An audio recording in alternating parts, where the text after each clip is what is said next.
We now recognize that birds are dinosaurs. What I study is the long, deep evolution of birds from Mesozoic dinosaurs. The very concept is unimaginable.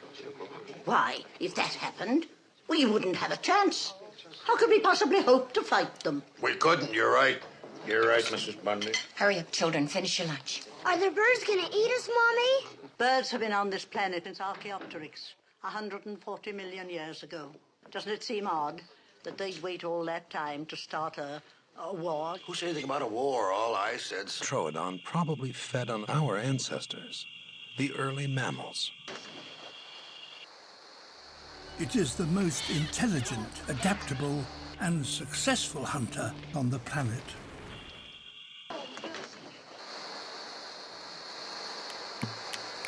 Look at the gap.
That's not bad for a quadruped.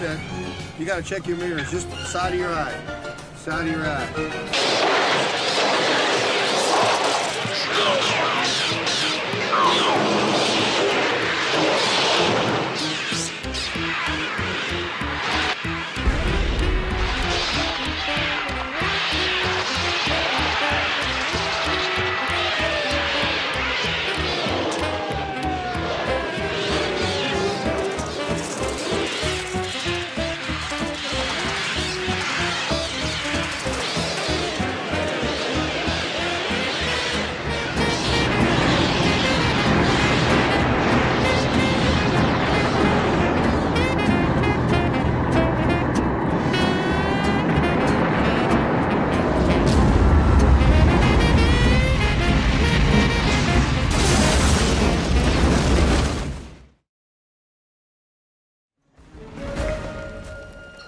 Success.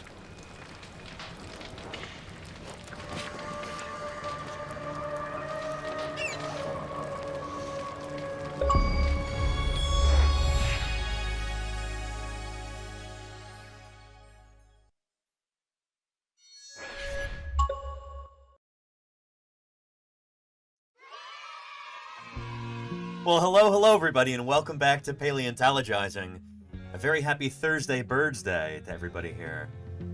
I'm glad you could make it. We're gonna have a fun stream today. Not only is it Thursday BIRDSday, but we've got, well, again, as has been the theme this week, kind of a loosey-goosey stream. We might talk about some geese, we'll see. It's a live broadcast, anything can happen. But it's gonna be chill today. We don't really have a big overarching theme, so there's plenty of room if people have got in-depth questions about topics that they're curious about. Got plenty of room to explore those. If it's your very first time here, then let me introduce myself real quick. My name is Danny Anduza. I'm a dinosaur paleontologist. So, as a paleontologist, I study fossils. As a dinosaur paleontologist, I mostly work on dinosaurs, at least thus far. Dinosaurs are what I study, what I publish on in the scientific literature, what I dig up when I'm out in the field during the field season. We did 11 weeks of field work this year, streaming almost every day, and who knows, might even beat that record this next year, 2026. We'll see. But anyway, I want to make the point that paleontology is not just about dinosaurs. Paleontology is the study of fossils in general, everything from fossil bacteria to fossil baleen whales, from fossil ferns to fossil frogs, everything in between, including non-dinosaurs like this Edaphosaurus here, actually more closely related to mammals like you and me than it is to dinosaurs. Anyway, yeah. Paleontology is more than just dinosaurs, even though I am a dinosaur guy. So if you've got questions about dinosaurs, or about the fossil record in general, if you have things you're curious about with regard to the history of life on Earth, extinction, evolution, origins of biodiversity, or the philosophy of science in general, don't be shy with those questions. It's why we do these streams, you know, to give you an inside peek into how paleontology works. So I'm glad you're here. Welcome to Paleontologizing. Camera's kind of crooked. Anyway, we've got a couple of new videos that we'll take a look at today. And apparently, just saw this on Tom Holtz's Blue Sky, the Smithsonian is getting a new Pachycephalosaurus skull. Pictures on it look kind of wonky. We're going to take a look at that too and see what's going on. So, anyway, I'm glad you're here, everybody. And, my goodness, look who it is. It's Mini Pie. Let's see who's here in the chat. Matt M33 and Fall Machine, Kodali and the Lenina, Bunch, Samuch Nom Nom, Salty, Anchor, Phoenix, the Archaeologist, Avalon Angels, Dark Muppeteer, Rushwing. How is everybody? Eddie Scarin, birds are indeed dinosaurs. We'll be talking about that today. Taxdu and Dormir Bell, Bush Doctor and MS Coggins, Hyverius, and Lordy. How are you doing, Lordy? Hello. Marika937.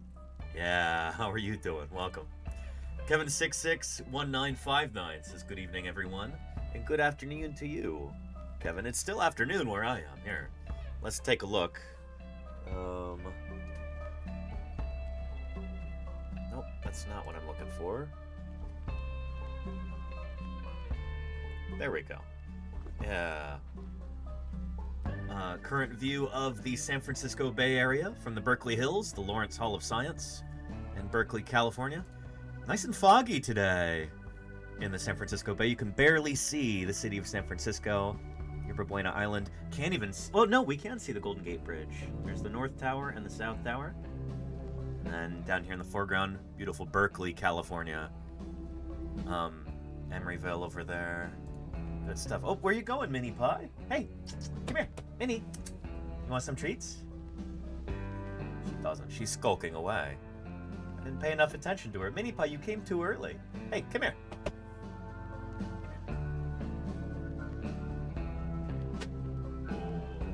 Can this entice you? Let's see.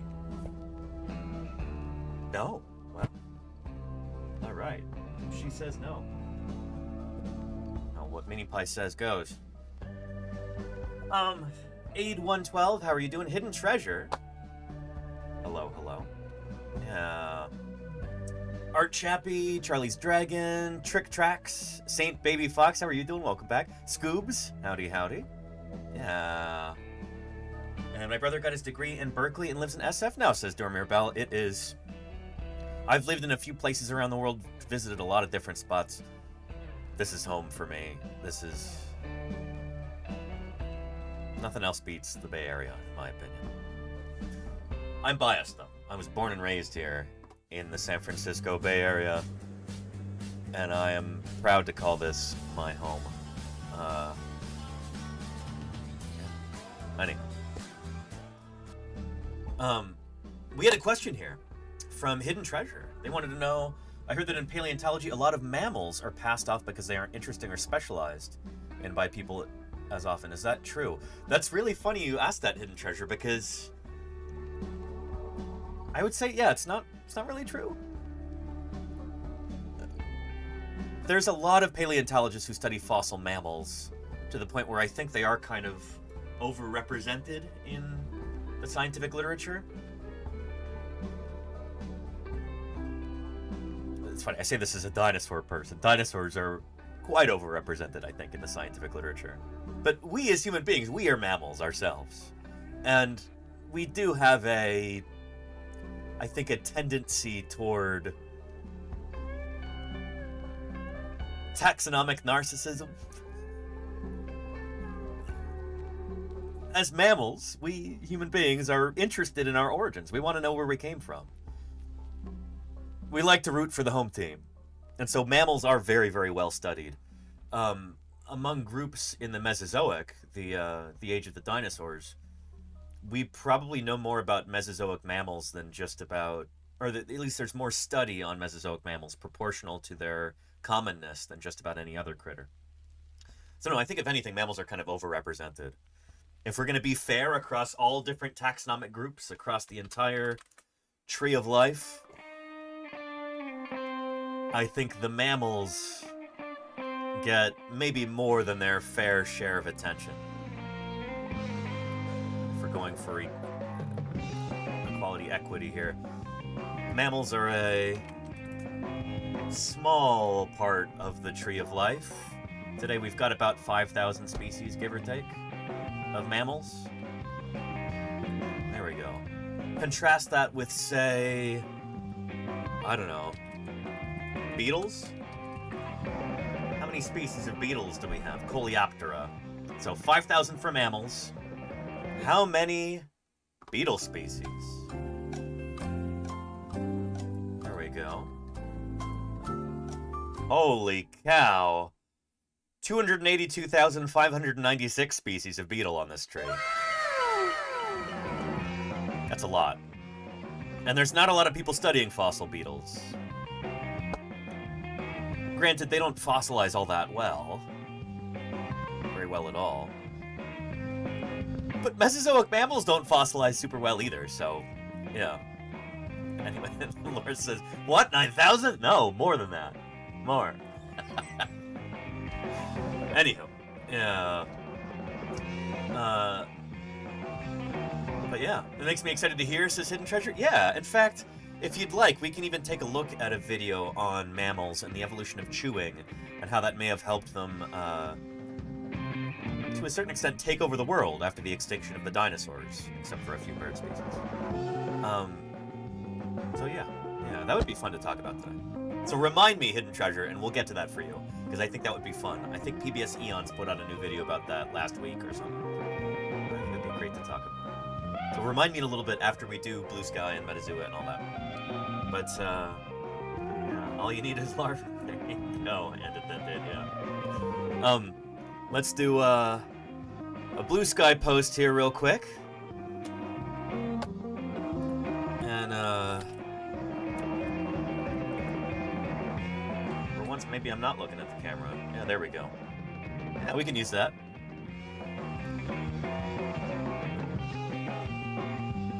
We'll announce that we're live on Blue Sky, and then we'll get into some Metazoa.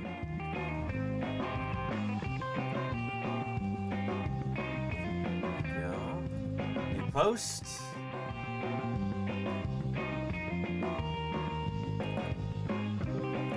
There we go.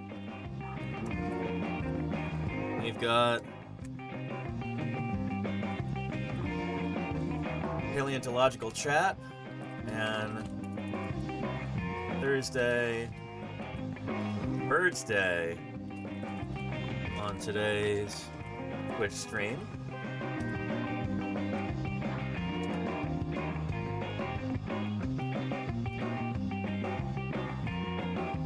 You're invited to join us for fossil science. Let's say fossil Q&A and natural history camaraderie. There we go.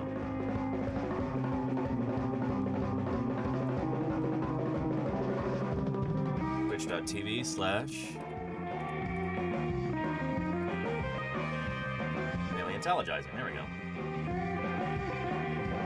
There we go. Quick screenshot of me in my office. Flanked by a 3D printed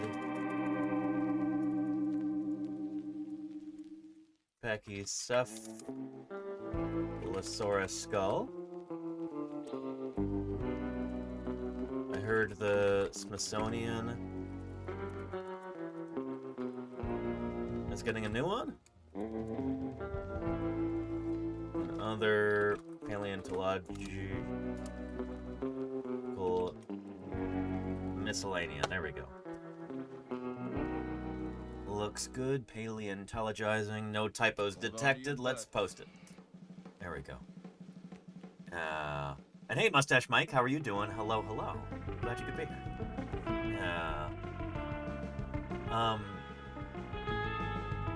And that's interesting, Charlie's Dragon. Mammal Evolution. Eve by Kat Bohannon. Interesting, Charlie's Dragon. I haven't read that one. There's another book that I could recommend for anybody who's looking to get fossil mammal pilled. There's a few, actually.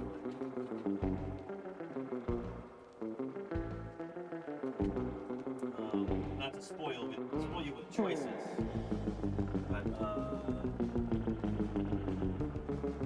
there we go.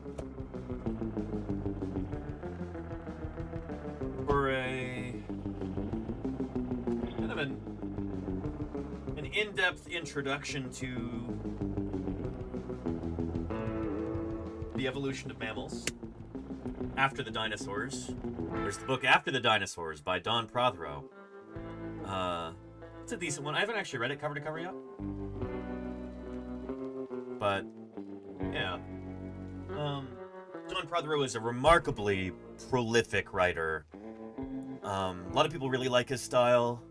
It's not for everybody necessarily, but man, does he publish a lot, and he's contributed a lot to like public understanding of the history of fossil mammals. A bit more on the literary side, this book is really beautifully written. Beasts of Eden by David Rains Wallace. It kind of uses Rudolf Salinger's Age of Mammals mural at the Peabody Museum at Yale. Uses that as a kind of a springboard for discussing the fossil history of mammals during the Cenozoic era, which is really cool. And then, more recently, Elsa Panzaroli's book, Beasts Before Us, The Untold Story of Mammal Origins and Evolution. It's really good, too. This just came out, I think, a couple years ago, and Elsa Panzaroli did a special Q&A / talk / discussion about this book at SVP. I didn't manage to grab tickets to that because it was before the meeting started, and but I heard good things. So yeah, good stuff. Yeah, and Charlie's Dragon. Yes, reproductive system and milk production. Milk is kind of what defines mammals nowadays. That's a quintessential part of being a mammal, you know. So yeah. Anyway, forgot about this. Here's a link if you want to interact with this post for whatever reason. Paste. There we go. And we'll do Metazua here pretty soon. And then we can get into your mammals video, Hidden Treasure. I think that'll be fun. Yeah. Beast Before Us, but... Well, here. I'll find it.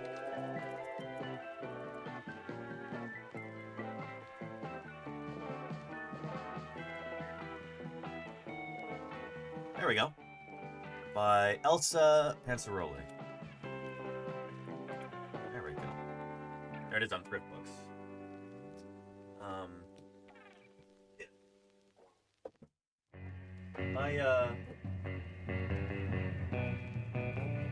I need to find a good online independent bookseller. If anybody happens to know of one like that. I think Thrift Books may or may not be owned by Amazon. They really don't need your money.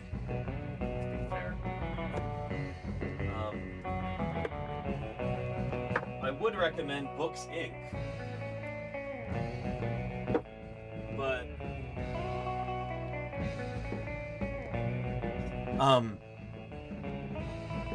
up until last week, anytime there was like a new book that was coming out that I really wanted to get hold of, I would look it up on Amazon, get the author, maybe the ISBN, and then I'd call up Books Inc. It's like a local independent bookseller, where I live, and I'd order it through them rather than buy it through Amazon. 'Cause like I said, Amazon, they really don't need your money in the way that like an independent bookseller does.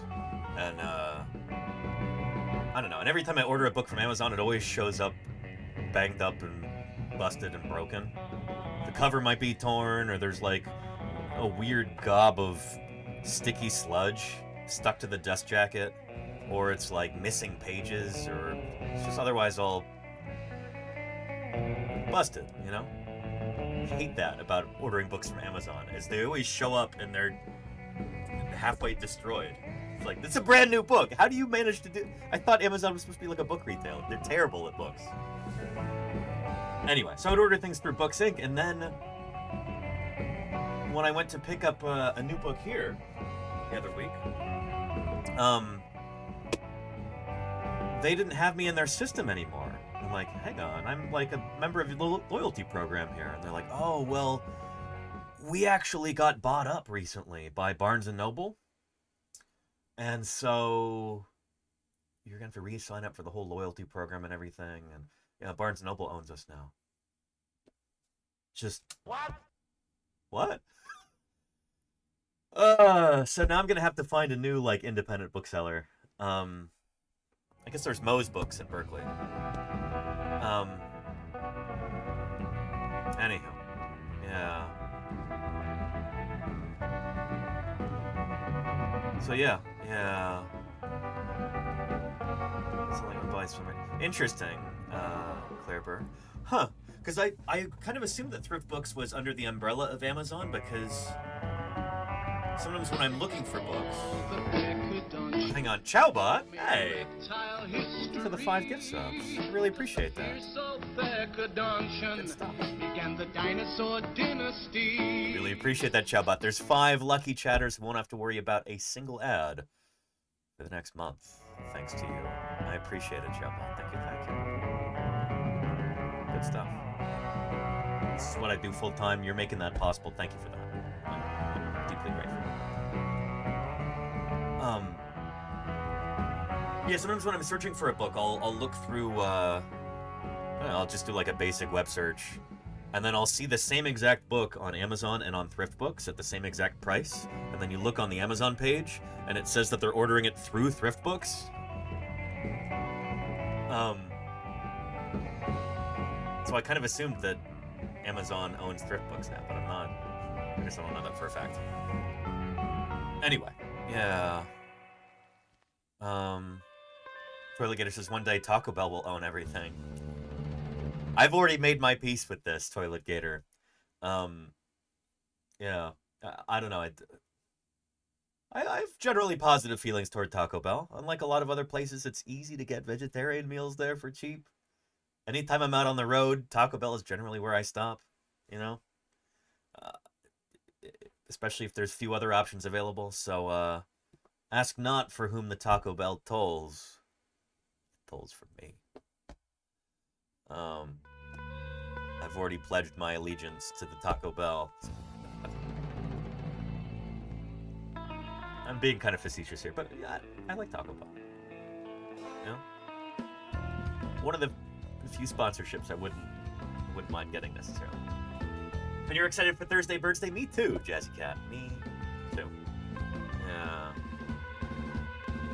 Our only local bookstore harasses me. That's awful, Taxar. I'm sorry to hear that. Shoot.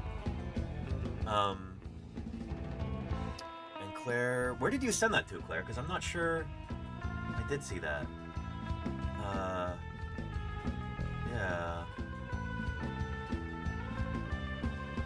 And let's see. Rise and Reign of the Mammals. Yeah, Charlie's Dragon. I saw Steve Bersati at SVP, and I was asking him about some of this stuff a little bit. I think I may have taken a picture with him. Let's see.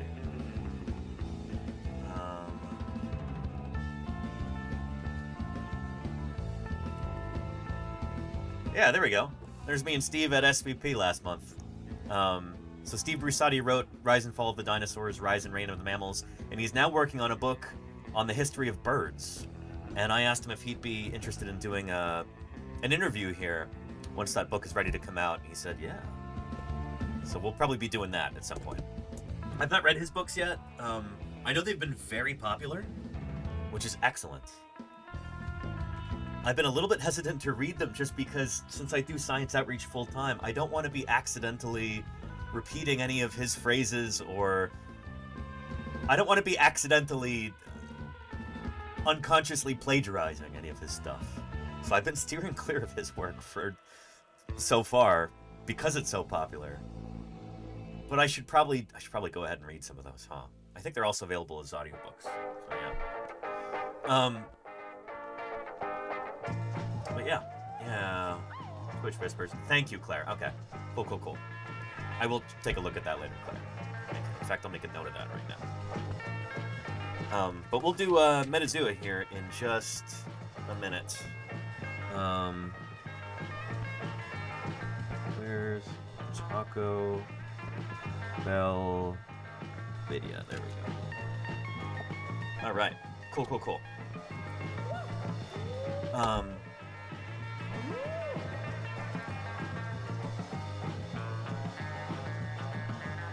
Let's do Metazua here. Our daily animal guessing challenge. Let's see if we can get it in fewer than... How many guesses? Fewer than 6 guesses? Let's see if we can get it in fewer than 5. Yesterday we got it at... Well, day before yesterday we got it in 4 guesses. Not too shabby. Let's see if we can do even better today. Can we get under 5.3 today? Let's see, Wild Luna. Let's see. All right, without further ado, let's jump in. I feel like that's real quiet. Let's turn that up. So the way that this works, if anybody's new to it, is we've got a mystery animal of the day. We got to try and figure out what it is. We'll make a guess, and then it'll tell us the most exclusive evolutionary clade. So the smallest family tree group that includes our mystery animal and our guess. And then we'll use this to help us visualize this, our tree of life. So, as far as we know, all life on Earth evolved from one single common ancestor about 3 billion years ago, maybe 3.5, something like that. So that means all living things are related to one another, including all animals. Animals are right here. All 1.42 million species, give or take, that have been named so far. That's quite a few. And we gotta try and guess the exact species of animal. It's a mystery animal for today in 20 guesses or fewer. I'm gonna try and do it in fewer than 5. So, this game is kind of heavily tilted toward mammals. It's just gonna be a mammal-filled day today, huh? Give me the name of a placental mammal. Not a marsupial, not a monotreme. Something, doesn't lay eggs, no pouch. Give me the name of a mammal, and we'll start there.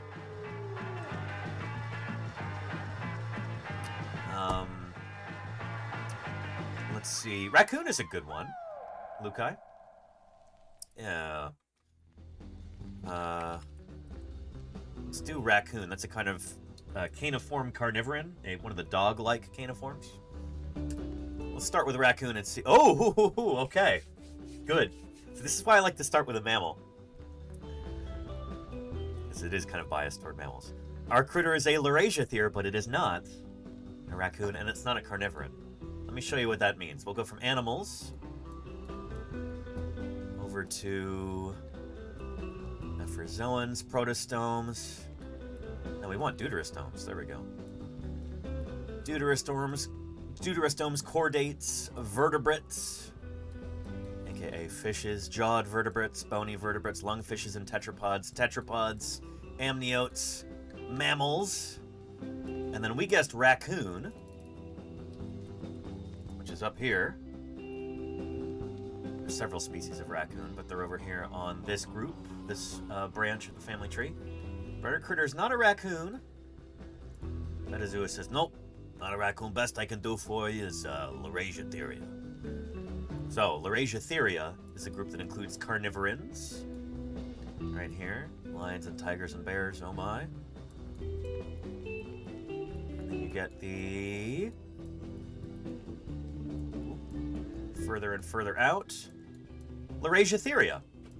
So these are carnivorans, plus bats, plus hedgehogs and other insectivorans, and more. So,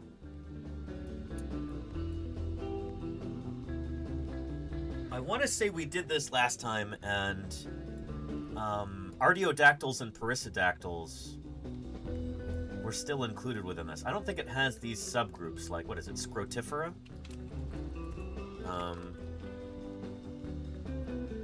Yeah. This is the one that includes carnivorans and perissodactyls and artiodactyls, Scrotifera. I don't think it had this clade.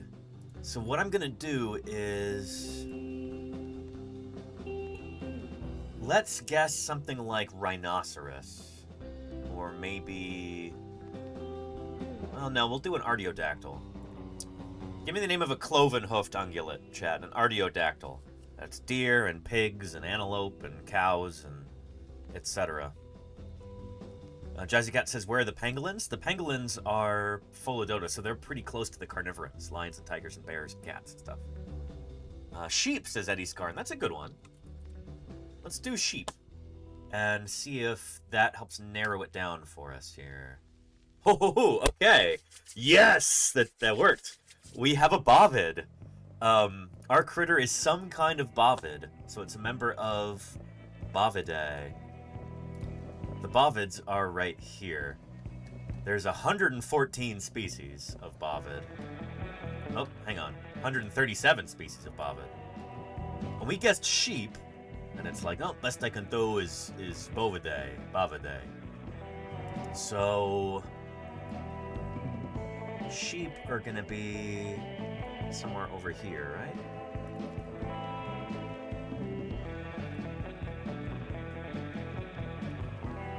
Yeah, so sheep are over here.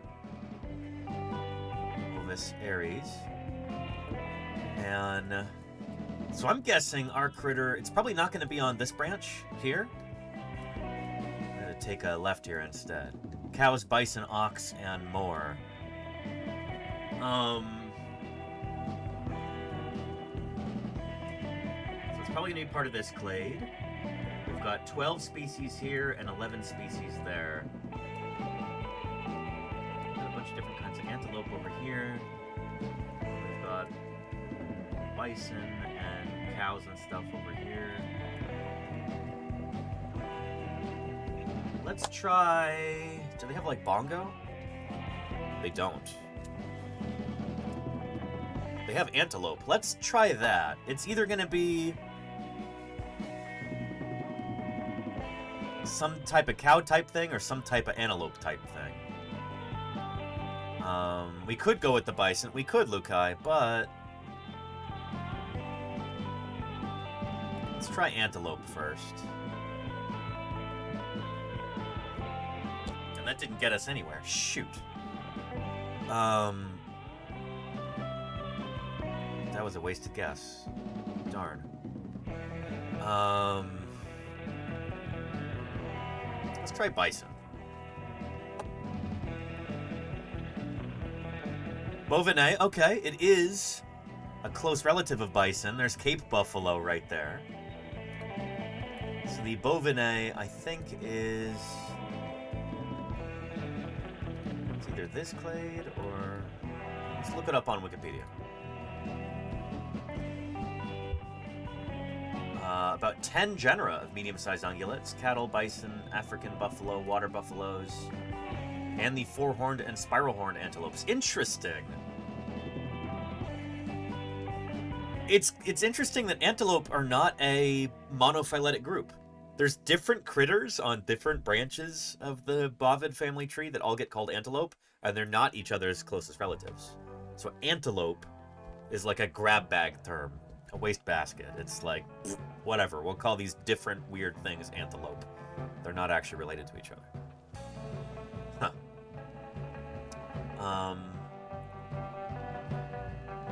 So Bovidae.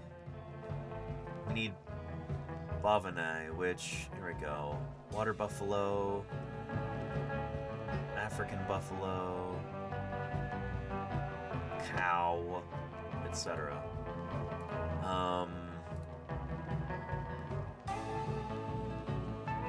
Let's try and be clever about this. Gray ox, hunting, European bison. Water buffalo.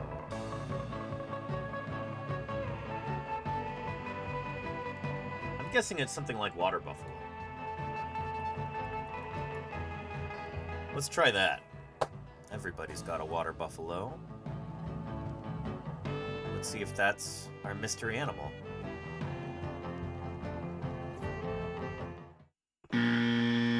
No.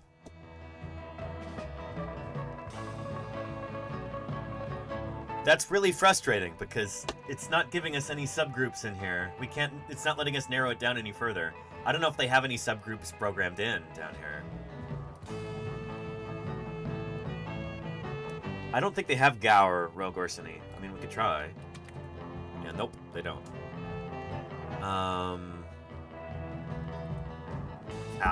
Cattle? This is where I lose interest as clever. I mean, this is the point where it goes from like a skill-based or knowledge-based game to just kind of like a chance guessing game, you know? It's not going to be fiery Dark Puppeteer, no. And I don't think Kudu is... I don't think Kudu is part of Bovinae, Luke ICH. Yeah. Spartan says I'm on cow team. Well, let's see here. Cattle, cow. And that's it. Yeah, we got it in 6 guesses, which is more than 5. But yeah, not the worst. Not the worst.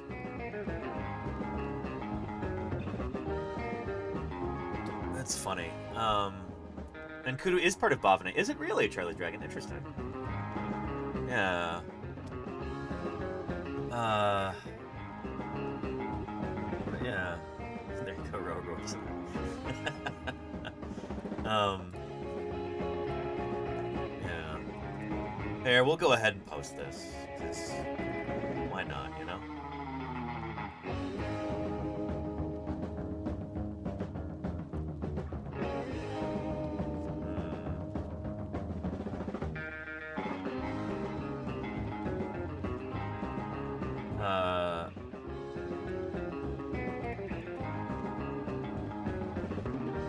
Slightly frustrated at the lack of taxonomic resolution here.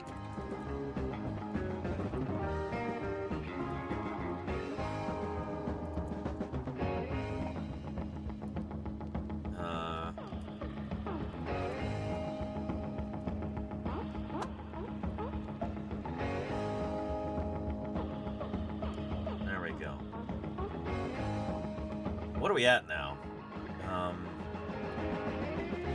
5.4. Oh boy, that's our average going up, isn't it? Anyway. Yeah. And Agent Orange 3-2. Hey. Shame. No sign of disgrace or failure. Yep. In fact, in a world full of changing environments and occasional catastrophe, all species eventually become extinct. Extinct. It's true, Agent Orange. Thank you for helping me avoid extinction myself for the past 7 months. Appreciate that very much, Agent Orange. Thank you for support. They say always enjoy. Always enjoy seeing you here, Agent Orange.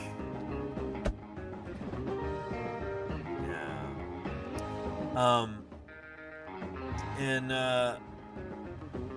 Raike Rebay says, this is an informative and entertaining channel. Pleasant and relaxing. Thank you. Thank you. Appreciate the kind words. Thank you very much. Before we move into a video on mammals, like I promised, I also wanted to talk about this for a minute. I keep forgetting to. But this is a book that I just got recently. It just came out. If you'd like an up-to-date introduction to Earth history, Big focus on geology. That's written for a lay audience, but an intelligent lay audience. I'd recommend this book, Strata by Laura Popek, Stories from Deep Time. It's good stuff. I was actually recommended this book by Susie Maidmont during the SVP post-meeting field trip. She's profiled in this book. And so, before we get around to interviewing her, I figured I should probably read it first. So yeah. It's been pretty good. Only one, like, major glaring error. The author is a reporter. Very good writer. She has a background in geology. She does not have a background in dinosaur science. It's funny because, like, you'll be reading through a book and then there's just one line that just hits you like a punch to the gut, where it's like, how did this make it through review? But she's not a dinosaur person, so I'm presuming that all of the geological information in here is, you know, up to snuff, but I think it's an excellent introduction to kind of the concept of deep time and how we can study it by looking at the rocks. And it's a very, like, human-focused story, too. So it's not just, oh, here's the rocks and here's what they look like. It's, here's the story of different geologists and earth scientists who have unlocked some of these mysteries over time. It's really cool. Very human-focused story. So if you're looking for a new book, Strata by Laura Popek, Poppick, I think you'll enjoy it. I'm enjoying it so far. Anyhow. Yeah. Thank you, Charlie's Dragon and Claire, for another. It might be, you might have to buy it new through Thrift Books. I don't think it's been around long enough for there to be used copies floating around on the market. But, yeah. And Rogue Orsonai says, fun fact, Australia has a hawk that uses fire to hunt. Yeah, that is the,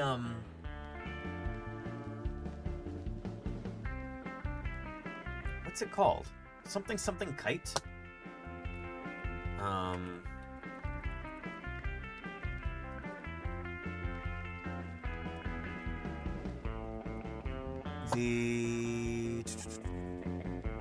The black kite, I believe.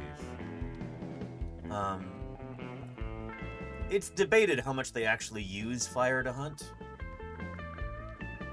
But, yeah. How many rocks are there total? There's more than 5. Not sure. Charlie's Dragon said more than 3. It's even more than that, if you can believe it. Let's look up a video on the black kite, because I think it's one of these things that, like, people on the internet get really excited about. But they... I mean, look at this. There's, like, a YouTube short here, and they're, like... they're shooting fire out of their behind somehow? Like, they don't really do that. They definitely hunt on the perimeter of, like, a wildfire. So all the animals that are fleeing from that, they'll pursue them and they'll eat them. Lizards and small mammals and stuff like that. And it's been suggested that they might even work to help spread those fires, because it's such a good opportunity for them to acquire food. But I don't know if that's actually been documented.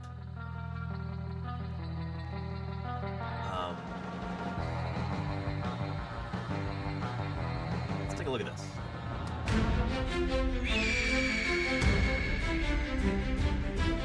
Hello everyone, this impressive bird of prey is Cinder, and Cinder is a black kite.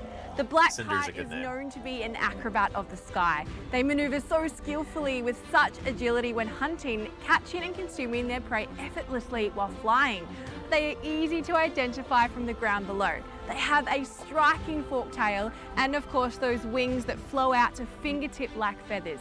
This species has an incredible history embedded into the culture of our country. You see, they would hunt alongside bushfires lit by the Indigenous people of Australia, catching and consuming any prey that may escape from the flame. So if you would like to see Cindy here in action, snatching her food from the sky, come and check out Wild Skies right here at Currumbin Wildlife Sanctuary. Cool. See if we can find a video kind of talking about them a little bit more in depth, maybe even seeing some footage of them doing what they do.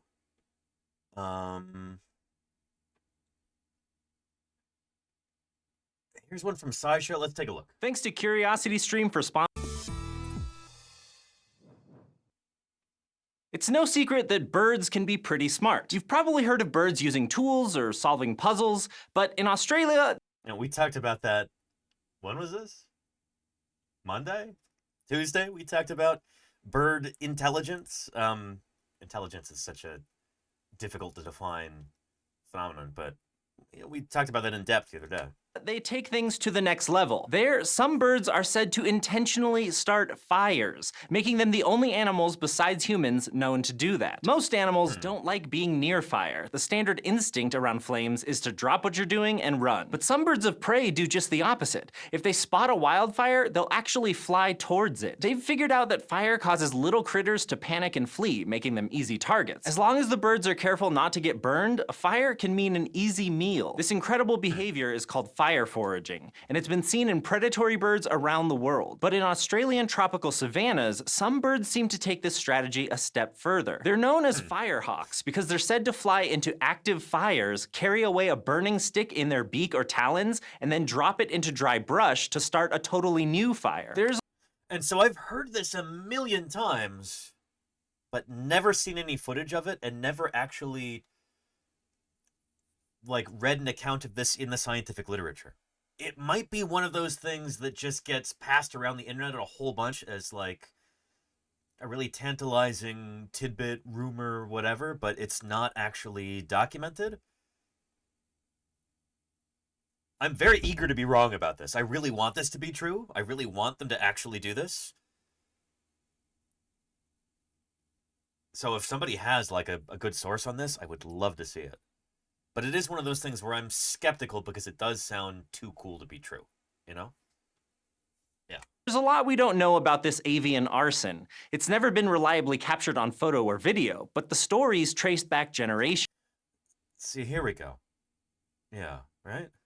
Around the world, there are human Alexander, cultures sounds that have good. lived alongside native wildlife for hundreds or thousands of years, and these cultures can be a valuable source of what's called indigenous ecological knowledge. And a 2017 study set out to collect this local knowledge. Most stories identify 3 species as the arsonists: black kites, whistling kites, and brown falcons, though there may be other birds that do it too. And the team found that at least 12 different ethnic Aboriginal groups reported first-hand knowledge of fire spreading in these birds. They're even in some of their religious ceremonies. One account goes as far as to suggest that early Aboriginal people may have learned the trick of fire foraging by watching the birds. The study also collected observations from non-Aboriginal people, including modern-day firefighters. As you can imagine, birds that can start fires could be a real pain if your job is to control blazes, so local firefighters are often on the lookout for the birds. I mean, yeah, you gotta be careful. If human firefighters and these predatory birds are at loggerheads here, if they're in opposition to one another, firefighters better watch out. Those birds might decide to set fire to the fire station, and then what, you know? One firefighter reported an instance where he spent an afternoon putting out 7 different fires started by kites. And another witnessed a group of birds start a fire that burned so out of control that it damaged a local cattle station. In total, the study found accounts of fire spreading from west... So cattle station, it's probably not what it sounds like to non-Australian ears. I picture like a train station, but instead there's cows who show up. I think a cattle station is essentially a ranch. Just like how people who raise cattle in Australia are not called ranchers, they're called graziers. You know. 2 nations separated by a common language, as the phrase goes. Yeah. Cattle station is just a ranch, says Crimson. Thank you. Yeah. West Australia, Queensland, and the Northern Territory, a total area of thousands of square kilometers. So it may not be video footage, but it's pretty comprehensive ethno-ornithological evidence, that is, cultural knowledge of birds. But the behavior still hasn't been scientifically observed and documented, so the researchers aren't done yet. They plan to conduct more interviews, set up field experiments, and equip local rangers with the tools to catch the birds in the act. And all that will hopefully reveal how often the birds start fires and how firefighters can best plan around the behavior. And when we say start fires, too, it's not really starting a fire from zero. It's spreading a fire.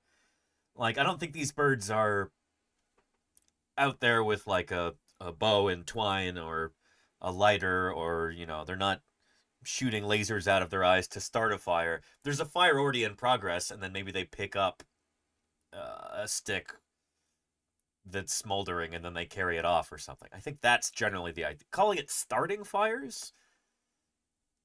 Almost, I could see how somebody's imagination could get carried away when you phrase it like that. They're spreading a fire to a new spot. I guess you could call that starting a fire in that new spot, but you know what I mean. Yeah. And it may even help researchers figure out how they learned to do it in the first place. Everything we currently know about firehawks comes from people paying attention to nature. Their inquisitiveness allowed them to make remarkable observations of these incredible birds. Yeah, there you go. I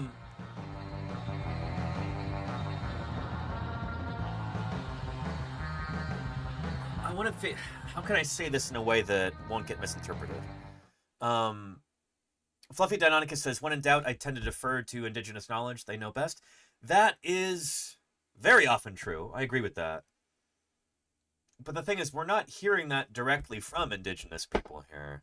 You always got to be careful with something like this because sometimes other people will claim, oh, well, indigenous folks, they have a story about this or that, and so it must be true. And then you go and ask the indigenous folks, and they're like, what are you talking about? Huh? This is very common in, like, I don't know, cryptozoological circles, especially here in the States, where it's like, oh, yeah, well, you know, Native Americans had all kinds of stories about a, you know, giant wild man of the woods, a giant forest ape, so it must be real then. And then you actually go and look into those stories, and it's like, no, those are all made up by white people. So, yeah, it's tricky, you know? Gotta be careful about this kind of thing. So I don't know. I eagerly await the day when we can get video footage of a black kite, or a brown falcon, or a whistling kite spreading fires like this actively. This video came out 6 years ago? Maybe there is solid evidence of this now that I'm not aware of, but I kind of feel like if video existed of this, I would have seen it by now, you know? So I eagerly await the day that happens. We'll see. Time will tell. Anyhow. Yeah.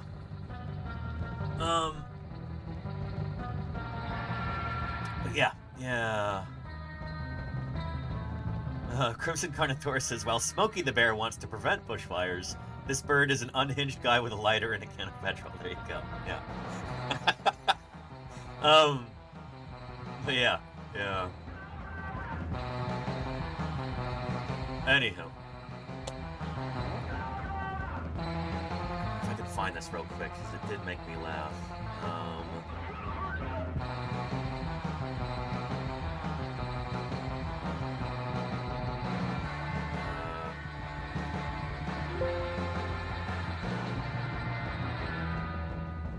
No, shoot. I'm not gonna be able to find the source, I don't think. I can go back through my likes, but there was an amusing anecdote that I saw on Blue Sky a little while ago, and it was talking about the idea of, like,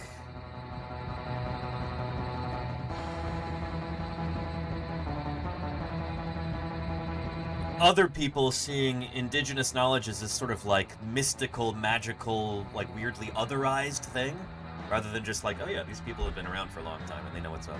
No, it's got to be something mystical and woo-woo. And there was a guy who was telling a story about his father who worked on a construction crew, I think here in the States. And then there was another guy in the crew who was of Native American descent, and like everybody else would talk about him, and so he was well known for being able to tell you exactly what time it was, no matter when it is in the day. You could get it within like a minute or so. So he would take off his hard hat and he would look up at the sun, and then he would kind of like move his body around, stick his leg out to the side, observe the shadow on the ground, and then he could tell you, like, within a minute exactly what time it was. And everybody talked about this for years and years.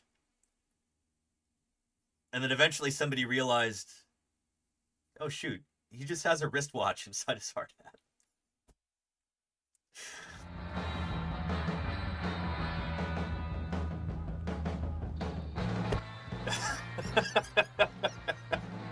Took them years to figure that out, but they're like, he genuinely had them fooled.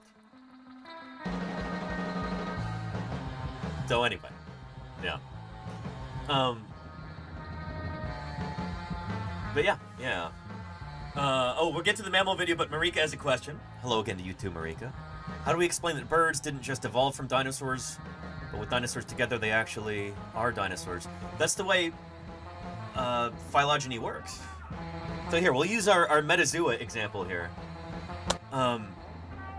We've got our critter cattle, Bos taurus, which is a type of bovine, which is a type of bovid, which is a type of Laurasiothere, which is a type of mammal, which is a type of amniote, which is a type of vertebrate, which is a type of animal. Every group is something that you never evolve out of a group. So we'll go to our tree of life here. Everything on this tree is life. And you can narrow it down further and further and further. So we'll go to Homo sapiens here. We as human beings are a kind of primate. Yes, we evolved from early primate ancestors, but we are still a type of primate because we evolved from those primate ancestors. Does that make sense? So humans are a kind of hominid, which are a kind of hominin. Do I have that right? Might be backwards. Anyway. A type of hominid, there we go. Which is a type of hominoid, which is a type of catarrhine, which is a type of simiform, which is a type of haplorhine, which is a type of primate. You can keep going out and out and out. It's the same with dinosaurs and birds. So birds are a kind of maniraptoran dinosaur, which are a kind of coelurosaur, which are a kind of theropod, which is a kind of dinosaur. And dinosaurs are a kind of archosaur, which is a kind of reptile. Jump out to the reptiles here. So there's the sauropsids. Notice how birds are part of that? Birds are a kind of reptile because they're a kind of dinosaur. So sauropsids, including birds, are a kind of amniote. These are critters that ancestrally lay eggs on land. They don't have to lay them in the water like the amphibians do. Amphibians and amniotes are both a kind of tetrapod. These are limbed animals with bones. Then lungfishes and tetrapods are this group here, dipnotetrapodomorphs, which are all a kind of lobe-finned fish. So this bird, this frog, this lemur, this penguin, they're all a kind of lobe-finned fish. Does that make sense? Because they evolved from a fish ancestor. From a critter that would have looked kind of like this, coming up onto land back in the Devonian period. Good old Tiktaalik. Crawling up out of the ooze, coming up onto land. That's a fish that gave rise to all of the tetrapods today. Every animal on land that's got bones evolved from an animal a lot like this. Does that make sense? So yeah. So, lobe-finned fish include birds, mammals, reptiles, amphibians. And those are critters with bones, bony vertebrates, jawed vertebrates, and you keep going out and out and out until you get to all of life. All life. life. Here we go. Does that make sense? So that's how birds didn't just evolve from dinosaurs, they are dinosaurs.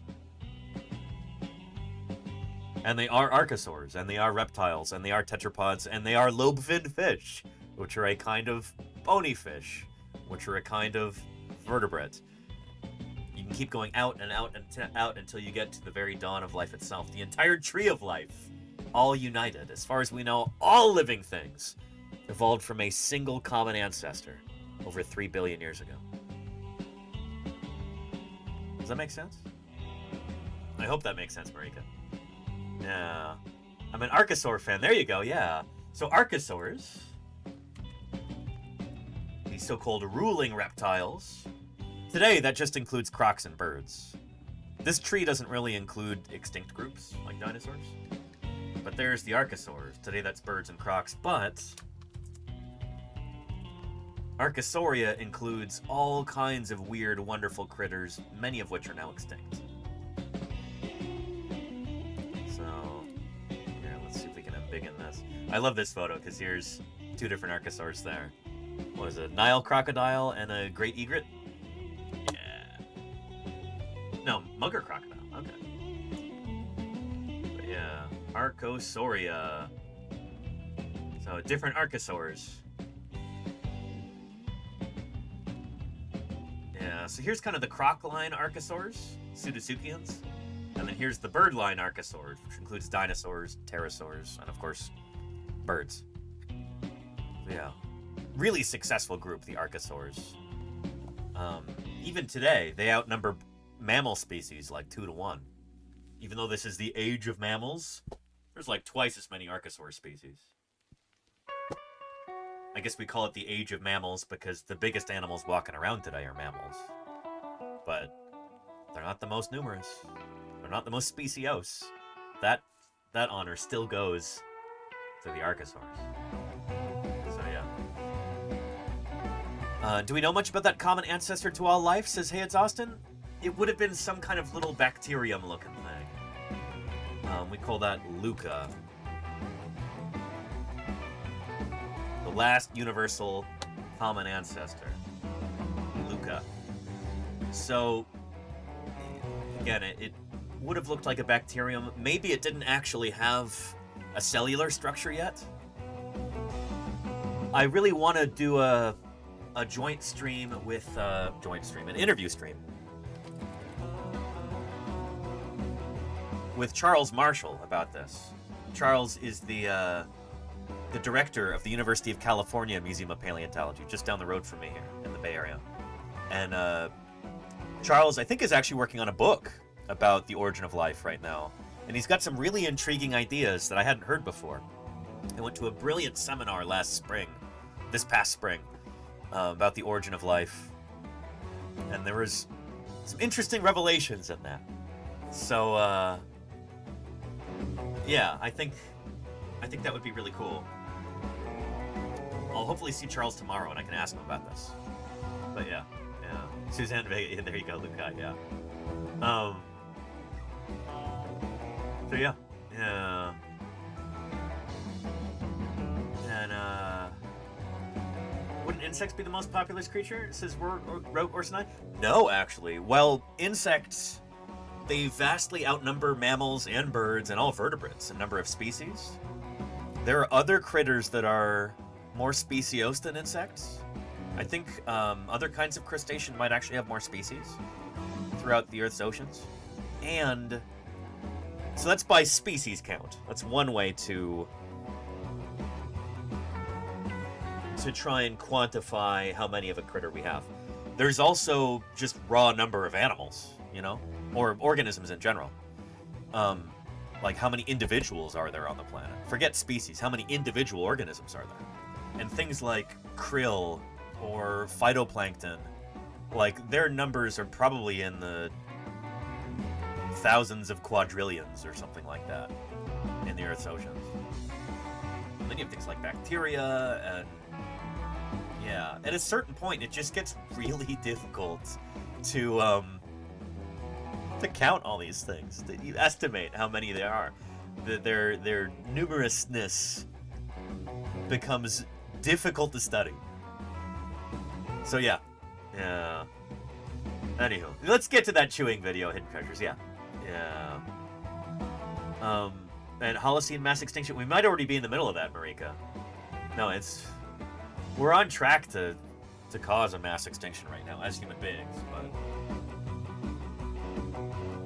let's talk about that maybe after the mammal chewing thing.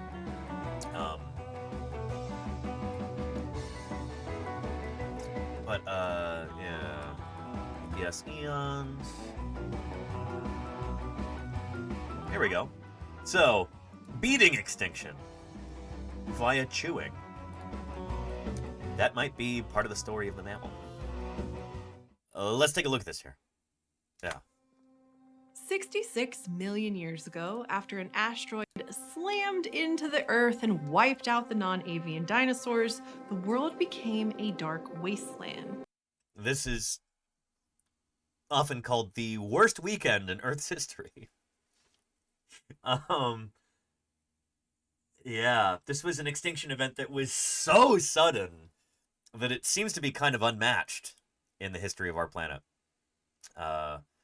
There are mass extinction events before this that, they might take a few hundreds of thousands or millions of years to occur. This is just, bow, there it is. All told, it may have taken less than a year or something. It depends how you want to narrow it down, but this was really, really sudden. The blink of a geological eye, Yeah. Plants couldn't photosynthesize. Oh, and Dave Nevia says, I grew up hearing 65 million. When did that change to 66? Around 2013 or so. There. That's an interesting point. And I'm also hoping we can, this next year, interview the guy who led that team that changed it.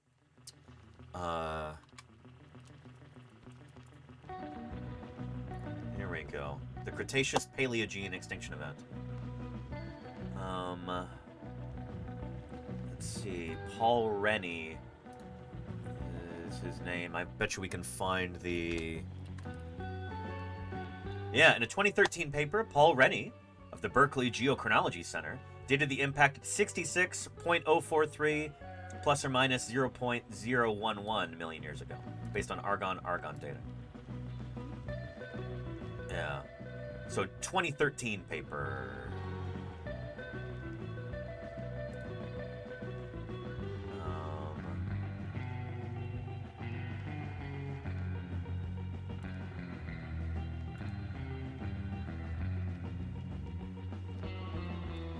Here we go. Here's a reference. 2013 is when we had better dating methods that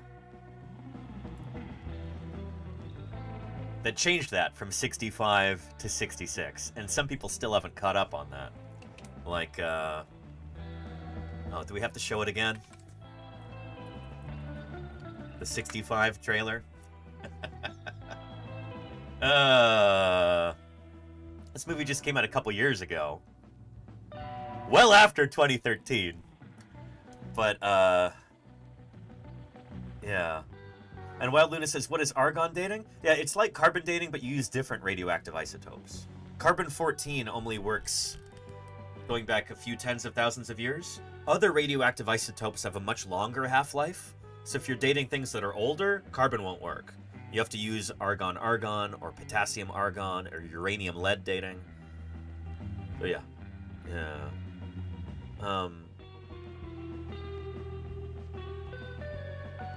But yeah, imagine what 1 million years difference would do to human history, says Marika. Oh man, I gotta show the trailer, don't I? So I put this together not too long after this movie came out. Maybe before it came out, actually. Maybe I only had the trailer. But anyway. 65, that's a million years too late. There shouldn't be any dinosaurs in that movie. So here's my re-edit of that trailer here. Enjoy.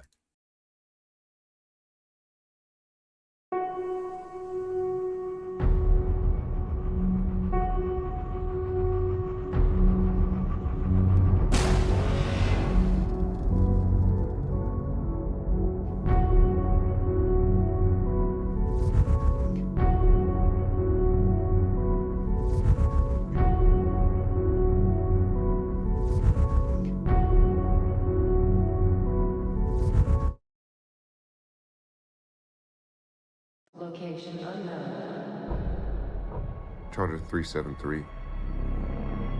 This is Commander Mills. My ship was hit by an undocumented asteroid.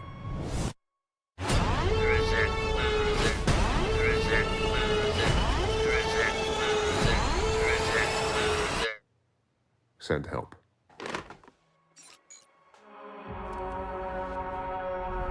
We've crash landed on an uncharted celestial body.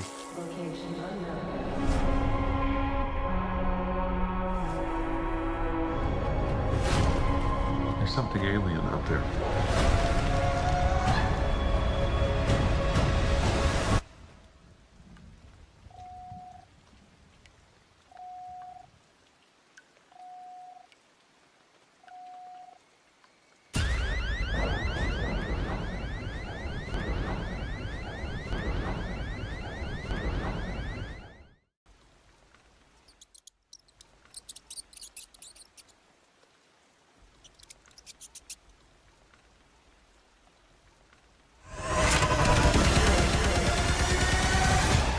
You need to be quiet and move.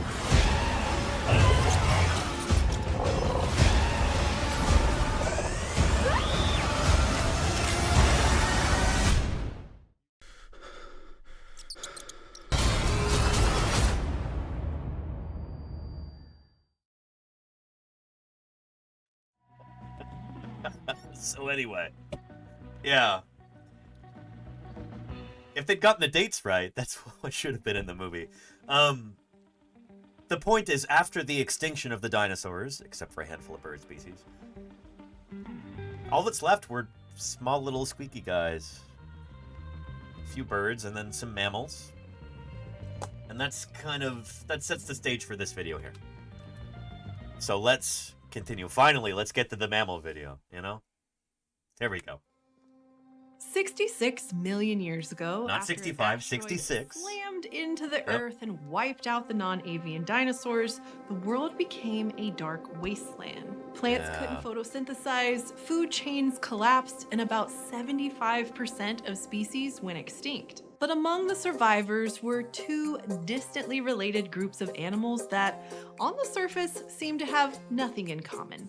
Tiny mammals and a group of lizard-like reptiles. They did share one important trait, though, the ability to chew their food really well. So why did these two completely different groups of super chewers independently evolve the same superpower?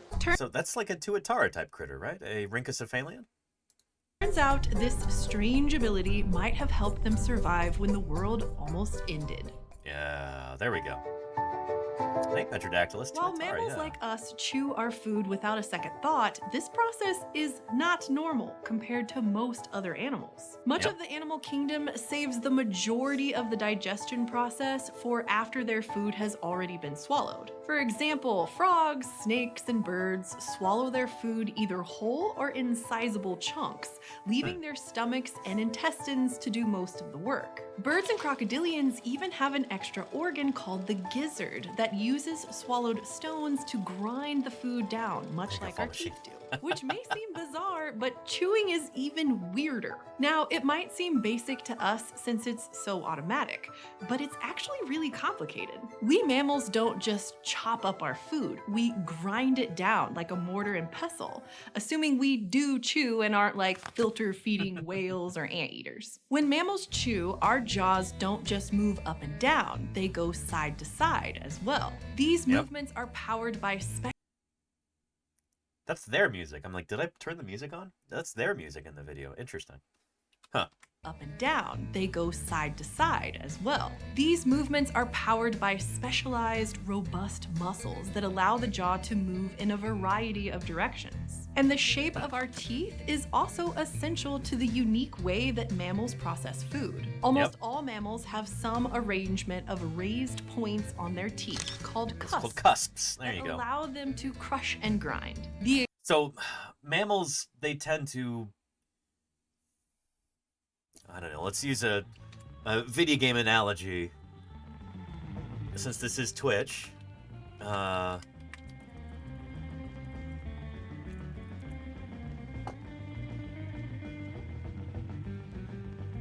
we go. any of these games are, but say you're making it's a character selection screen where you've got to pick different like different stats. I don't know what any of these games are. This is like all totally foreign to me. But there's like different percentages. You have certain amount of points you can spend on each ability or feature or whatever. This is supposed to be a good analogy. I'm just making it confusing. Mammals put a lot of points into their teeth. Holy cow, literally and figuratively. They're tooth maxing? Mammals are very tooth-first animals. And having really complex teeth with all kinds of cusps and bells and whistles on them, it's just kind of what mammals do. And they hold onto those teeth for a long time. We as mammals, as human beings at least, we only have 2 sets of teeth our whole lives. Animals like dinosaurs, they're going through hundreds of teeth during their lifetimes. They're just constantly replacing them all the time, and it's quantity over quality. With mammals, it's the opposite. They typically only have 2 sets of teeth their whole lives, your milk teeth and then your adult teeth. But they're really good teeth. Lots of features on them. Lots of bells and whistles. High quality, you know? So yeah. And don't hadrosaurs chew? Yes, Deathsaurus, but they're interesting in that they still are going for quantity over quality, but they're going for quantity where they've got like a huge battery of teeth. Sometimes like 1,000 teeth in their jaws at one time.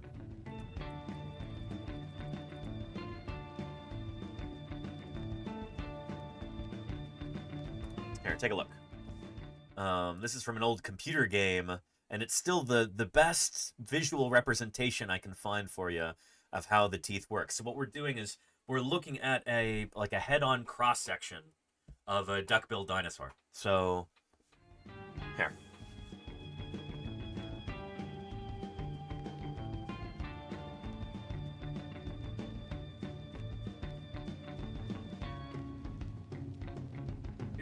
Here's Tethys right here. This is a sculpt. It's not actually a fossil cast or scan or anything.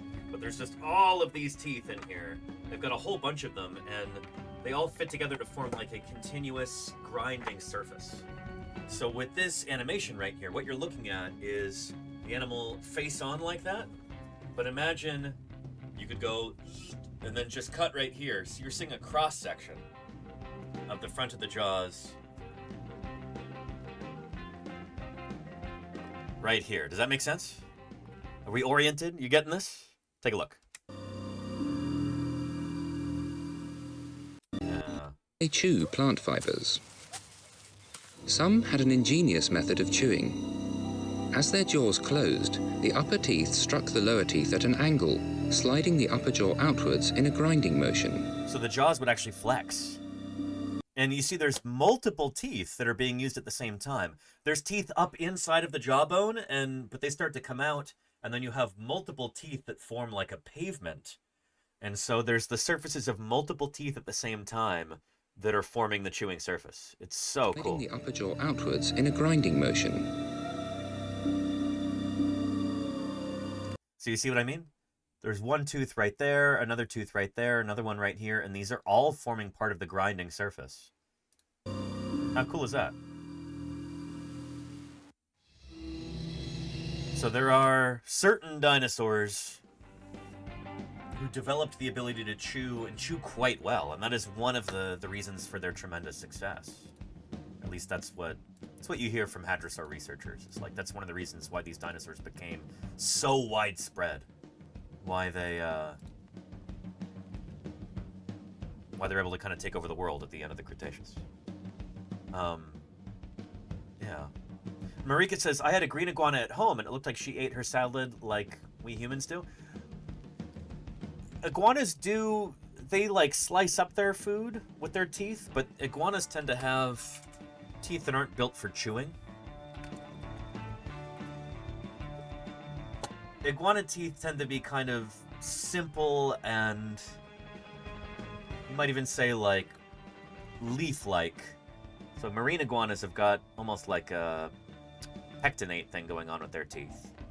I think here's a... Is that a rhinoceros iguana or a land iguana? But anyway, their teeth tend to be more simple, leaf-shaped, you might even say.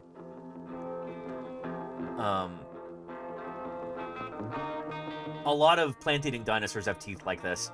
They're not for chewing, they're basically for...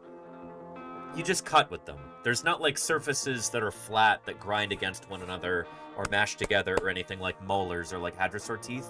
These are basically just for cutting through the plant material, and then those chunks that they bite off, they swallow those whole, rather than like grinding them up, processing them in the mouth.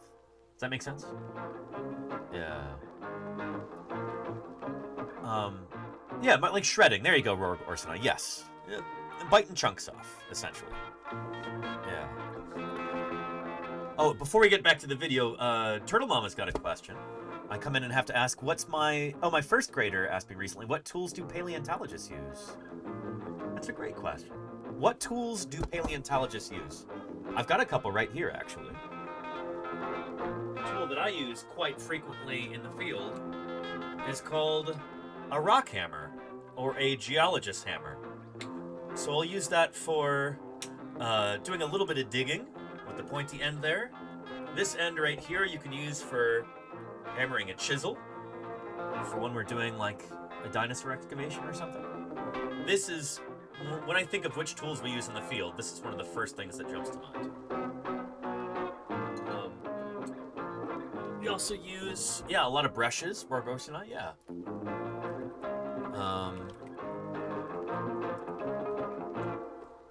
Yeah, lots of like camel hair brushes and that kind of thing for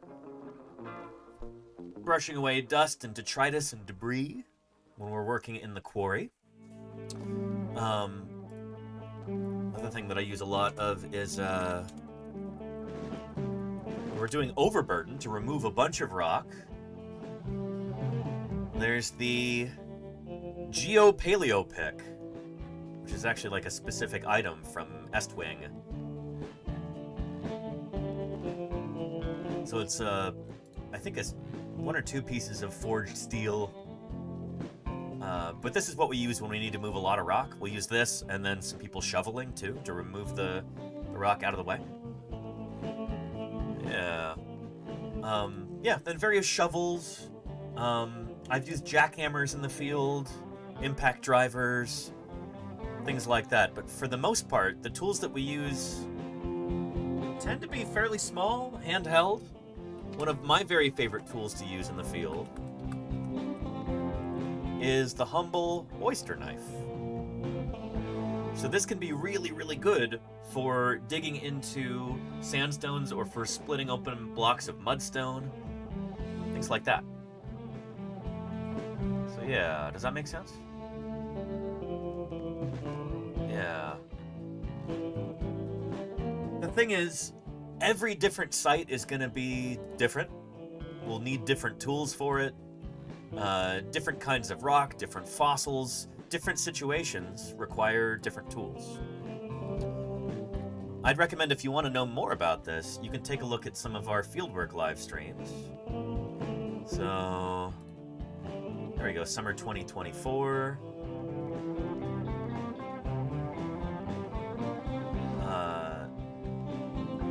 Yeah, a lot of digging. Really. I also do a lot of talking when I'm on stream. But, let's see if I can find a nice digging stream. Day 21, let's see here. Might even get some nice footage of just us digging. We were really running out of time here. So, didn't do a lot of talking to the camera. Here's a link. Let's dig into the field. If you tune in during the summers, you'll see my fieldwork live streams. Anyway, this year they went all the way up through September. Thanks for joining us. Yeah, there's a whisk broom right there. It's for clearing away debris.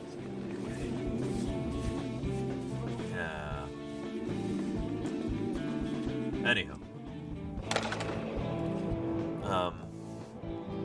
Yeah. Love to have an answer for him today, says Turtle Mama. Yeah, you bet. One of these days, I'll put on my website a list of different tools, maybe with like Amazon affiliate links. If people are looking to buy supplies to go out on a dinosaur dig, be like, here's a list, you know? So yeah. And Dundergunder says, are there ever any marine paleontology digs? Oh yeah, all the time. Places like Kansas, Nebraska, Montana, Wyoming, Colorado, Utah, there's a lot of marine strata there where we're digging up ancient ocean animals on what is today dry land. Or do you guys mostly hang out in deserts? Well, oh, you're asking if we dig for fossils under the ocean. The answer is no. We do not do that. Yeah. That's not really something that we do. I mean, we barely have the funding to go out and do stuff like this most of the time, you know? Yeah. And that one guy says, didn't Jim Kirkland mention yesterday he did a lot of marine paleontology? Yeah, he means on dry land. So, like,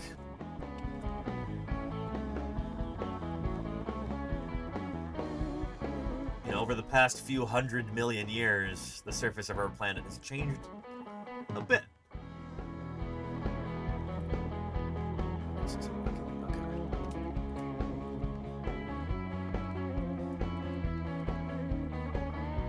So, for instance, in the middle of North America, we used to have what we call the Western Interior Seaway. This is in the late Cretaceous period.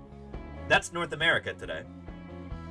Kansas, Nebraska, much of Texas, and the Dakotas are all covered by water there, as is much of Canada. There was an ocean that used to run through there in the late Cretaceous period. And so nowadays you can go out to these places and find the fossils of sea creatures. And what is today like a desert, it used to be an ocean. That's why you have things like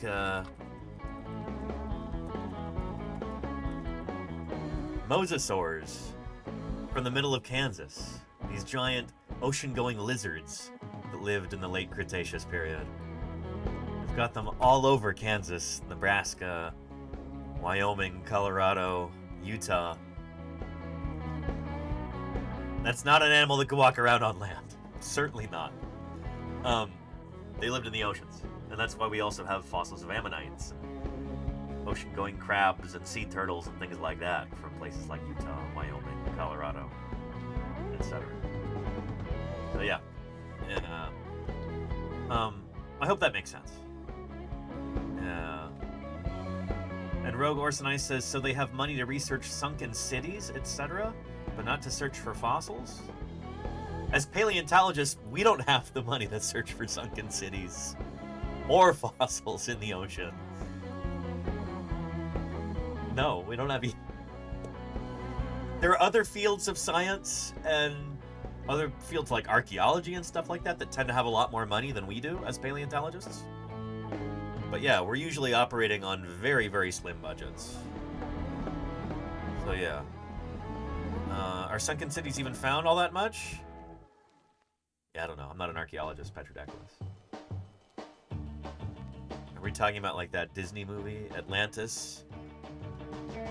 Search for the Lost Empire or whatever? I meant universities, but they waste money? I don't really know if any universities have money to waste for Orsonite. They tend to be severely underfunded, especially here in the States, you know? I have friends who are, I don't know. There's a friend who is a professor in Bozeman, Montana State University.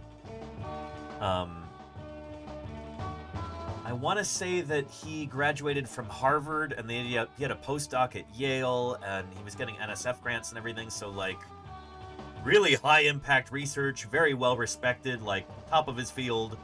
And then he barely manages to get a job at Montana State University, and they were paying him, like, $9,000 a year. A year! He would have made, like, twice as much money working at McDonald's. It's nuts. Another friend who she got a job as a professor at a state university. She was teaching, I think, 2 or 3 classes. She was getting paid $900 a semester. $900 per semester for 2 or 3 classes that she was teaching. She was probably working like 36 hours a week, getting paid $900 per semester. Some of the people in this chat know this person. I won't say who she is, but people in academia tend to be severely underpaid and overworked. And yeah. That's the thing, is that those of us who pursue our passion to try and make a living. This is, you know, scientists and artists and historians and people like that. When we try to do what we love and make a living at it, it's very easy to take advantage of us. And that happens way more frequently than you might imagine.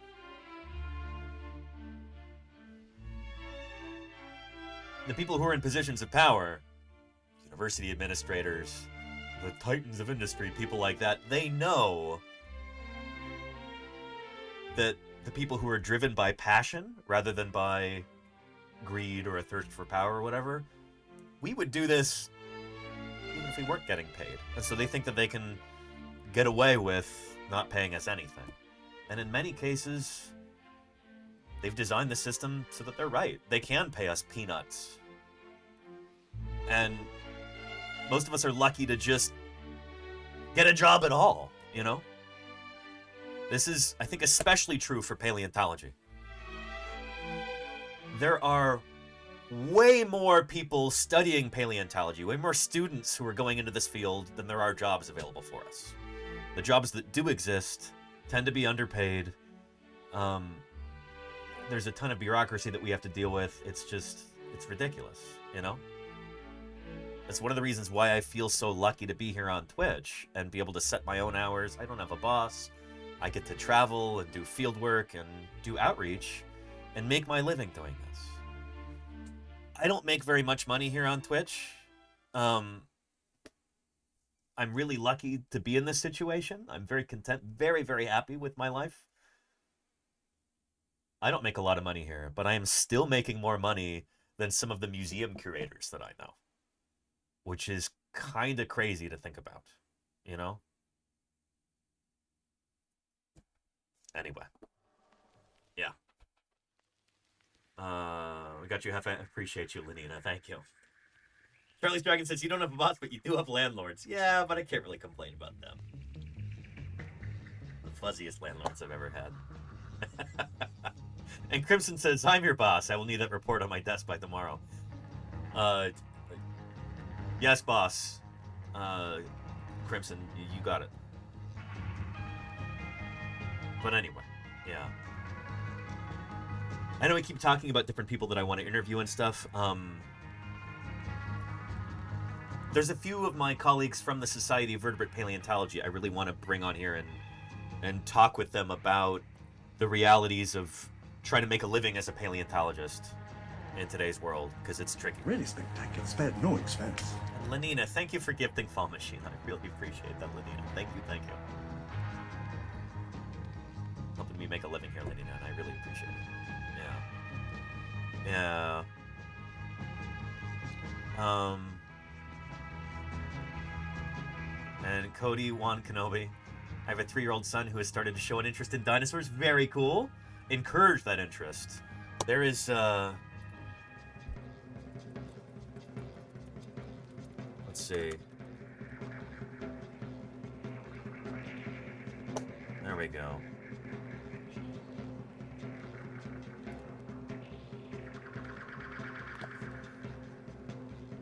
There's been a few different studies on this, but yeah, kids who show a strong interest in dinosaurs, really spectacular, spared no expense. They tend to be more intelligent. Whether this is caused by an interest in dinosaurs or whether it's just a correlation, it's interesting. I But yeah, dinosaurs can be a wonderful gateway into learning for kids. I could talk about this all day, but it's a big thing, you know? Yeah.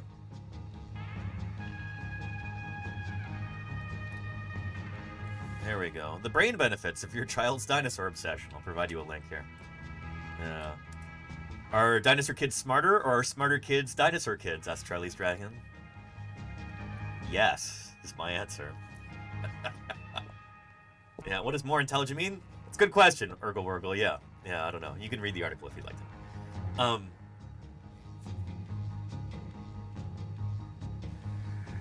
And holy cow, Charlie's Dragon, thank you for those 10 gift subs. Really appreciate that. Holy moly. But you should tell your kid that birds are living dinosaurs, because it's true. We'll be talking about this later today for Thursday BIRDSday. So dinosaurs, not only did they live on all 7 continents, they still do live on all 7 continents on our planet. Get out of there. Uh-oh. Oh, shoot.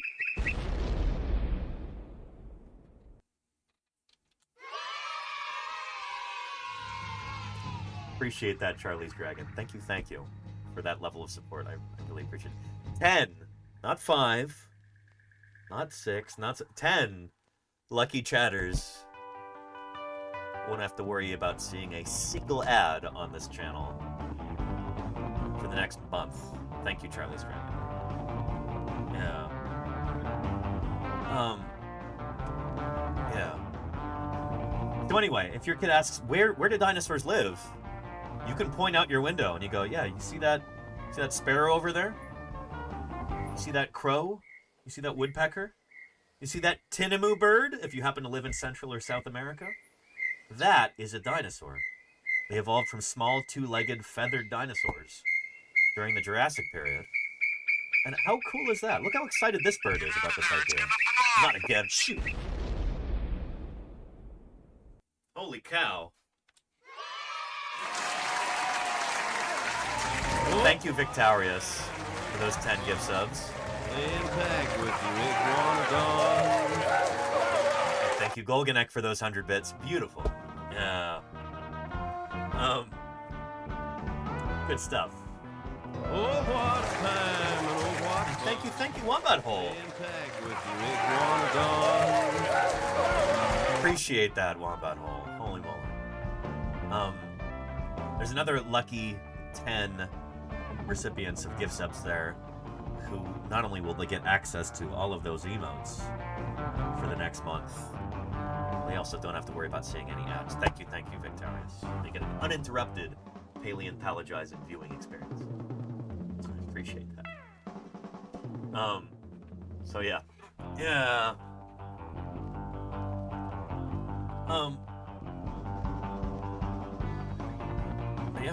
Yeah. I don't know how we got here, but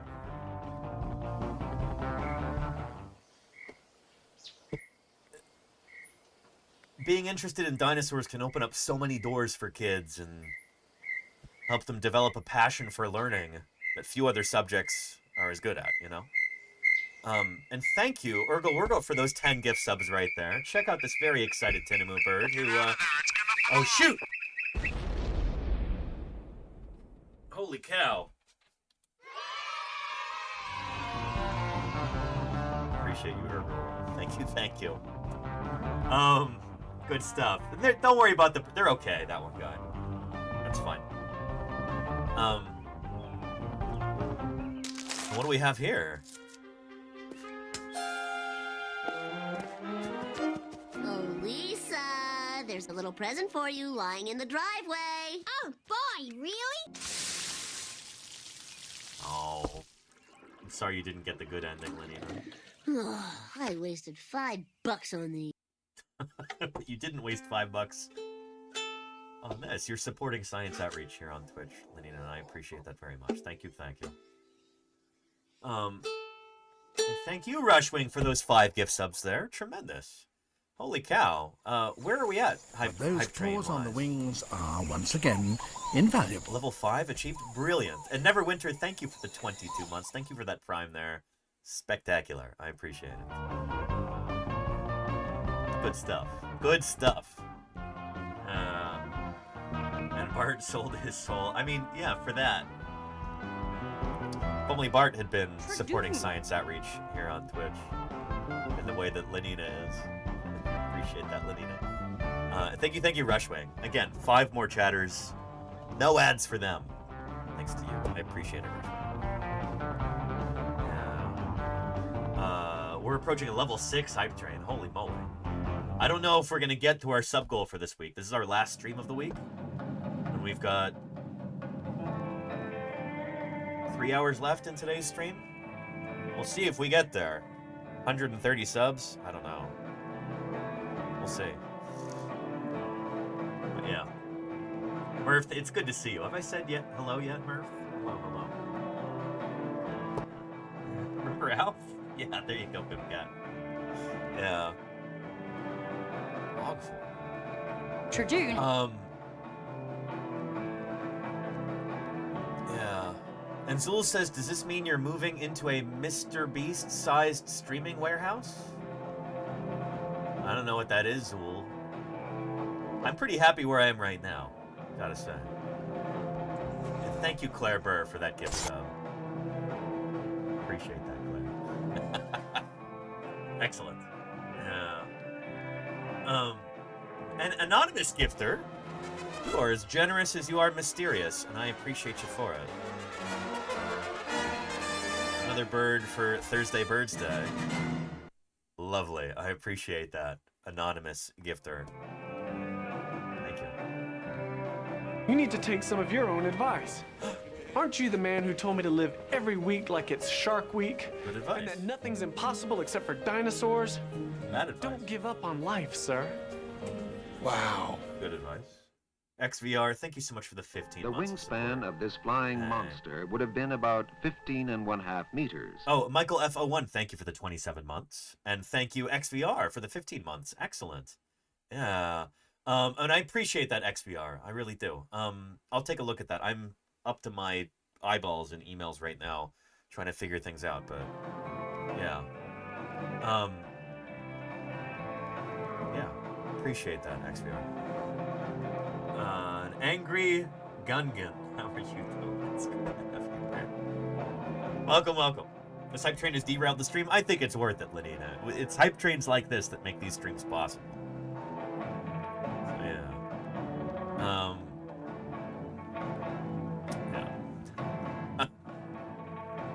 And White Tiger King says, I heard crocodiles have evolved since the dinosaur era? Yeah, I mean, the critters that, like, the lineage of modern crocodilians got their start during the time of the dinosaurs. I think during, like, the Jurassic or Cretaceous. Yeah.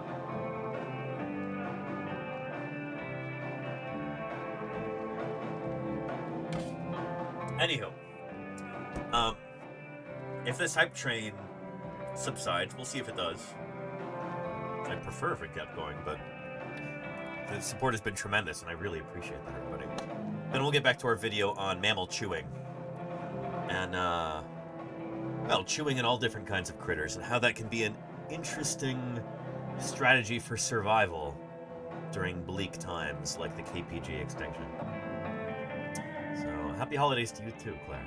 Yeah. This is Telestars, has been found? No. Apache is the name of the track. But, yeah. If you're feeling a bit cheated, try blaming the dinosaurs.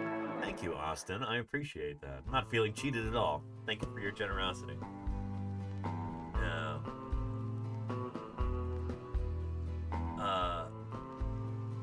And there we go. Hype train complete. Level 6, 91%. 46 gift subs, 700 bits. Thank you, everybody. Really appreciate it. Superb. Let's go back to where we were. Talk about mammals and mammal teeth and mammal chewing. Here we go. Jaws don't just move up and down, they go side to side as well. These movements are powered by specialized, robust muscles that allow the jaw to move in a variety of directions. And the shape of our teeth is also essential to the unique way that mammals process food. Almost all mammals have some arrangement of raised points on their teeth called cusps. Yep, and you've got these too, chat. You've got cusps on your teeth, provided you have teeth. Not everybody does, but a lot of people have teeth, and you've got these cusps on them. So those are, they're part of your mammalian heritage that dates back to the time of the dinosaurs.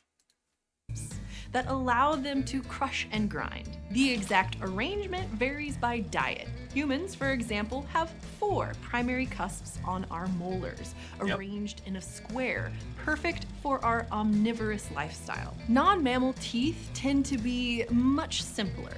Many animals are haplodont, meaning they have conical teeth. And White Tiger King says, but human teeth are not as strong as dinosaur teeth? That is incorrect, actually. You'd be surprised to learn mammals tend to have stronger teeth than dinosaurs. Again, that's going to be shocking to a lot of people, but we as mammals, we only have 2 sets of teeth for our whole lives.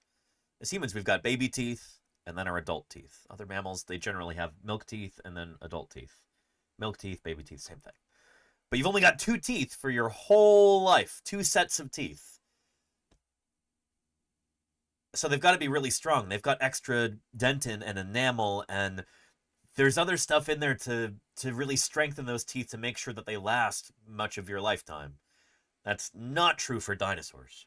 Dinosaurs had teeth that they were constantly running through all the time. Died, perhaps Ontogeny. Catastrophe.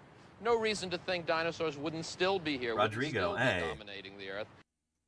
Thank you for the follow. Welcome to Paleontologizing. Good to have you here. But yeah. So here, let me show you a little clip.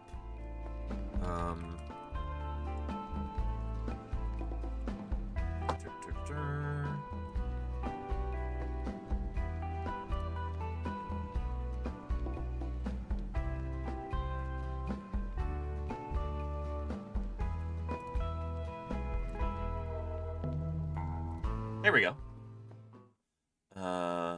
Including more T-Rexes than anyone else in the world, make My him old boss, a legend. Jack Horner. Tell me what these are. Oh my gosh. Are these teeth? Yes. Look at that.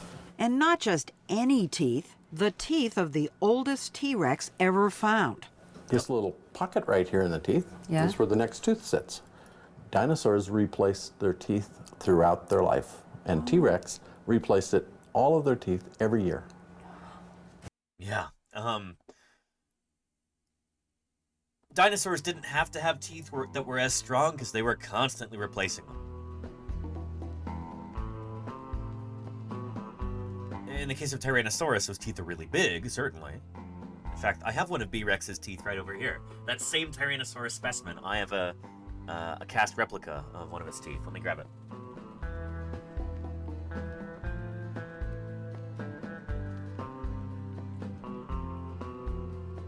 There we go.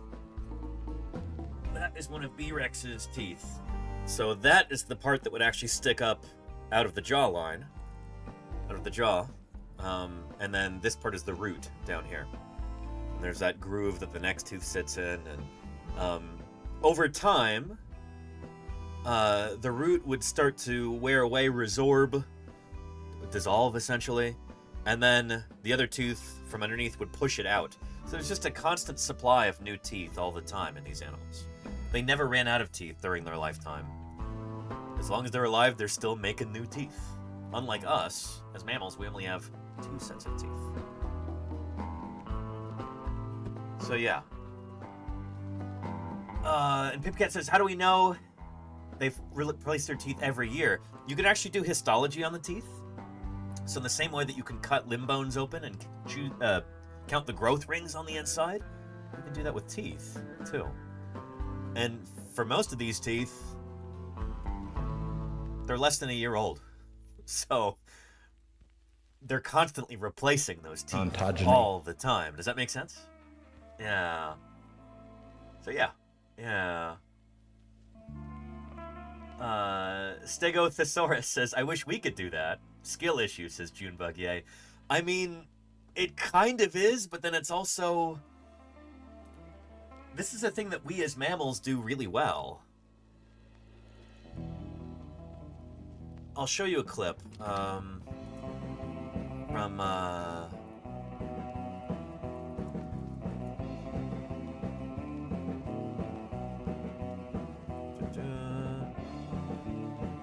think it's here. Let me see if I can find that clip with the teeth. Here we are.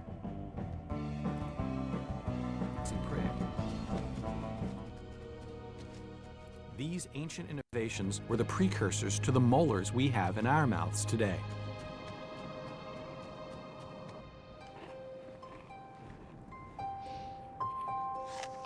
So I had a mouth of molars, couldn't eat the apple. Mouth of incisors, I couldn't eat the, whatever you call this. It's good, by the way. Guava roll. Guava roll. Thank you for having molars, because I'm glad I could do this one. You know, but the humble tooth is very important for our lives today. Every time you bite into an apple, right, that is a very complex behavior. Our front of our teeth, the incisors, bite into that apple, and they do so in almost a perfect way. The teeth occlude in a very fixed pattern, a very precise pattern. So that precision, the way that, and we as human beings are kind of a bad example of this. Other mammals tend to do this a lot better, but we as human beings are very much still a work in progress. We're very imperfect. It's only pretty recently that we started walking upright, and that's why we have like wisdom teeth and all these dental problems and everything. Is like our snout has shortened, and our dental pattern is still kind of trying to catch up. So most of us still have wisdom teeth, which we need to have removed. These are like extra teeth from the back that when they come in, they mess everything else up. Some of us don't have wisdom teeth. We were born without them. It's evolution in action, baby, and I happen to be one of those people. I never had to have my wisdom teeth removed because I have like, I don't know, last time I went into the dentist for x-rays, they're like, yeah, you kind of have one wisdom tooth, but it's very small and it doesn't look like it's ever going to have to be removed. Like, all right. I'm good with that. But anyway, the point is, human beings are not the best example of this. Other mammals tend to have more precise fitting of their teeth. The teeth are all like perfectly aligned and they're all in their little spots. That's something that's really, really important to mammals. You look at dinosaurs like, Tyrannosaurus, for instance. Look at some of those skulls of Tyrannosaurus. And you've got big gaps there in the tooth row, because you've got new teeth coming in, pushing out the old teeth, and you've always got gaps and everything. So there's never that precise occlusion. They don't fit together perfectly. There's always this gap-toothed smile there. It's a different evolutionary strategy. Dinosaurs were constantly running through their teeth all the time, and there's always big gaps and everything, and it doesn't matter. With mammals, we went down an evolutionary path where it was really important for us to have very precise occlusion of our teeth for complex behaviors like biting into an apple, I couldn't eat the, whatever you call this. It's good, by the way. Guava roll. Guava roll. Thank you for having molars, because I'm glad I could do this one. But the humble tooth is very important for our lives today. Every time you bite into an apple, right, that is a very complex behavior. Our front of our teeth, the incisors, bite into that apple, and they do so in almost a perfect way. The teeth occlude in a very fixed pattern, a very precise pattern. Yep. We take for granted how we rely on precise tooth-to-tooth occlusion, except when things go wrong, except when we crack a tooth or something like that. Yep. Good look at you, More Neil. detail about this here. Make sure everything is where it's supposed to be. And there's nothing in here that isn't supposed to be. Wonderfully complex teeth might allow us to have a great bite, but it's come at a price. Yep. It's a trade-off. One of the things that's interesting to think about is, the consequences of the reptile-mammal transition are the fact that we need dentists. It's really Thank you. You're right. Thanks. Thank you, South African fossils. Thank you very much. I mean, reptiles don't need dentists, right? Because they're producing lots of teeth throughout their lives. Boom, boom, boom, and they produce them, they're out of there. Yep. Most reptiles, like the snake, grow multiple sets of teeth in their lifetime. There's a constant stream of new teeth erupting in their Hey, mouths. thanks for saying hello. But after we lose our baby teeth, we're left with one adult set to last us the rest of our lives. Yep. This may not seem like the best of strategies, but there is a plus side. It allows us to develop our very precise bite. Yep. If you're continually replacing your teeth, right? I mean, I think it would be hard to get that, micron scale occlusion, which is so really important to us. You're right. When we lose a tooth, the changes that occur to compensate for the loss of that tooth and the space that it held has a profound effect on our occlusions. Yep. The reason our rows of teeth match up so precisely is that our ancestors reduced the number of sets that they produced. Yep. We've made up for that by strengthening our teeth with extra roots and thick enamel to help them last a lifetime. So dinosaurs didn't have that. They're constantly going through their teeth all the time. We as mammals evolved higher quality, lower quantity teeth. Does that make sense? Along with a little help from our dentists. Yeah. That's neat. I'll have to take better look when I go to the zoo with my kids. The reptile house is not my favorite place. Yeah, yet, it's so not a I would like them in the form you find them. Dead? Yeah, dead 200 million years. Anyhow, wonderful documentary from PBS called Your Inner Fish. This is part 2, Your Inner Reptile, which is... I could go into detail why I don't really like that title very much, but that's not important to what we're talking about now. Let's get back to teeth and mammals. And snakes are great. I agree, Petrodactylus, yeah. Yeah. Yeah. Rind. The exact arrangement varies by diet. Humans, for example, have 4 primary cusps on our molars, arranged in a square, perfect for our omnivorous lifestyle. Non-mammal teeth tend to be much simpler. Many animals are haplodont, meaning they have conical teeth with a single cusp and without any extra ridges. Yeah, so this is... A lot of dinosaurs are like this, where you've got that single cusp like that. These are simple, you might even call them peg-like teeth or knife-like teeth, or I've heard conical teeth, whatever. Many, if not most, dinosaurs are like this. Very, very few mammals are like this. Can anybody... This is a tricky one. Can anybody tell me a mammal that only has teeth like this? A mammal that only has teeth like this. I think there's like one correct answer here.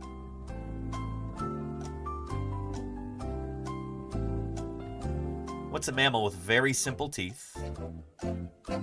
Not a cat. Cats have got really complicated teeth in the backs of their mouths, Pip Cat. They've got carnassials and molars. Not a tiger either, Wild Luna. Tigers also. I'll show you with examples. I do see one correct answer in here, maybe 2. So I'll go through some of these, like, tigers have got a whole bunch of different kinds of teeth. This tiger got a gold canine, that's really cool. But they've got the big canine fangs in the front, they also have incisors, and they have the carnassial teeth in the back. You can see the different shapes here in that tiger's mouth. It's got molars in the back, but in front of that it's got your carnassial teeth that act like a cutting surface against one another. So it's not a tiger, it's not another kind of cat either. Some of the mysteries of these incredible creatures from our past. These terrible lizards. And hang on a second, a man hands. Hang on a moment. How are you doing? Welcome to Paleontologizing. Holy cow. It is wonderful to have you here. Thank you for the follows there, KDO, Darkfire Angel, and Josh. And Arcanist Wolf, Fruity Drink, Borgdorf, Sunshine Coda, Kauko, King of Crows, Dizzylicious. This is really not what paleontology is like. Digging these bones out of the ground is a slow process. We hung out at TwitchCon for a bit. You were super cool. Let's be friends. There have never been more dinosaurs. These are just some of the questions that people ask about dinosaurs. Thank you so much for the raid. I'm trying to remember. We hung out at TwitchCon. I'm sure you were really cool. I'm racking my brain. I met so many people at TwitchCon. I'm sorry. It's wonderful to have you here. Lizards. Hello. If anybody is here for the very first time, bones out of the ground is a slow process. and some of you certainly are, here's a quick little intro video. Come on, YouTube. There we go. This is me. This is what I'm all about. My name is Danny Anduza. I'm a dinosaur paleontologist, and this is Paleontologizing. Oh, okay, I remember you know Manhats. Welcome. It's great to have you here. Thank you for the raid. Let's get another shout out for Manhats here. What were you doing? Love to hear about your stream. Science isn't just test tubes and beakers and white lab coats. What we're doing out here is science, too. We're testing hypotheses by excavating these fossils.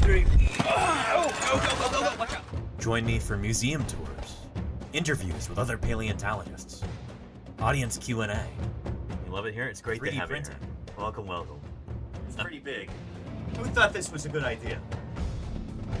And of course, live dinosaur digs. A limb bone from a new duck-billed dinosaur. I invite you to tune in and experience the adventure of fossil science. So that's me. Welcome. If you've got questions about dinosaurs, I'll do my very best to answer them for you. Like, guys, if you have questions about the entire history of life on Earth, extinction, evolution, the fossil record, the origins of biodiversity, the philosophy of science as a whole, I'll do my best to answer those questions for you. With 6-inch daggers for teeth, he was the terror of his neighborhood. This is actually what we're talking about right now, is teeth in different groups of animals, and how the evolution of teeth kind of shapes the evolution of different groups of critters. So yeah, and thank you, Kauko, King of Crows, for the Prime sub there. Because if they're removed, America loses them forever. I really appreciate that. Holy cow. Wonderful. Believe it or not, this is my full-time job as a paleontologist. This is how I pay the bills. This is how I fund my research and travel and field work. So I really appreciate the support. Thank you, Kauko. Excellent. Yeah. Birdie Drink says, I was obsessed with animals and dinosaurs for so long. This is amazing. So glad you're here. Yeah. Like the video said, I mostly work on dinosaurs. I do fieldwork live streams during the field season where I'm out digging up dinosaurs in Wyoming and Utah, hopefully Montana this year, maybe Texas, maybe a few other places. But live streaming fieldwork, showing you what it's like to excavate fossils, collect data live. I interview other paleontologists, do a lot of 3D printing. And this year, I'm also getting involved with a certain kind of non-extinct animal. We're actually trying to save them from becoming extinct. It's this. This is Dermochelys coriacea, the leatherback sea turtle. 2026 is going to be the year of the leatherback for us, so I recently just became completely infatuated with these animals. They are severely endangered. We are going to do our very best to get involved with leatherback turtle conservation and research. So I'm pursuing some partnerships right now with different research and conservation groups, and you're going to be hearing a lot about leatherback turtles, seeing a lot of them on this channel over the coming years. So yeah, it's the world's largest turtle, Salty Dishes. They are absolutely incredible animals. And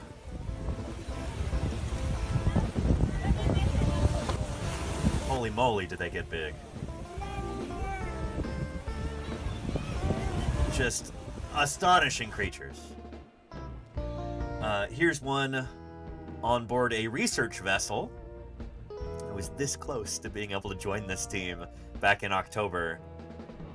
and then we had cancellations because of bad weather. But this guy right here, in the sunglasses, that's Scott Benson, and I just confirmed with him this morning. I'm going to be doing a live in-person interview with him on December 28th. And we're going to be talking all about leatherback turtles. Until recently, he worked with NOAA, the National Oceanic and Atmospheric Administration, with the Fisheries Department. So he's one of the world's leading leatherback researchers. I can't wait. We're going to be talking all about leatherbacks then. And yeah, so we're starting the year of the leatherback before the year even starts. It's going to be great. So yeah. And yeah, Digital Deck says they've been around a while as a species, I think. Oh yeah, so leatherback turtles, they go all the way back to the Cretaceous period, essentially. They look like they're straight out of the age of dinosaurs because they are. We had critters like this swimming around with mosasaurs and plesiosaurs. There's other leathery-backed turtles. We're not totally sure how closely related modern leatherbacks are to these fossil turtles.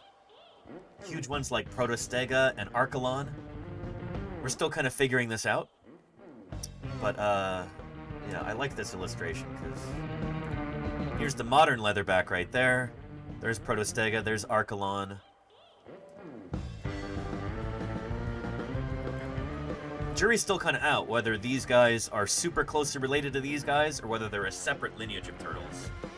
But they are very similar in a lot of their morphology, aspects of their anatomy, their bodies. So yeah.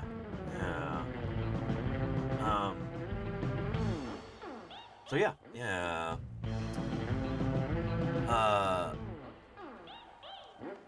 Let me grab my Archelon skull real quick and show you that. Because that is impressive.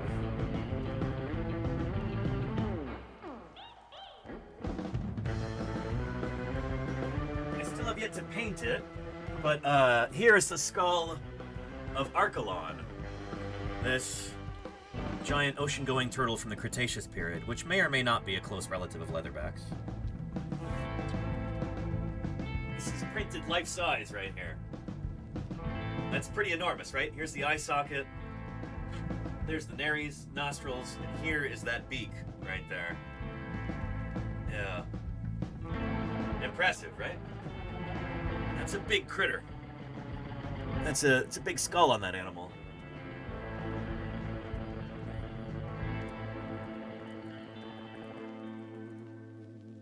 Yeah, check that out. Huge creature. Just bonkers. Yeah. And modern leatherbacks are pretty darn big, too. But, holy cow, Archelon really takes the cake. Like, look at this animal. Look at that right there. Yeah.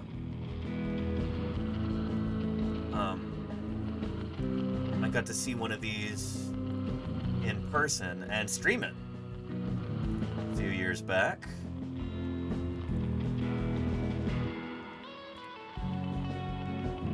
So a lot of it. We will do that. My goodness.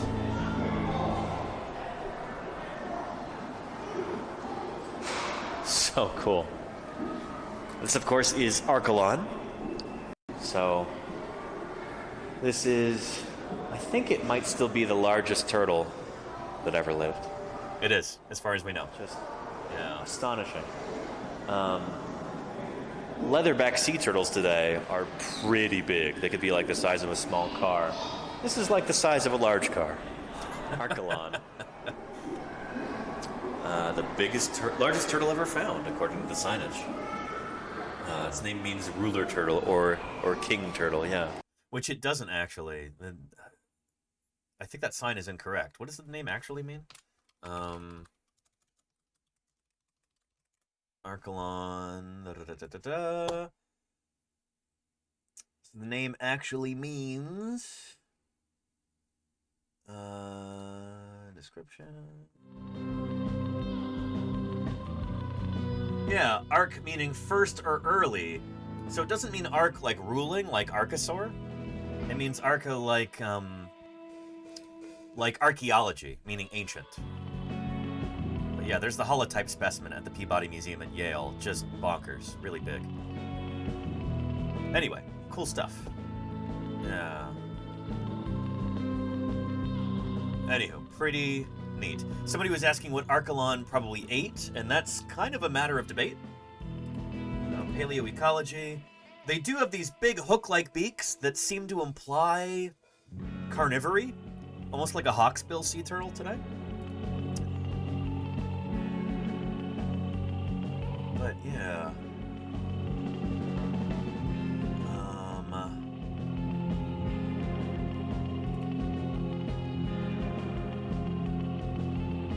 Let's see.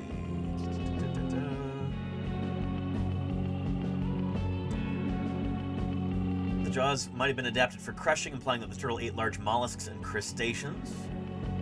They probably kind of ate whatever they want. Conversely, the beak may have been adapted for shearing flesh. It might have been able to target larger fish and reptiles as well, similar to the leatherback sea turtle, which, as well as similar to the leatherback sea turtle, soft-bodied creatures such as squid and jellyfish. So leatherbacks today almost exclusively eat things like salps, jellyfish, tunicates.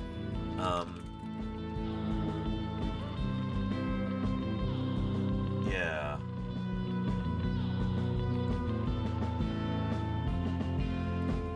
Here we go. Here's a leatherback just going to town on a huge salp.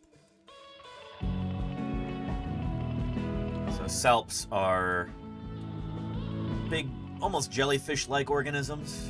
I don't think they're closely related to jellyfish, but they've got a similar lifestyle. They kind of float in the current. And here's a leatherback just chowing down on this thing. Yeah. So, yeah. Oh, and bye to you, Manhands. Thank you so much for being here. Thank you for the raid. I really appreciate it. Let's give another shout out to Manhands real quick, if you don't mind, mods. Yeah. Nerdy linguist hat here. Greek arca meaning both beginning ruler, etc., and origin. Interesting, Kaoko. I didn't know that. Yeah. And thank you, Manhands. Hey, I appreciate that. I'll here, let me drop you a follow here. And yeah, I can see when you're on. Cool, cool, cool. Thank you again for the raid. I really appreciate it. Yeah. Have a great rest of your morning, evening, whatever time it is where you are. Hope you have a good one. But yeah, look at this critter. Just nuts. Like, this is an animal that it's like it's straight out of the Cretaceous period, and yet they are still around today, and they are at severe risk of extinction. Which is why I'm so jazzed to get involved with their research and conservation.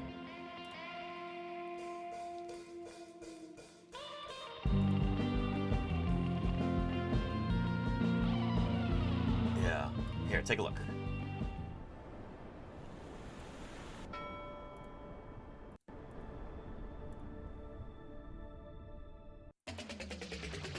Species in the spotlight. Pacific leatherback sea Leatherbacks are the turtle. largest turtles on Earth, growing up to 7 feet long and weighing more than 2,000 pounds. Nuts. These sea turtles are among the most highly migratory animals on Earth, some traveling up to 10,000 miles a year between every ocean except... I was trying to pause and it turned the sound off. Traveling up to 10,000 miles a year. I bet most of you in the chat don't even swim 10,000 miles every year, you know? 1,000 miles a year between their nesting and feeding grounds. Prevalent in every ocean except the Arctic and Antarctic, the species overall is declining, more so in the Pacific. In the eastern Pacific, the Mexican population was once thought to be the largest in the world and has experienced an alarming decline. This trajectory of decline that we've seen and actually collapse. We're talking about only 20 or 30 turtles nesting every year, where thousands used to just 40 years ago. That's the kind of dramatic decline.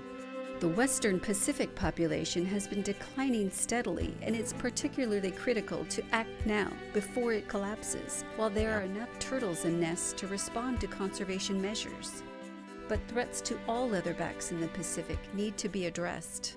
The top threats to populations are uncontrolled coastal development, all the bad stuff on the nesting beaches, egg harvest, poaching of the females, predation on the eggs by dogs and pigs. Deforestation makes the sand too warm and dry and the eggs don't hatch.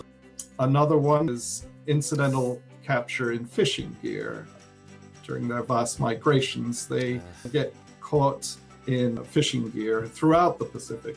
And finally, marine debris, which the leatherbacks mistake for their favorite food, jellyfish. And they choke on those.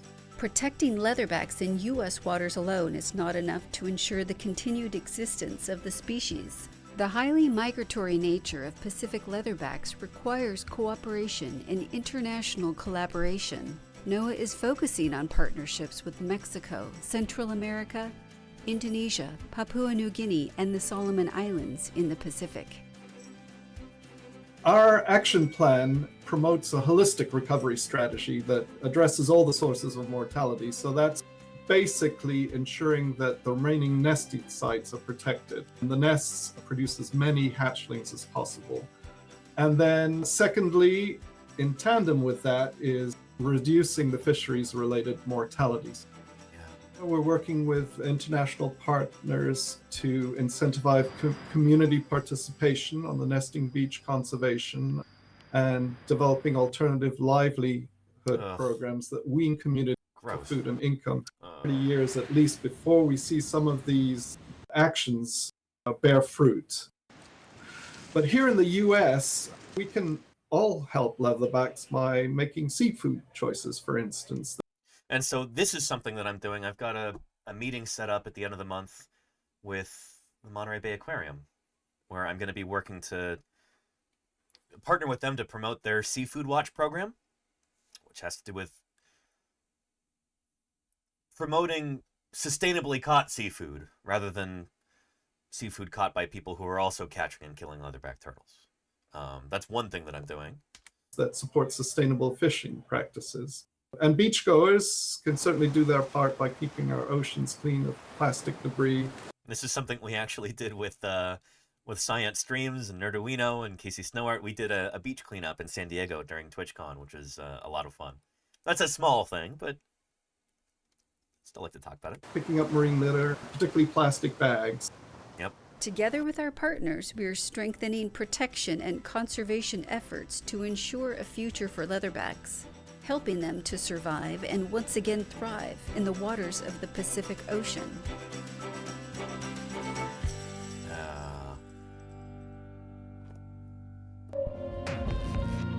So here's a link to that video right here. But we're going to be talking a lot about leatherbacks over the next year. And I'm still new to this whole thing, so I'm still making connections, still meeting people, but I'm hoping that we here in this community can help get the word out about these animals, educate people about them, because things are not going to change unless people really start to care for these creatures. So outreach is going to be a big part of this. Awareness is going to be a big part of this. But also, I'm hoping that we can run some fundraisers, help raise money for leatherback turtle conservation and research. And so I'm planning on doing some merch drops where all of the proceeds are going to go toward leatherback research and conservation. And I might be able to actually help out with some on-the-ground conservation efforts too. I'm exploring some different avenues for this, but the hope is I can actually join some research and conservation teams. Be there on the beach to assist with measurements and study of the female nesting leatherbacks as they come ashore. Helping to count the eggs, helping to gather crucial data on these creatures we can use to build good policy to protect them. And might even have a chance to tag some leatherbacks at some point. We'll see that. We'll see if we can do that. But I'm still kind of in the putting out feelers stage right now. But holy cow, do we have some exciting opportunities that are already starting. I'm also in contact with the World Wildlife Fund. I brought up the idea to them that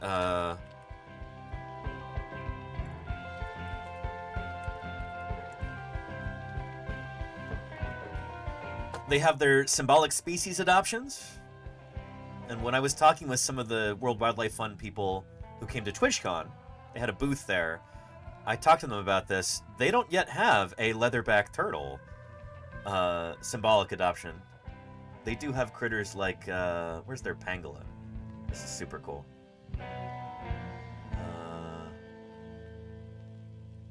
Let's see. Sort by popularity? Let's do alphabetical. There we go. Their pangolin is really cool. Let me find the pangolin. But with the symbolic adoption, you know, you fork over $60, they send you an adorable plush of the animal along with an adoption certificate. And then your funds are going toward helping educate people about these animals and helping conserve them. Here's a link to their pangolin there. They do not yet have a leatherback turtle.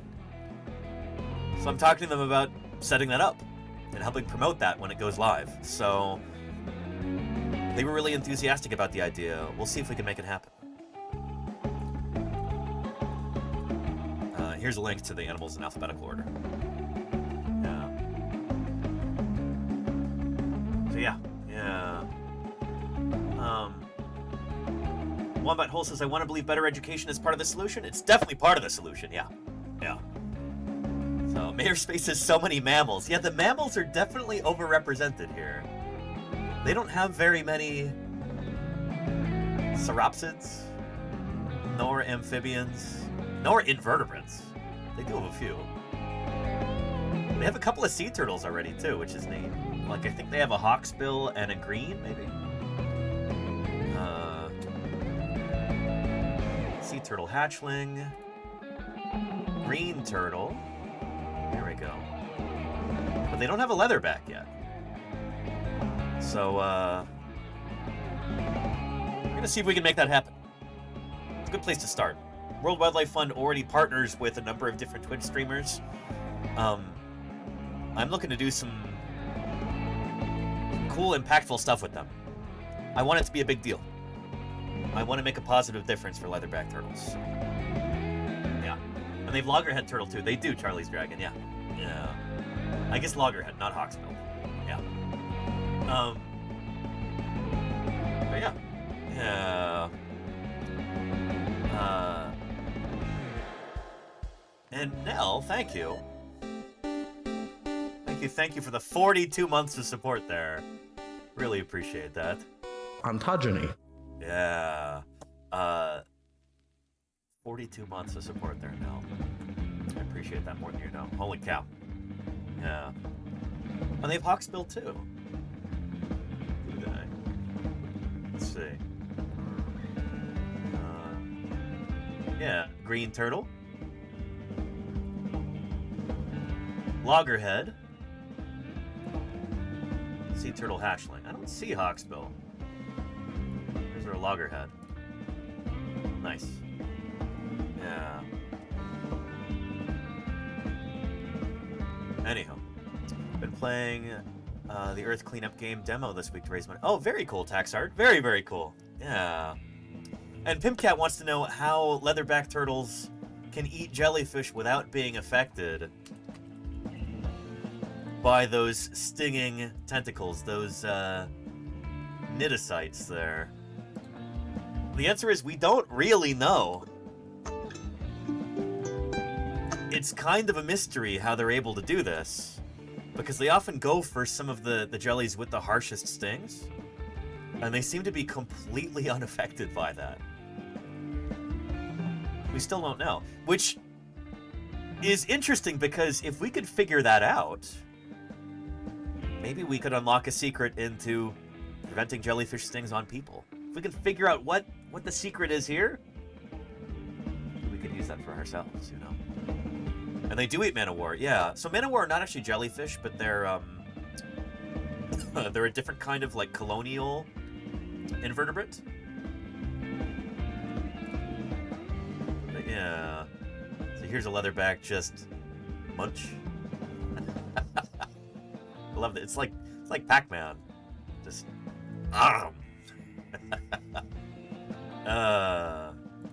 good stuff. But yeah, we don't really know how they do that. It's still kind of a mystery, as far as I know.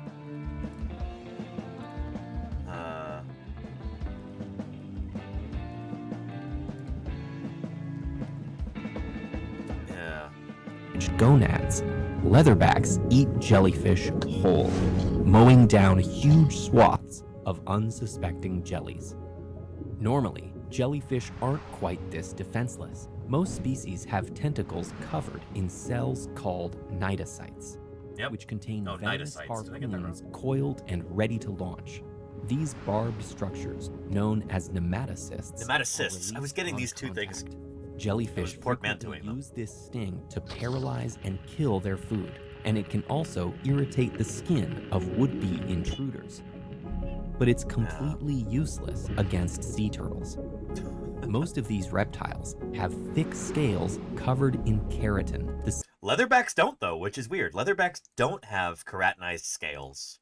As their name would imply, they have leathery backs and leathery rest of their body. So what's their deal? How are they invulnerable to jellyfish stings? We don't know. Same material that makes up nails and claws. This leathery armor protects their skin while they hunt, and any captured prey that tries to escape is impaled on the keratinized spikes lining the leatherback's esophagus. Yep.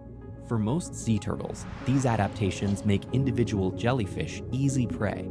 However, a jelly population's true defense. Anywho, jellyfish reproduce really quickly. Here's a link to this little video with these neat animations. Check it out.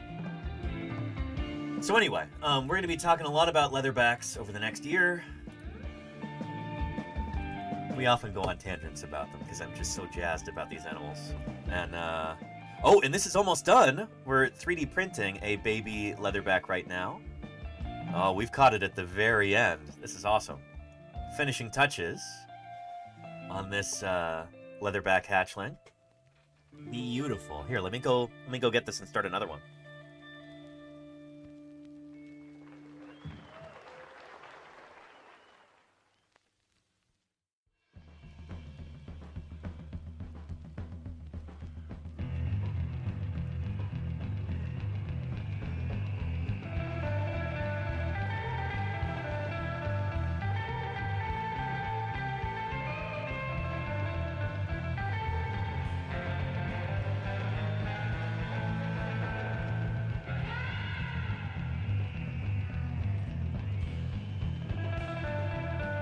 There we go. Excellent. So this is one of the things that I'm working on in preparation for the new year. Printing these baby leatherback hatchlings here, which when assembled with smoothing compound and everything, they'll look like this. This one's not painted yet. I'll probably add some more smoothing compound to it, but yeah. And then there's a little magnet there on the chest. So I'm going to be offering these as a little thank you gift to leatherback turtle researchers and conservationists we work with on the land, over the next year. The greatest of all the reptiles, the dinosaur, was king. And thank you, Amish Andy, 40 months. Holy cow, do I appreciate that. Thank you. So, yeah, thank you. 40 months is a long time. These will be really cool. These are life-size. So leatherback hatchlings are about the same size as other sea turtle hatchlings, even though the adults are so much bigger.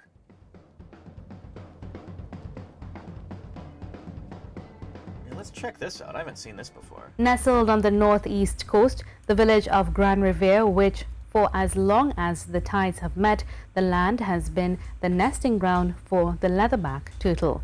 And it's here that cameraman Joel Phillip and Kent Fuentes discovered one young man doing his part to ensure the safety of the hatchlings of the leatherbacks.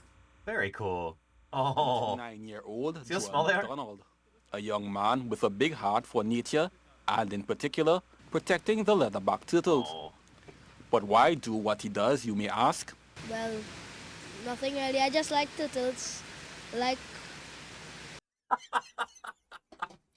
I'm sorry, what did he say? I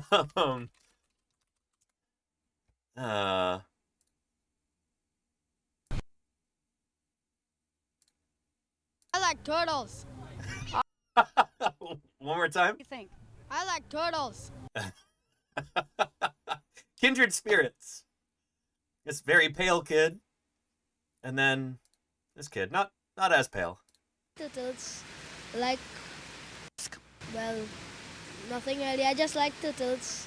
Like the natural life. Yeah. Good for you. In a Holy time cow. when young people are sometimes seen as a vulnerable species, the young man believes it's his job to protect one that is endangered. When I see the birds, or sometimes when you're walking, you just sink. And after there's dig, after you will see them. And you leave them for a little while, and after they come back, I went with the bucket down there. And after you dig them around them, and so as they come out, they could just be free. And after you put them in the bucket and bring them here until 6:30. I like how he's gesticulating. Actually, there's a leatherback hatchling in his hand. Did you see that? So as they come out, they could just be free. And after you put them in the bucket and bring them here until 6:30. One thing we discovered is that Joel knows his stuff about the turtles he protects. I could tell you what us keep them alive. Let us feed on. See this? Yeah. This is the yolk. Let us Yeah, feed the on yolk from the egg. until they reach out to you see to eat the baby turtles. Let's encourage young Joel as he continues to perform a task that saves a life as precious as his own. Kent Fuentes, C News. I gotta grab that,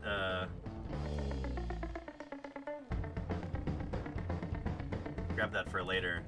See if I can snag the, his I like turtles line there. Nothing really, I just like turtles. Again? Do what he does, you may ask. Well, nothing really, I just like turtles. I like turtles too. Yeah. New alert, says Ms. Art Rules, yeah? Yeah.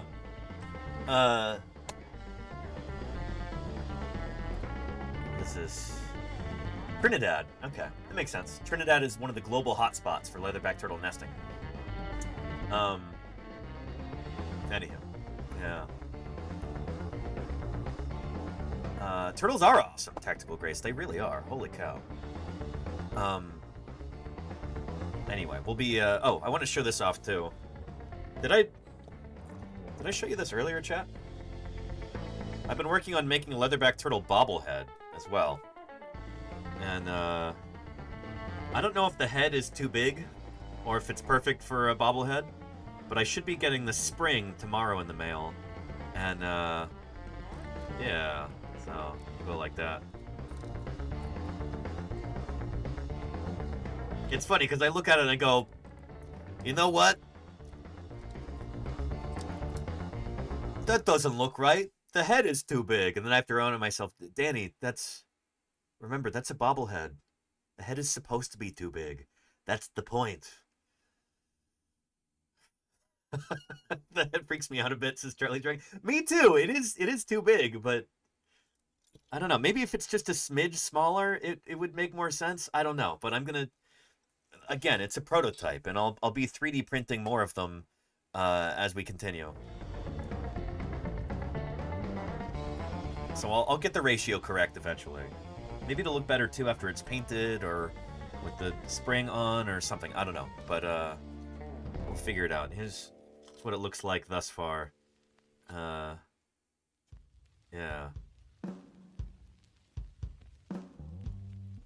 Anyway, maybe I just need to print a bigger body for this head. But yeah. Anyhow. It would get more of that bobblehead feel, maybe, says Murph. You think I should make the head bigger? You think it's not big enough yet? I feel like it's already really big. I mean, for comparison, here it is normal size, right here. So, yeah, compare. Normal size. And bobblehead size. Oh, I don't know.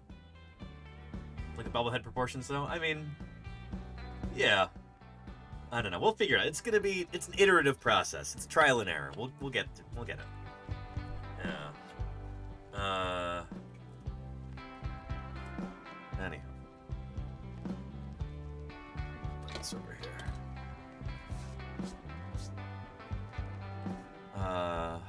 Pop vinyl. I don't know if I like those XVRs, so I'm not quite going for that. They're also a lot more stylized than this. By the way, I have one of those. I got it on sale somewhere for like a few dollars, but they had one of those. It's like a Funko Pop. I forget where I got it, but it's a Tyrannosaurus skeleton. I think it's like official Jurassic World branded, but it's right here. I kind of couldn't pass it up. It was like $4 or something like that. But yeah, and who can tell me what's wrong with this? There's like a really funny error they made here. What is the error that they made? It's especially obvious if you look at it head on like that.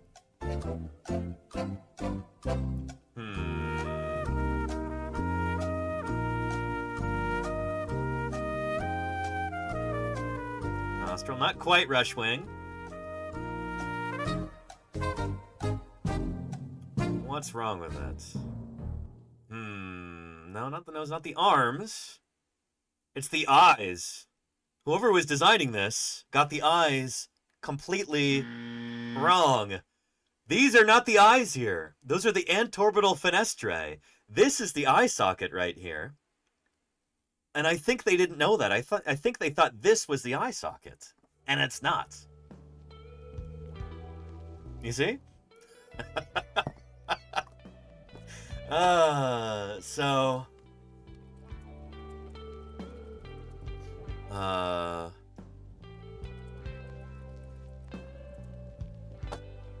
Here we go. I'll show you here.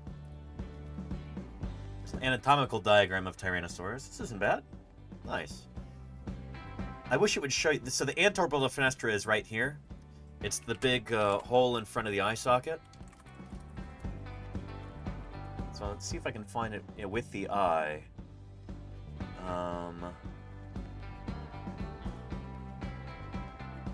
Yeah, that'll work. It's a little goofy looking, but it's correct. That's the eye socket right there. This is what we call the antorbital fenestra. So it's a big hole in the skull, big window in front of the eye socket. Antorbital, anterior to the orbit, in front of the eye. So, here we go. There's the actual, these are big goofy eyeballs put there in the eye sockets, but yeah. Here we go. This shows it off too. Antorbital fenestra, eye socket, orbit. They didn't know that in making this. They thought that was the eye socket. Which I think is really funny. Anyway. And that flaps, that part... That flaps when it breathes. Maybe. You do see that in some depictions. Like, I think, in Saurian, I think they made it kind of reverberate when the animal is breathing.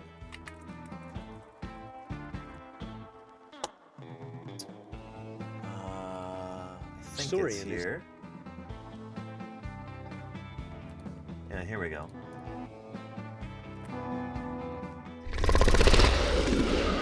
Yeah, see? Yeah. One more time.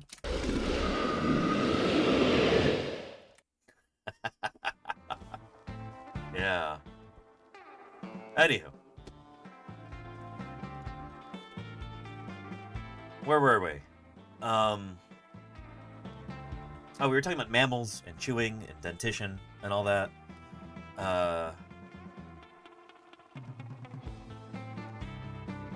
I've got 2 hours before I gotta end the stream. So, yeah, we can talk about that for a while, and then I want to check out this new Pachycephalosaur that the Smithsonian is getting hold of, apparently. Pachycephalosaur. And, yeah, what I'm going to do is rewind our video a little bit. And then, oh, here, let's start from the beginning. I'll run to the bathroom, and by the time I get back, we'll be at the same spot where we were, and we can continue to talk about this. But for everybody who's just waltzed in, we were talking about how, well, the title of the video from PBS Eons is How Chewing May Have Beat Extinction. This is about our ancestors, mammals, and how chewing is very important to mammals as a group. Take a look. 66 million years ago, after an asteroid I'll be right back. slammed into the Earth and wiped out the non-avian dinosaurs, the world became a dark wasteland. Plants couldn't photosynthesize, food chains collapsed, and about 75% of species went extinct. But among the survivors were two distantly related groups of animals that, on the surface, seem to have nothing in common.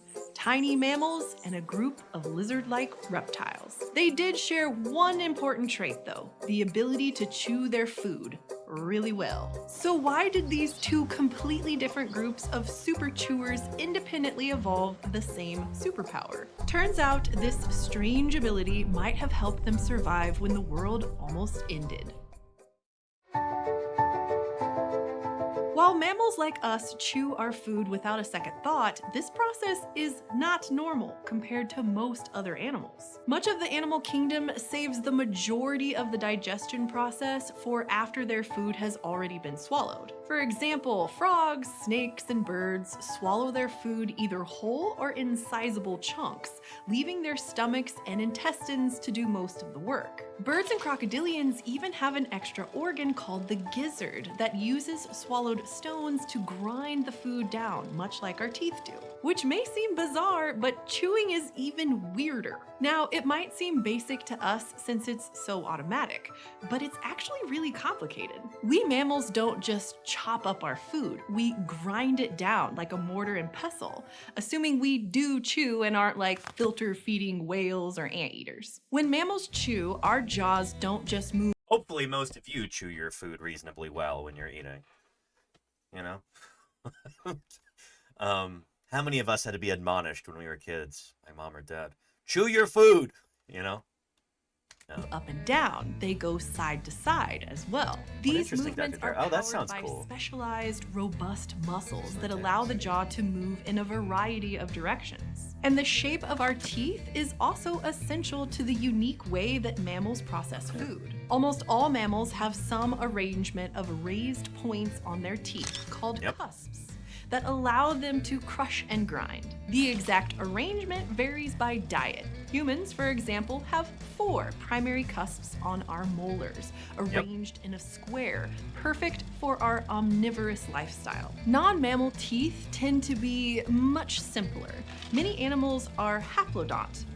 So, yeah, before we got this big raid from Manhands, Ontogeny. I was posing a question to the chat, which is, which mammal has teeth that are like this? Most mammals have got very complex heterodont teeth. Like, their teeth have interesting cusps and weird bells and whistles, and then the teeth in the front are different from the teeth in the back. Which kind of mammal is it that only has teeth like this? That's all they've got. I think there's one correct answer. What kind of mammal has homodonty with haplodont teeth like this? There you go, win 528. It's like a duck, yeah. Platypus, says Cacklinsworth. Rat. All right, there are some correct answers that I see there. Yeah, not possums, Snedding, because possums, like we saw here, they've got your canines in the front, and then they've got incisors, and then they have all of these teeth with all these cusps through here. We're talking about simple haplodont teeth like this with a single cusp. Their correct answer is the odontocetes. These are your toothed whales. Dolphins, orcas, sperm whales to a certain extent. They've got simple teeth and they're all pretty much the same. They're like the only mammals that have teeth like this. And for them, it's a weird adaptation that they've evolved over time, where their ancestors had lots of different kinds of teeth. And yet, over tens of millions of years, the toothed whales developed simple, almost conical teeth. Yeah, for eating fish. There you go, Claire. Yeah. Yeah. And Charlie's Dragon says, I've seen toothed whale teeth, and yet it doesn't cross my mind. Exactly. Yeah. Yeah. And it's perfect for grabbing, yeah, them slippery fishes. Exactly, Rushwang. Yeah. And there you go, Cacklin's Swerve. Saw the error of my whales. I mean, whales. Yeah. Yeah. Yeah. And there you go, Snowdenchi. Interesting. Yeah. Oh, that's cool, Geeks Tour. Whales and dolphins working together, catch fish. Very intelligent animals. With, it seems, rich inner lives. Like, they have thoughts and feelings. They have culture. Like, they're such complex animals. They're so cool. Anyhow, haplodont teeth. Extremely rare in mammals. That's the only group of mammals that has that are your toothed whales. Everybody else has more complex, multivariate teeth. And without any extra ridges. We see this type of dentition in crocodilians and snakes, as well as many species of fish and amphibians. And the ancestors of mammals started out with these simple teeth too. Take Archaeopteryx from the late Carboniferous. I think they have 2 sets of teeth their whole lives, Claire. Yeah. Period, 306 million years ago, for example. This little carnivore had basic single-cusped teeth. It didn't need anything too complicated to tear off chunks of meat from its prey. Over time, that It does look pretty excited, huh? He's like, oh boy! I see it too, Claire. Yeah. He just looks overjoyed. He's like, oh man, look! I'm in a PBS Eons video. Look, Mom. need anything too complicated to tear off chunks of meat from its prey. Over time, that single cusp split into 3 cusps, lined up in a row. This is known as triconodont dentition, and it appears to first pop up in mammal relatives from the late Triassic period, like Morganucodon. Triconodont teeth. She said Morganucodon. That's why I always thought it was pronounced, and then I heard mammal people call it Morganucodon. And I'm like, tomato, potato, what is it? How do you say that? Morganucodon? Morganucodon? Probably both are correct. Teeth allowed late Triassic period, like Morganucodon. Triconodont teeth allowed Morganucodon to slice through meat rather than just rip and tear. But the real game changer came about 145 million years ago in the Cretaceous period, with one of the great milestones in mammal I've heard it both ways, though, yeah. The tribosphenic molar. The earliest example of this kind of tooth shows up in a little mammal called Tribactonodon, whose Pimcat says it looks like a moray eel and an otter had a kid. Who? Morganucodon or Archaeopteryx? This is like the earliest synapsid that we have, I think. First one? This one or Morganucodon? The brown one. Okay, Pimcat. Morganucodon. Yeah. Oh, what a cool critter. It's got a beetle in its mouth. That's why this looks kind of weird. The beetle's like, oh no! Yeah. R.I.P. to that beetle. F's in the chat for this beetle. Falling victim to those triconodont teeth, you know? Dentition, and it appears to first pop up in mammal relatives from the late Triassic period, like Morganucodon. Triconodont teeth allowed Morganucodon to slice through meat rather than just rip and tear. But the real game changer came about 145 million years ago in the Cretaceous period, with one of the great milestones in mammal evolution, the tribosphenic molar. The earliest example of this kind of tooth shows up in a little mammal called Tribactonodon. Tribactonodon, who sported molars with 3 cusps arranged in a new pattern, a triangle. With these tribosphenic molars, mammals could do more than just tear and slice. They could crush and grind too, turning their food into an easily digestible pulp. Almost all mammal teeth today are thought to have been derived from some form of these molars, so I guess you could say Tribactonodon was really on the cusp of something great. The combination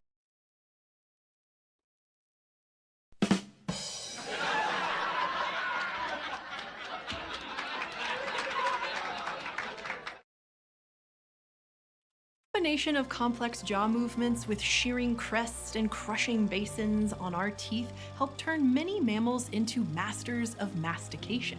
But if most of the animal kingdom has gotten along just fine without chewing, why do we do it? For decades, scientists thought they knew why mammals evolved such high-powered chewing. See, mammals are warm-blooded, or endothermic. We burn energy constantly. The idea was that it takes a lot of energy to maintain a high body temperature, a speedy metabolism. Here, I'll be right back, chat. I gotta go get something off the doorstep. You behave. I'll be right back. And to stay active for long periods. So all that crushing and grinding would help extract maximum calories from every bite to fuel that need for energy. Chewing breaks down food into smaller pieces, which greatly increases its surface area. This makes the chemical breakdown of the material easier and digestion more efficient. It made sense until they looked closely at the tuatara. Tuataras are reptiles that live in New Zealand. You might remember them from our episode when lizards took over the world. They look a lot like lizards, but they're not. They're the last survivors of an ancient group called Rhynchocephalians that once spread across the globe. If you look inside a tuatara's mouth, you'll find something strange. They have 2 rows of teeth along the roof of their mouth. When they close their mouth, Thank you, Lilith Hobo, for the 1,500 bits. Almost got that here without mind knowing it. Not quite as slick as you thought there, Lilith Hobo. Thank you so much. 1,500 bits is beautiful. I really appreciate that. Thank you. Good stuff. I have a tuatara skull here in my office. Give me a second. I might be able to snag this real quick. Or maybe it's gonna take a minute. Let me go look and see if it's readily accessible. Hang on just a moment here.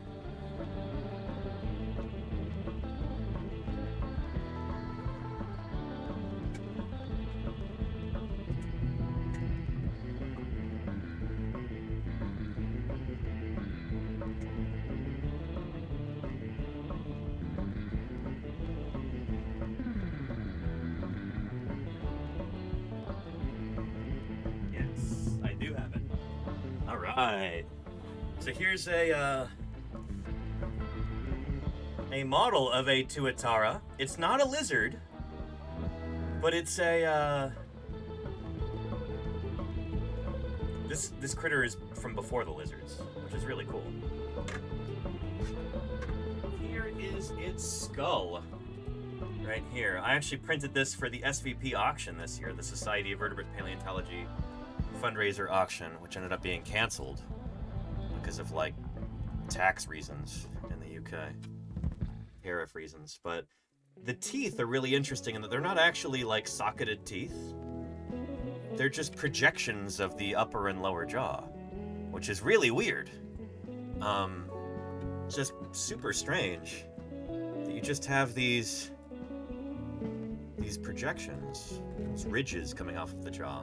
Not like teeth that have roots set in sockets. These are just ridges on the jawbone. Strange, you know? Really weird. That once spread across the globe. If you look inside a tuatara's mouth, you'll find something strange. They have 2 rows of teeth along the roof of their mouth. When they close their mouth, the lower jaw slides forward between those rows, shearing food through the teeth like a living handsaw. And for a long time, scientists couldn't agree about just how complex their chewing was. But new computer modeling has put this debate to rest, showing that tuatara jaws can actually move in very dynamic ways, making their chewing quite impressive. It turns out these little guys are the only other animal in the world that is considered to have as complex a chewing system as mammals. But here's the thing. Tuataras are notoriously not warm-blooded. And not to throw shade, but they're kind of lazy too. Tuataras are generally ambush predators, meaning they sit around and wait for food to wander by and basically deliver itself to them. So if complex chewing evolved to fuel the high-energy mammalian lifestyle, why does this lazy reptile have it too? The answer might lie in when these abilities evolved. While the tuatara is the only living... They're a long toad? No. So tuatara are a kind of reptile. Toads are amphibians. So a tuatara is more closely related to you and me than it is to amphibians. Here. Oh, they meant in style. Oh, okay, never mind. Yeah. We're all good. Yeah, they do just kind of wait for their food to walk up to them. Which is, honestly, a pretty good gig, you know? You just get to hang out. And your food just shows up. It's pretty cool. Yeah. And, Emima Chaotica, thank you for the follow. Welcome to Paleontologizing. It's good to have you here. Not lazy, just mellow, says Golganek. Yes. Yeah. Ballistic hunting agent. XVR, yeah. Living Rhynchocephalian, this group was much more diverse and prolific during the Mesozoic era. And yeah, there were so many different kinds of Rhynchocephalian. They were just all over the place. Fossil teeth in some extinct Rhynchocephalians from the late Jurassic period show the same wear patterns that we see in modern tuataras. This is around the same time that we see early mammals flexing their jaw muscles and right on the verge of developing tribosphenic molars. And if we fast forward to the end of the Cretaceous 66 million years ago, mammals and Rhynchocephalians were two of the few groups to survive the KPG extinction event. But how could chewing prevent extinction? Well, that asteroid... I mean, any mom or dad could tell you this, you know? Chew your food or you'll go extinct. You know? You don't want to choke. The answer's right there, you know? Kicked massive quantities of soot into the atmosphere, leading to global cooling and lots of plant death due to their inability to photosynthesize. Very good and treasure, Many groups were going extinct, making all kinds of food resources unreliable. Now, many animals are dietary specialists, meaning that they are really good at acquiring one specific type of food. But in this wasteland, being a dietary specialist was a death sentence. If you only ate leaves or one type of prey, you were probably done. During a time when food resources are scarce and unpredictable, it's pretty dangerous to be a picky eater. But the phrase beggars can't be choosers? It's very true in this case. Mammals and Rhynchocephalians had an advantage. Their complex chewing systems meant they could process lots of different types of food. Worms? Sure. Snails? Why not? Beetles? Absolutely. Lizards? I'll try it. Eggs? In a pinch? Might as well. Now, this isn't to say that all these animals don't have preferences. This isn't about what they would generally eat, but instead about what they can eat when nothing else is available. When like what can you survive on? That's the question. resources are plentiful, it doesn't hurt to go for your favorites. But when resources are scarce, wasting energy hunting for a specific meal is a dangerous gamble. We can see this flexibility in modern tuataras. They're primarily insectivores, but when times get tough, they'll eat seabird eggs and chicks. Lizards? I don't think they eat lizards. I don't think lizards occur in their range. Chat, you can look this up, but I don't think there's any species of lizard that occurs with tuatara. I think it's one of the reasons why we still have tuatara is because lizards never made it to New Zealand. Am I right about that? Here.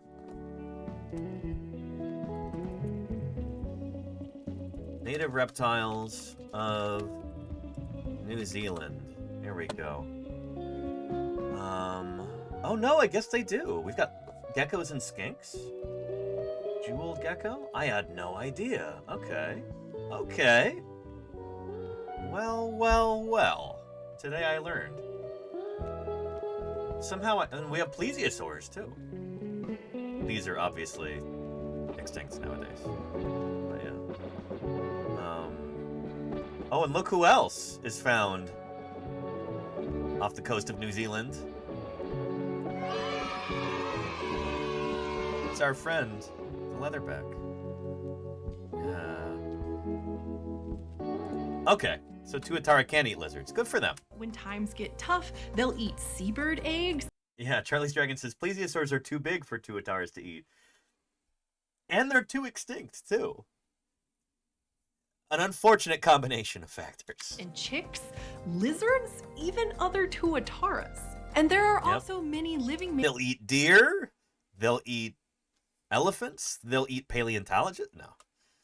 Mammals that are generally herbivores that will eat meat opportunistically. Like sika deer, studies show they supplement their diet with bones and dead birds. So food preferences are fine most of the time, but in times of crisis, like a giant asteroid impact, the ability to eat whatever is available can come in pretty handy. Which kind of means it took a lack of food for our ancient relatives to start eating more food, or at least a wider variety of food. 66 million years later, we're still here. So is the tuatara. And at least part of that probably comes down to our willingness to chew and to not be so choosy about what we're chewing on.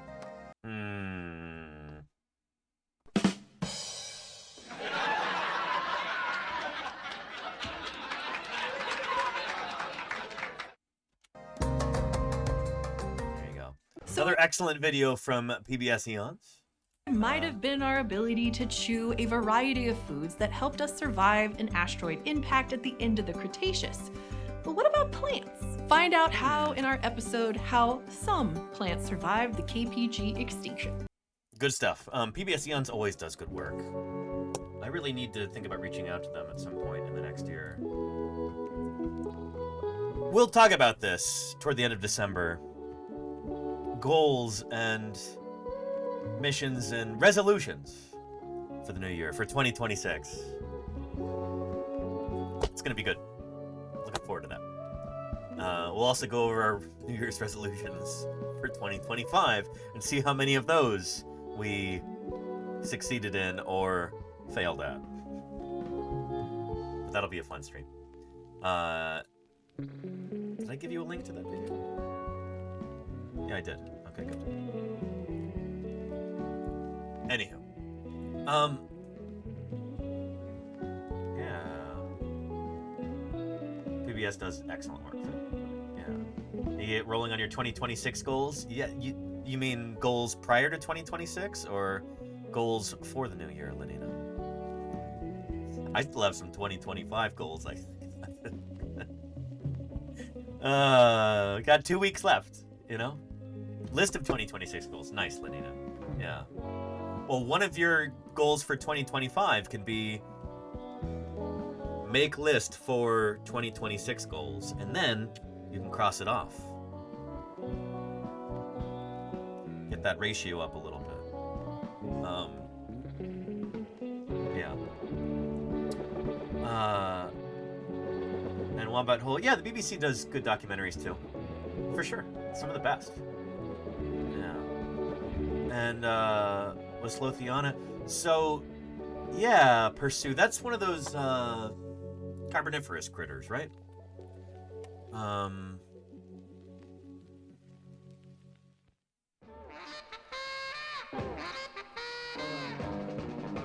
Yeah, probably not a chewer, this critter.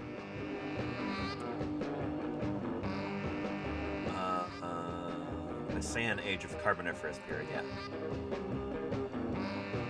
Really small little critter. Not a lizard. It evolved long before the first lizards did. But yeah, I'm guessing this critter probably had pretty simple teeth.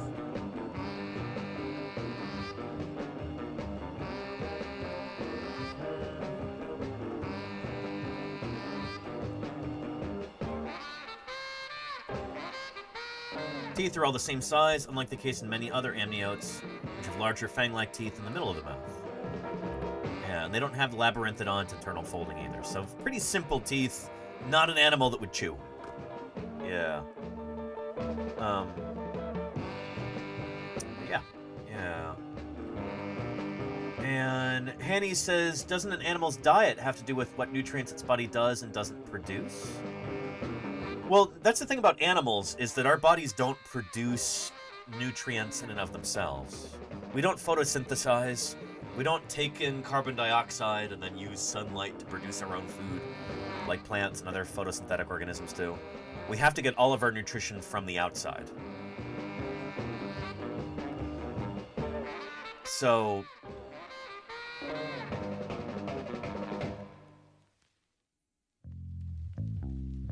yeah. We don't produce any of our own nutrients. Everything has to come in from an external source, if that makes sense. Yeah, we eat plants. Exactly, Deathsaurus, yeah. Yeah. Thinking of vitamin D and things like that. Oh, good point. Okay. That is still an external source, but our bodies can synthesize vitamin D.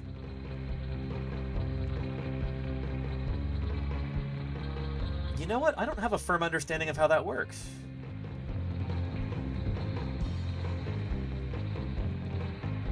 Before we get into our Pachycephalosaur news, I feel like we should take a look at that.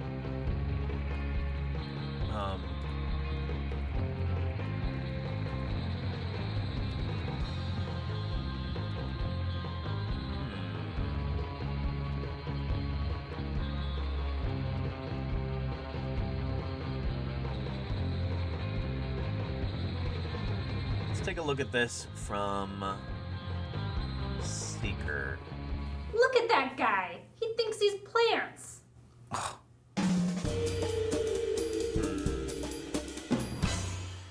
Howdy, Vitamen and Vitawomen and everyone in between. Trace here with some brain nutrition for you for D-News. Vitamin D is everywhere in our diets these days, sort of. You can get it in cereal, milk, orange juices, and other fortified foods, as well as in fatty fish, egg yolks, and a few other places. But mostly, vitamin D comes from you. From me? Wow. From your skin. From my skin? You make it.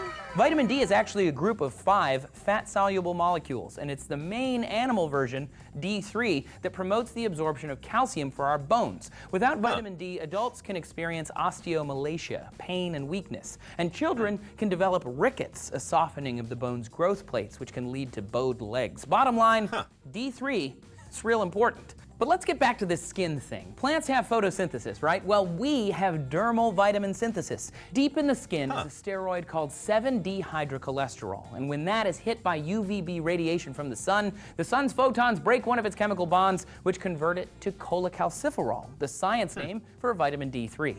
Once the D3 is created, the liver and kidneys convert that to its final form, calciferol. Whew. And it's funny, the vitamin names remind me of Dimitri Martin, who had a stand-up bit about this.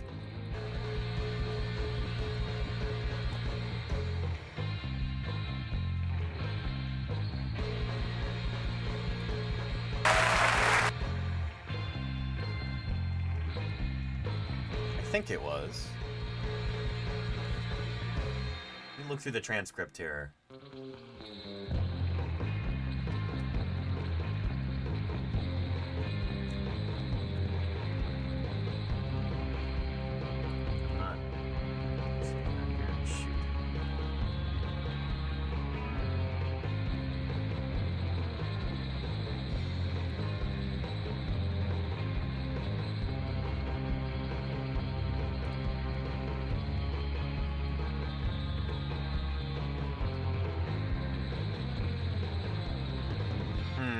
Maybe not. I don't know if I'm able to find this. Apologies for the interruption.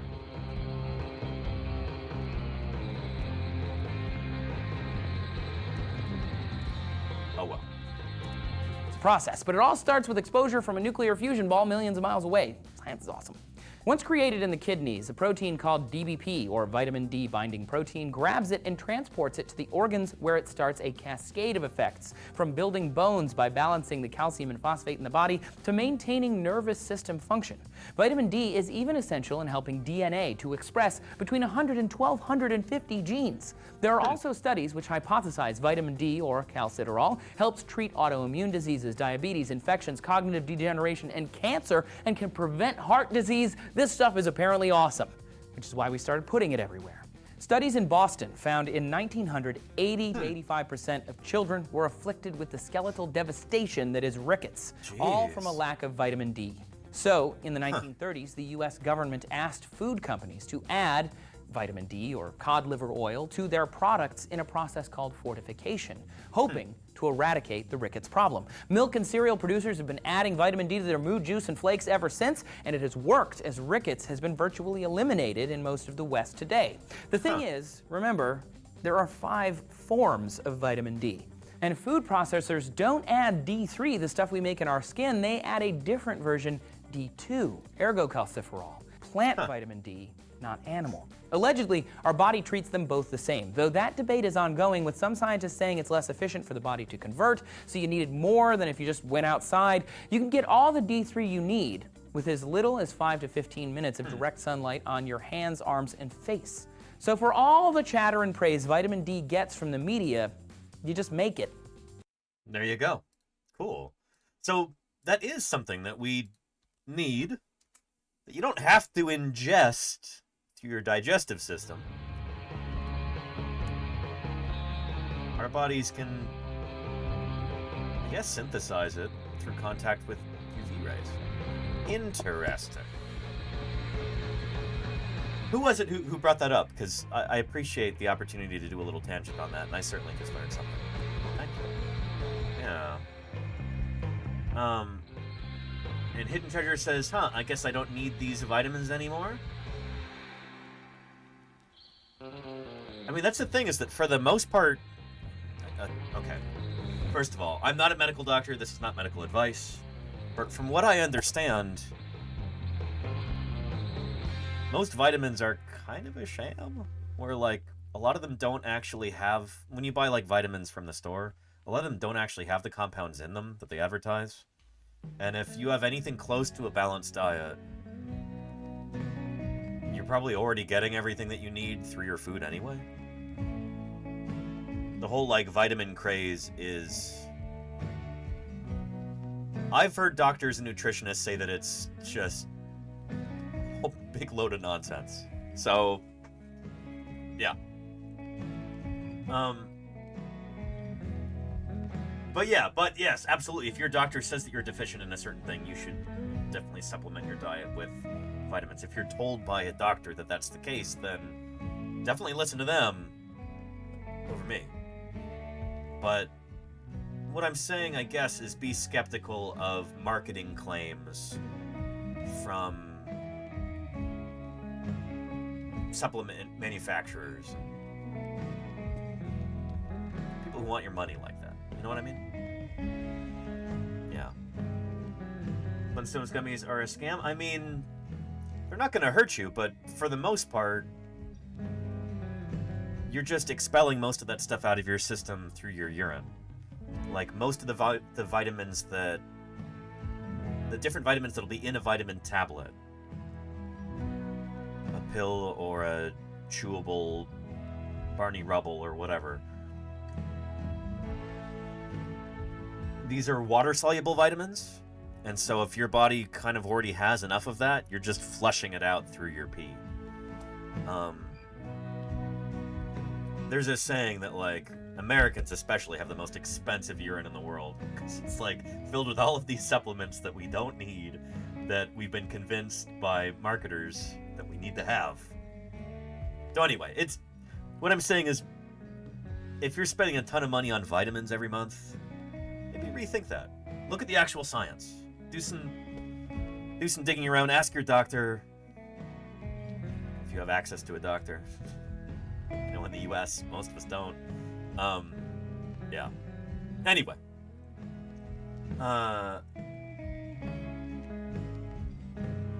And there you go, Cacklinsworth, yeah. I think vitamin shots are largely the same. Well, you shouldn't be getting a vitamin shot from anybody other than, like, a doctor. So, if you're going to a shop down the street and they're trying to give you shots as vitamins or something, like, be very wary. It's like, that's not real. Anywho. Yeah. And there you go, Dave Nevius. Yeah. Anywho, with that said, we've got some fossil news to discuss, so why don't we get into that? Fossil news. Got a new pachycephalosaur thing, apparently. Let's get into that. Let's play the video sting for fossil news right here.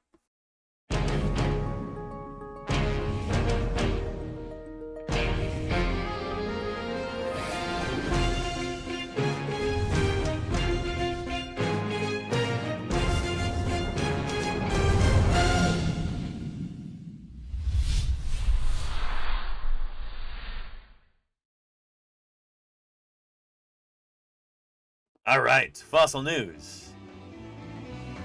This is the big thing that I saw today right before stream started that I haven't even had a chance to look at yet, but it sounds exciting.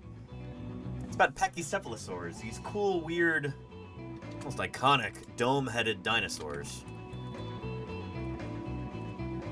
Pachycephalosaurs show up in the Cretaceous.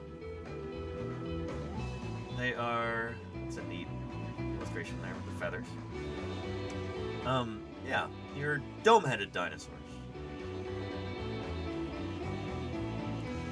Apparently, the National Museum of Natural History, part of the Smithsonian Institution, they're acquiring an exceptionally complete skull of an iconic dome-headed dinosaur. The rare Pachycephalosaurus fossil will be temporarily displayed at the NMNH, National Museum of Natural History, during the holiday season. It looks real wonky. Well, like, what's up with this? It looks like part of it is sculpted, which is often the case with these guys. Like, this part looks like it's sculpted here. The snout looks sculpted over here. Like, what's going on there? Huh. USNM PAL, which stands for Paleontology, 803273. Interesting. So the National Museum has acquired a remarkably complete skull of Pachycephalosaurus, a dinosaur famed for its domed head that lived alongside Tyrannosaurus and Triceratops at the end of the Cretaceous. The rare fossil was purchased and donated to the museum by Eric and Wendy Schmidt. So this is a commercial specimen. It looks like there's been some kind of clumsy restoration of it. But let's read on. Visitors will have a chance to see the new Pachycephalosaurus skull up close starting December 22nd. It will be on temporary display in the museum's Fossil Lab, a working fossil prep laboratory in the Koch Brother Hall of Fossils M-Deep Time. It's an ironic name, but yeah. The skull will remain on display through December 28th. The museum is closed for the holiday December 25th, and it will become part of the permanent exhibition in the coming years. Pachycephalosaurus, whose scientific name means thick-headed lizard, is a popular staple of dinosaur books and documentaries. Everybody loves Pachycephalosaurus. And Matt Carano says that Pachycephalosaurus and its relatives remain poorly understood due to the fragmentary fossil record. Yeah. Kerry Woodruff could tell us a lot about these animals, too. He did his doctorate on them. Most specimens consist primarily of the dinosaurs' dense head domes, which is true. I've collected a couple of pachydomes, the domes of Pachycephalosaur dinosaurs, in the Hell Creek. And the Hell Creek. I was going to say the Judith, too, but I don't think I've ever collected a pachydome from the Judith. Anyhow, oftentimes they are just the domes. So yeah, and they might look like this. So when we were talking about Brontotholus, named after Bob Harmon, Brontotholus harmoni, Carrie Woodruff named, that is just the skull dome there. The domes are the most commonly found parts of the animal because it's A, really durable, so it's more likely to survive and become fossilized than the rest of the skeleton. But B, it's also very distinctive. You find a pachycephalosaur dome and you know what you've got. Whereas other parts of the skeleton are not nearly as diagnostic, they're harder to identify. But you find this, you know you've got a pachycephalosaur dome. There's nothing else that could be. So, yeah.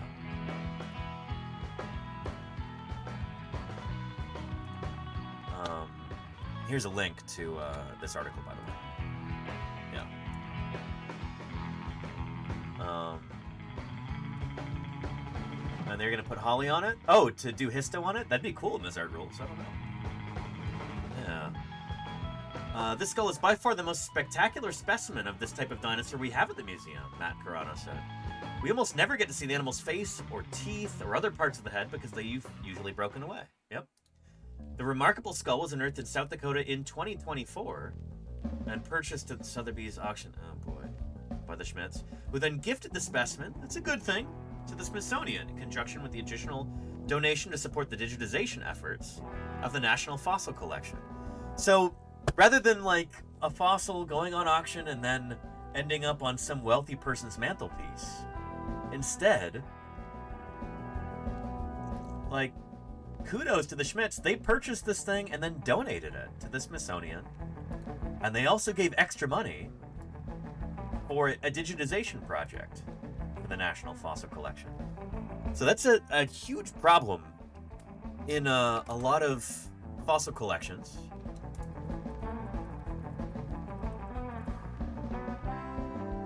Is that in a lot of these places we've got a ton of specimens, but the only way to really look at them or even really know what you have is to like go there in person and poke around in the drawers.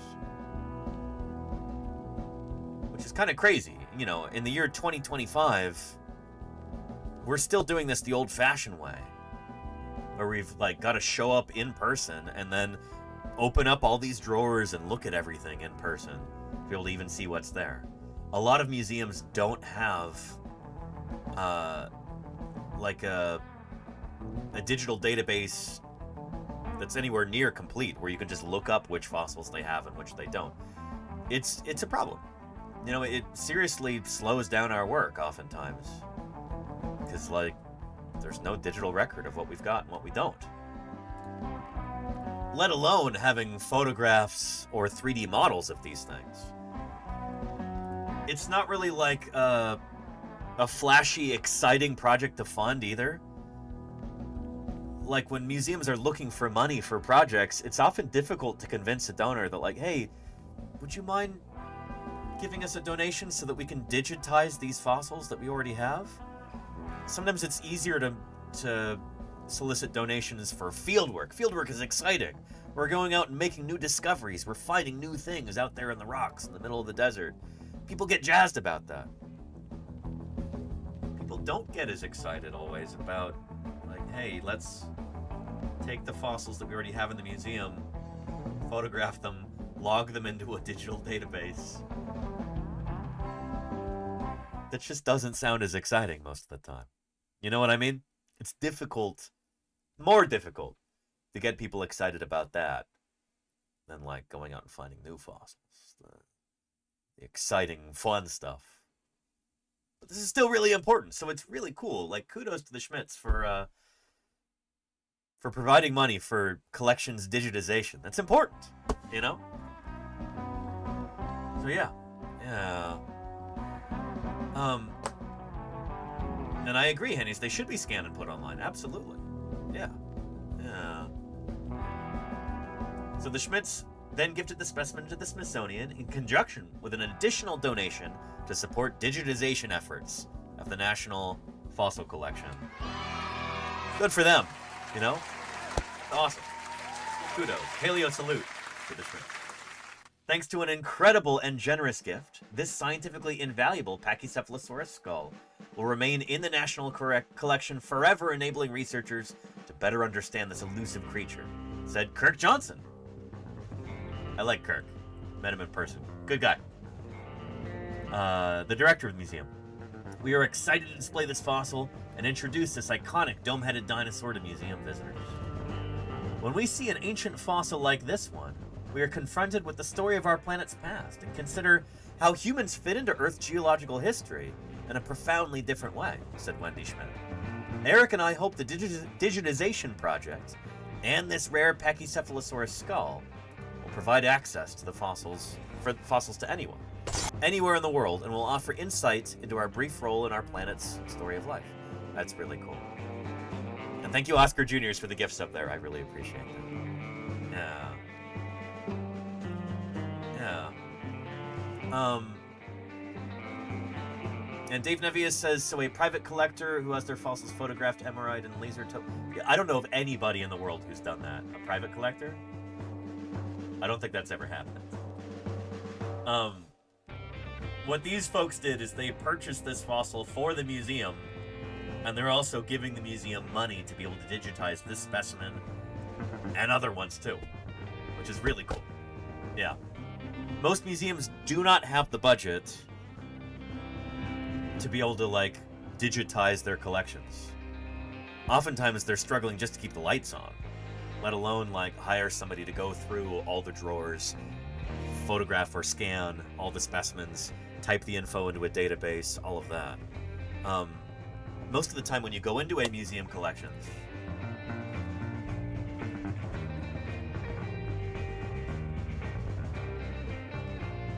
most of the time you just have fossils in these drawers, and this is more expensive than it looks too, because all of these materials have to be archival. You have to have acid-free paper.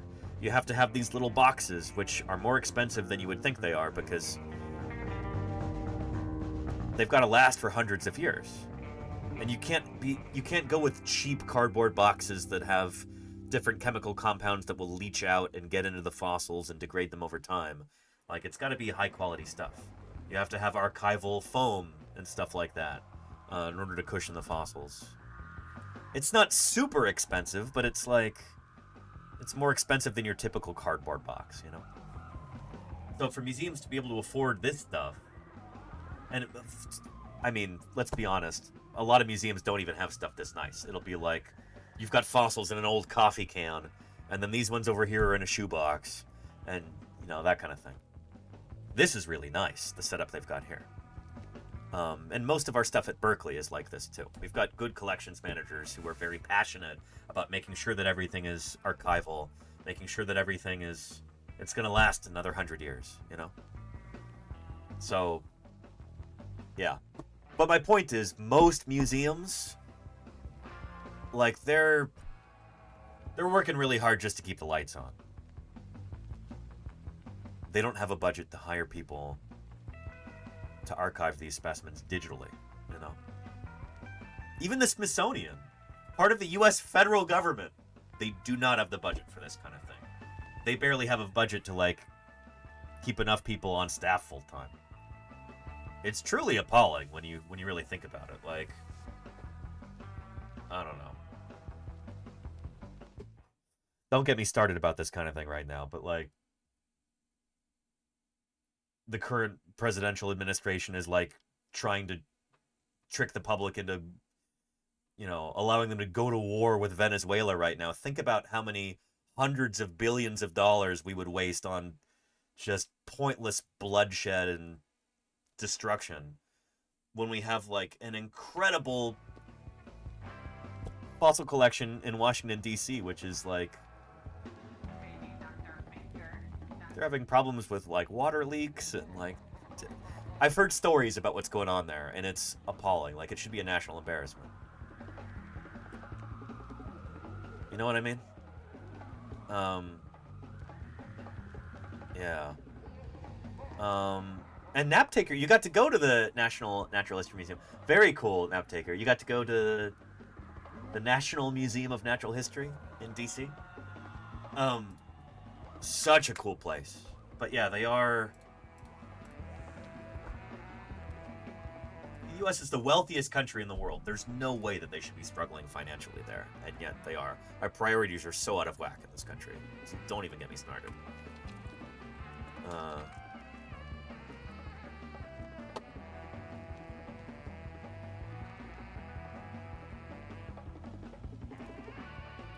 Here we go. Take a look. I think this is a lovely opportunity to show this video. This is good stuff. The Smithsonian Museum of Natural History has over 147 million specimens, the largest collection in the world. Everything from giant dinosaur bones There's Hans Dieter to Seuss delicate right there. butterflies to pickled animals, like this stonefish. Most venomous in the world. Whoops.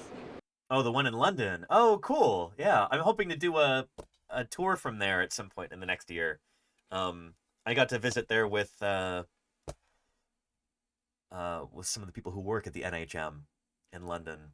I was there last month after the Society of Vertebrate Paleontology Conference, which was in Birmingham this year. Got to go down to London, and it was magical. But less than 1% of it's on display. The rest is tucked away in what's called collections, hidden behind the scenes. All right, so this is our vault area, our secure storage area for the mineral collection.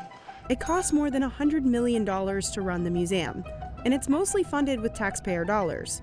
So why does the US government spend so much money on things most Americans will never see? Well, that's the thing, is that we get so much more money out of that as a nation than what we put in. Like, this is this tremendous multiplier for us. It's so frustrating to hear this. It's like, I don't know. It's like when people talk about how expensive the post office is to run. It's like, what are you talking about? That is critical infrastructure. Like, people getting their medication in the mail, like important documents, all of these other things. It's like, it's incredibly efficient the way that it's run. If you had this run by private industry, it would be 100 times more expensive and maybe a quarter as reliable, you know? It's so frustrating. Anyway. Well, the specimens aren't just sitting here gathering dust. They're actively used for research. Yep. Big impact. This is what caused the airplane to land in the Hudson River. But flooding could endanger it all. We went inside the secret collections in Washington, D.C. to see how they acquire, clean, maintain, and protect millions of specimens. There's an Oreodont right there, a fossil mammal from, I'm guessing this is probably from like John Day or something, probably, Oregon. Anyway, Mikey Lake says the post office isn't optional either. Exactly. Yeah, that's a constitutional thing. The Air Force is optional under the Constitution. The post office is not. The Air Force has only existed, by the way, since 1947. The Air Force is practically new compared to the post office. We didn't used to have an Air Force. It used to be the U.S. Army Air Corps until after World War II. And there's some people who think that we'd be better off if it were folded back in to the U.S. Army. You know?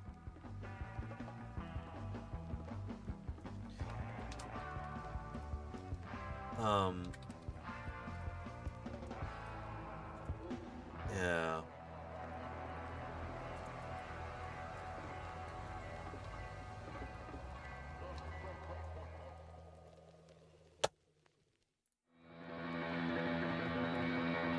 I saw this bumper sticker once, and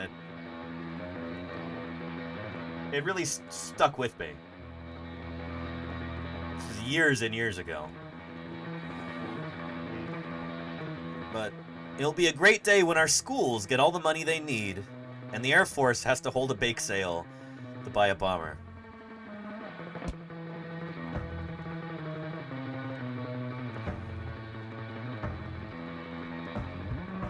Imagine that, you know?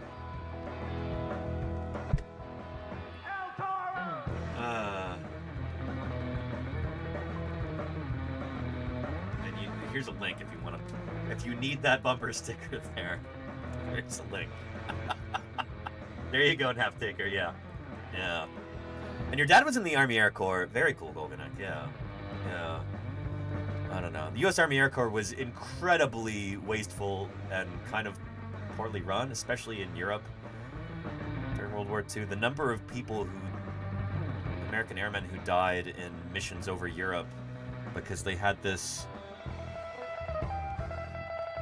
pointless, misguided campaign that's like, yeah, let's just carpet bomb all of Europe. That'll force a surrender, and it absolutely didn't. It only made things worse. Anyway, don't get me started. How many times have I said that on today's screen? Oh boy. Anyway, let's continue. Shoot. Here's the video. This is how much of the Museum of Natural History you can see. But the hidden collections make up the rest of the space. More than 1.4 million square feet, spread across the museum and the off-site support center. There are 7 different departments, from entomology to paleobiology. Oh yeah, that is paleobiology. I was gonna say, that's a gharial. That's not a gharial. That's not even a crocodilomorph. That's a phytosaur right there. Yeah. And the collections are constantly growing. Visiting the museum is free to the public because it's government funded through tax dollars. And this is incredibly important that we have this cathedral to science in the United States. Like, it's so important. But researchers here can't use tax money to acquire new objects. Yep. So how do they get them? Well, they're either collected in the field, donated, or purchased with endowments. For example, this giant Arkansas crystal was donated to Mineral Sciences in 2021. We don't know exactly how much it cost, but estimates put it in the millions. Over in entomology, scientists collect half of the new insects in the field and get the other half from donations. As people retire and they're looking for permanent homes for their collections, those often come to us. These are the tailless whip scorpions, so anybody who watched Harry Potter would recognize these. They're actually really docile, they're easy to handle. You can actually get these as pets. That's Harry Potter? What? That's pretty different from how I remember. Harry Potter actor.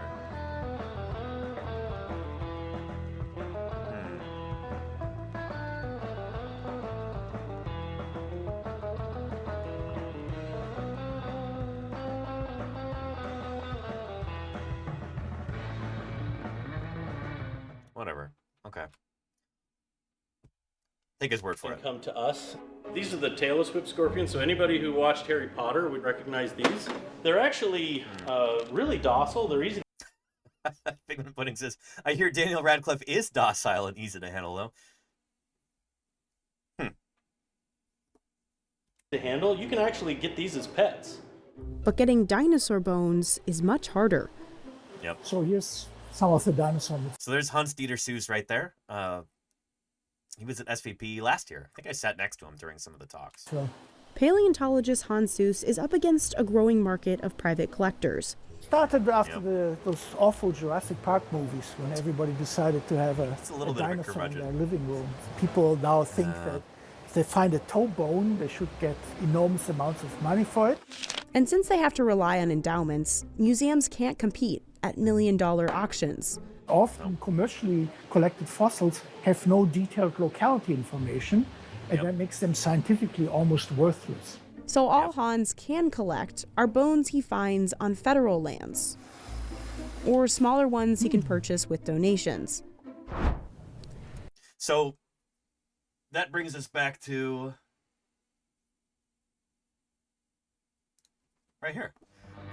This new Pachycephalosaurus skull that was purchased by a private donor and donated to the museum, and I still don't know what's going on with.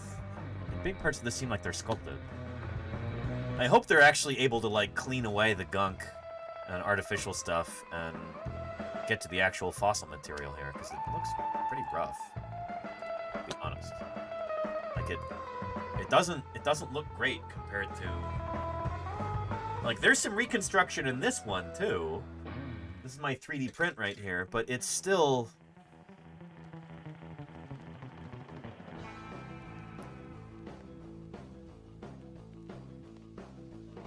I don't know. Yeah.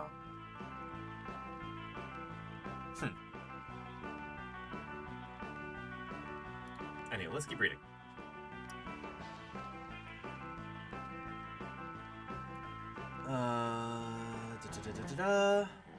It's from the Hell Creek Formation. Probably in South Dakota, I would guess. This new specimen contains nearly the entire skull of the dinosaur. Really? Again, it looks like there's a lot of reconstruction, including 32 different cranial bones, several of which had to fuse together to create the animal's signature dome. The fossil also contains many of the dinosaur's teeth, including a set of replacement teeth still growing in its jaws. That could be hugely important. That's really cool. Fossilized dentition will help paleontologists identify isolated pachycephalosaur teeth from the Hell Creek. And,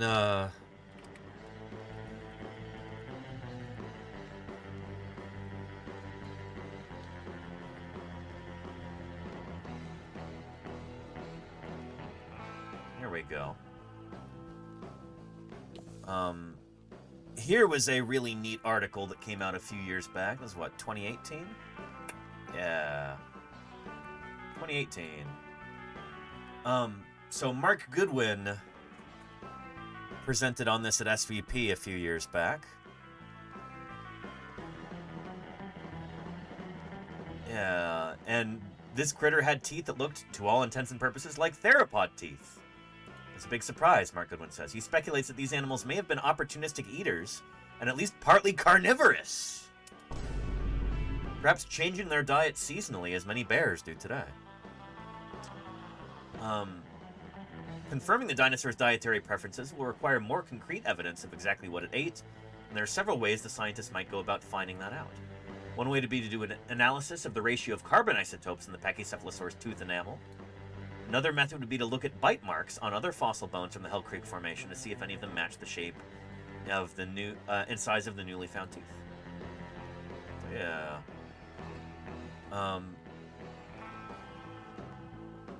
Yeah, and then they interviewed why they let this dingus comment on this article here too. Most scientists like to place dinosaurs in a neat category, says who? Danny Anduza? Who was himself to help excavate several Pachycephalosaurus fossils. Who's this jabroni? What makes this study so exciting is that the authors use new evidence to challenge some of those assumptions. He says the work also highlights the importance of continued fieldwork. Even after all these years of collecting, the discovery is just one new specimen can change the way we look at a dinosaur group, Anduza says. I think that's pretty inspiring. It's a reminder to get out into the field as often as possible and to always look over the next hill.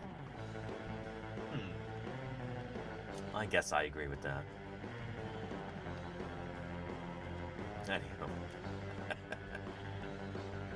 Anywho. Here's a link to this article. But this is way back in 2018, and when I was asked to comment on this, I was really hoping that there would be other Pachycephalosaur skulls that would be unearthed that we could use to test some of those hypotheses, and this one's got some teeth. It's got some teeth there. In the front and in the back, but look at how sharp those ones are in the front. They do look like theropod teeth. Interesting. Yeah.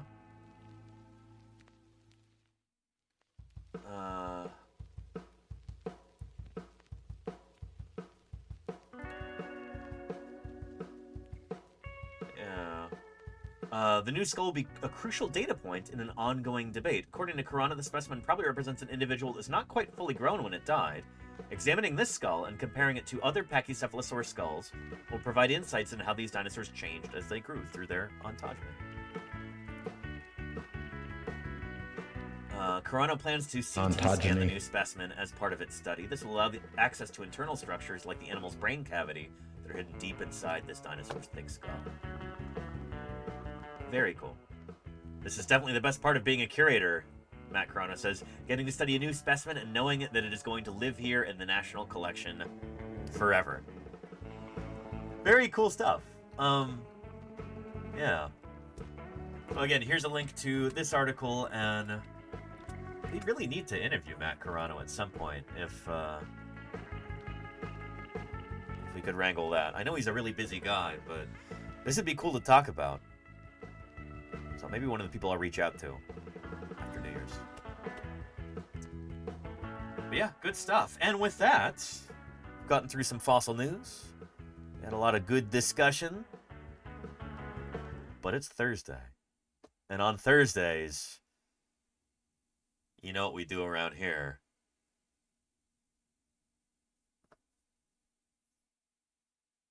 It's Thursday, Birds Day. Let's start it up.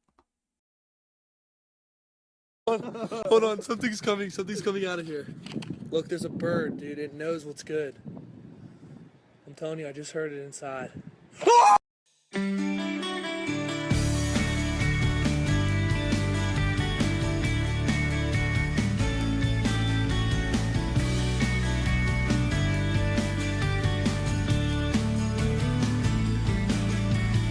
I don't care if Monday's blue, Tuesday's gray and Wednesday too. Thursday, I don't care about you. It's Thursday. Thursday, BIRDSday. Birds are all around us in everyday life. But most of the time we hardly even notice them. Thursday BIRDSday is a step toward correcting this oversight. Do you want to be part of Thursday BIRDSday? I don't know. Here's how you can contribute. Go outside during the week and pay special attention to the birds around you.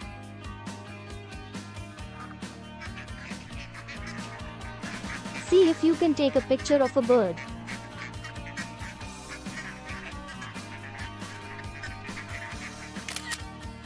It doesn't have to be a good picture, any old photo will do. Upload the picture to the Discord, and we will discuss it on Thursday. Simple as that. Thursday BIRDSday is an invitation to go outside and appreciate the grandeur of the natural world. It's a reminder that, since birds are theropods, dinosaurs still enrich our daily lives. It's great! And finally, it's a celebration of the amazing history of life on our planet. So, happy Thursday BIRDSday!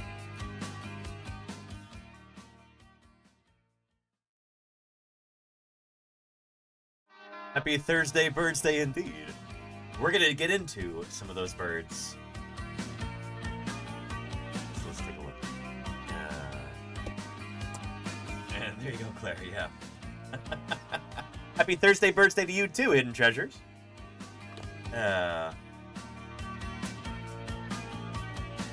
Our first one today, we've got a loggerhead shrike keeping his balance in the wind. Very cool, Mayor of Space. This is a video here? Oh, well, well. Look at this Cenozoic dinosaur doing his best to stay on that perch. His or her best. And loggerhead shrikes are cool.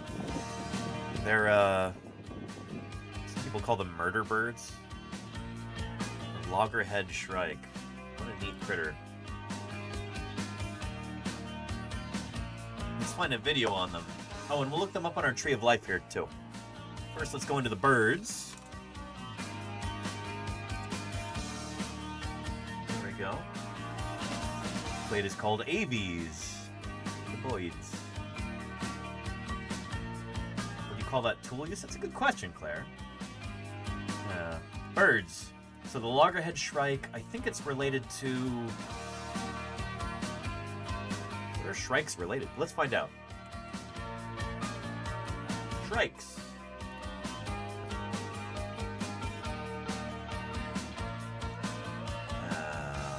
White crowned shrike, white rumped shrike, crested jay. Are they corvids? Shrikes.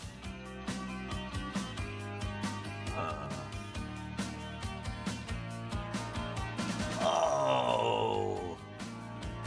Wait. Shrikes, monarchs, birds of paradise, and more. Okay. Shrikes. Oh, so they're the sister group to corvids. Interesting. I didn't know that. Okay, okay. Cool, cool, cool. Yeah, shrikes are neat and sometimes very gnarly birds.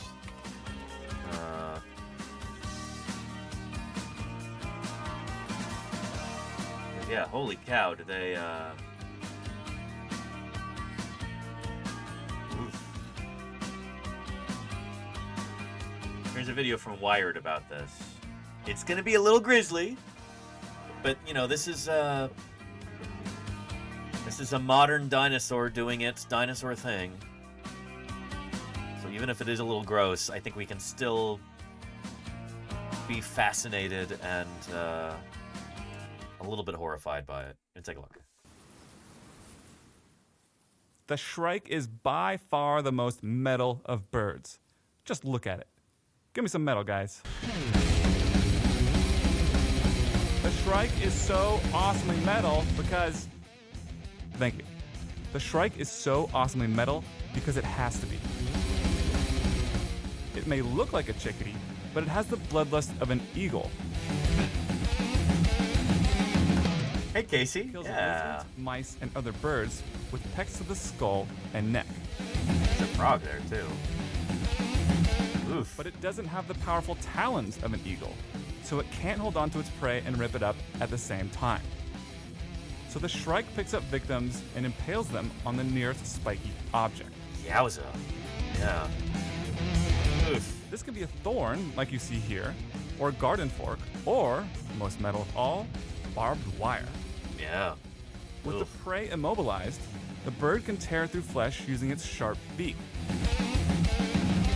Even more sinister, the shrike will build up collections of impaled victims. The bird will kill even if it isn't hungry, then return to shish kebab prey weeks later when its tummy is empty. So, metal. All right, fine, you win. Done anyway.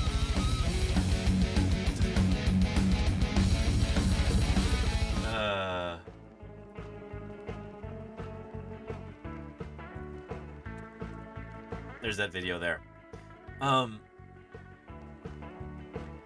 That was so cool since Hidden Treasure. I mean, yeah. That's a loggerhead shrike for you. Thank you, Mayor of Space, for posting. Good stuff. Searching for its next victim. It's one of those birds that makes you really grateful that it's not 3 times bigger than it is. Because if it were, it'd be like probably catching and impaling small people with some degree of frequency. Like, it would be a true menace, Alexander. Yeah. Yeah. Anyway, oh boy. Anyway, thank you, Mayor of Space, for posting. Alexander Morrison has got the duality of a cattle egret. Oh. Clips contain predation, nothing overly graphic. Thank you for the warning there. A vicious predator of small animals, especially anole lizards. This bird is also becomes a silly strutting avian archosaur when it's not hunting. Oh, let's take a look. It's going to be good stuff. There is a lizard that's going to get got here. Fair warning. Take a look. Thank you, Alexander Morrison, for posting it. Music by Brian Ang. Yeah, dinosaur doing his dinosaur thing. Or her dinosaur thing.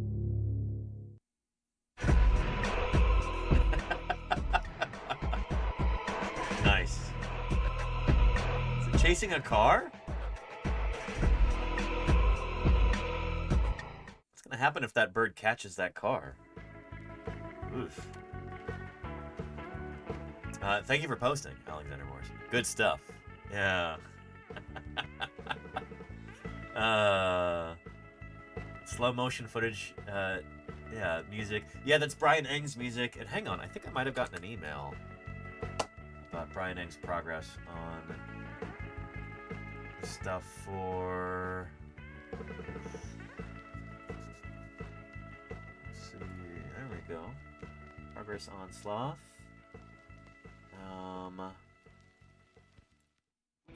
Oh, December 17th delivery. Okay. We might be having some Pleistocene mammal streams toward the end of the month. I need to get in contact with Brian and with Joyce and yeah, see if we can stream that day. That'd be really cool. Anyhow, yeah.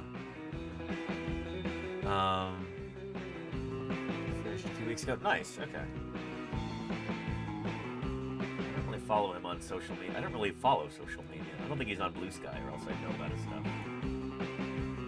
But anyway, stay tuned, Alexander, because if we're lucky, we might have Brian on stream at some point. Oh, Patreon. Oh, nice. Okay, cool. Yeah. And Cacklin's Wharf has got some birds for us. Let's take a look at 724.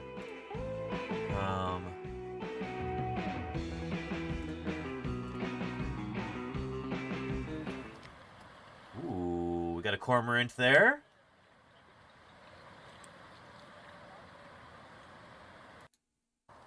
That lovely Dutch countryside walks here.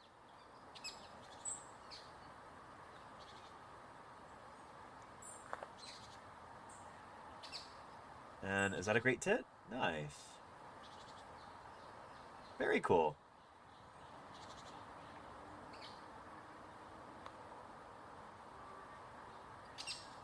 Let's look up them on our Tree of Life. There we go. Paris Major. It's a passerine bird over here. Here we go. Nice.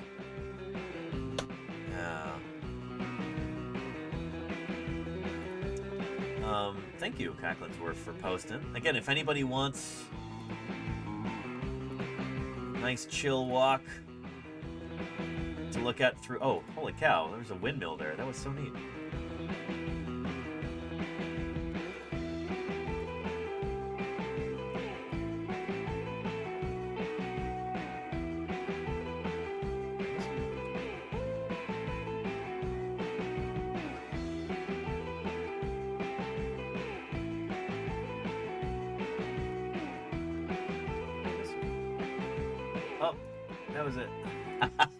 Look at that.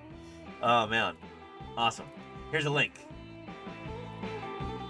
If you'd like to join Cacklin's Wharf on a nice chill walking tour of this landscape in the Netherlands, that's beautiful. That's really cool. Good stuff. Cirrus Rainbows has got a gull.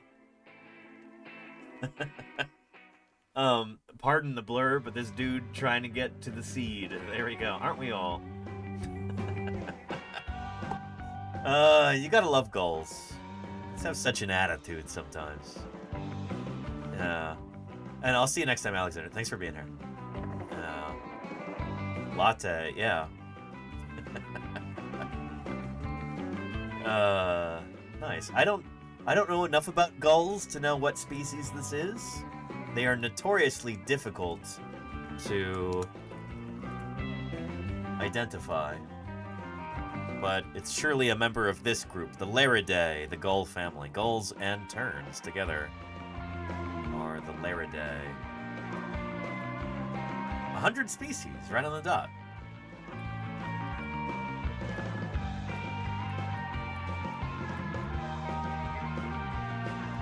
Lots of gulls. They hybridize, they change through their ontogeny, they're like, sometimes they show up in places where they're not supposed to be. Gulls are notoriously difficult to ID.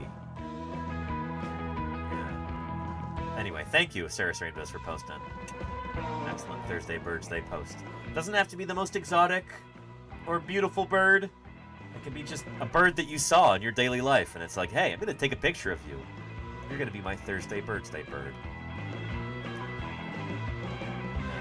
And gulls do whatever they... It's true, Charlie's Dragon. We've all seen the image. Yeah.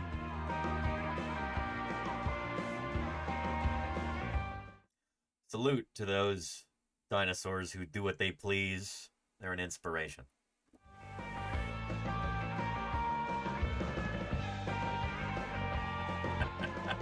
Fight the power.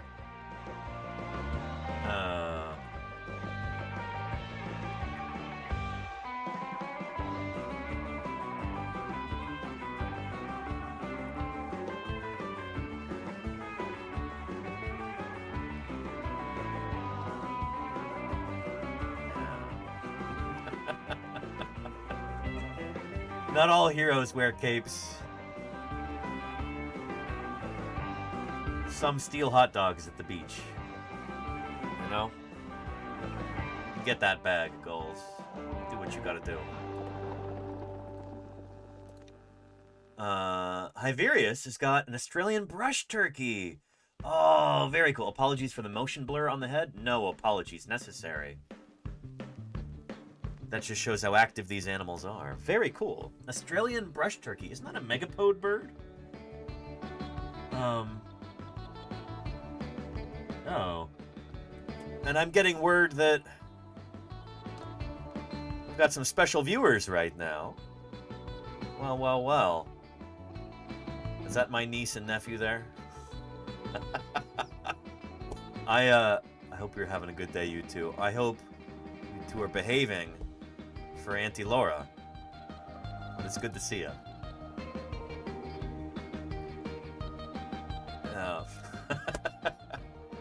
Hope you're having a good night. We're looking at birds right now because you two both know that birds are a kind of dinosaur, right?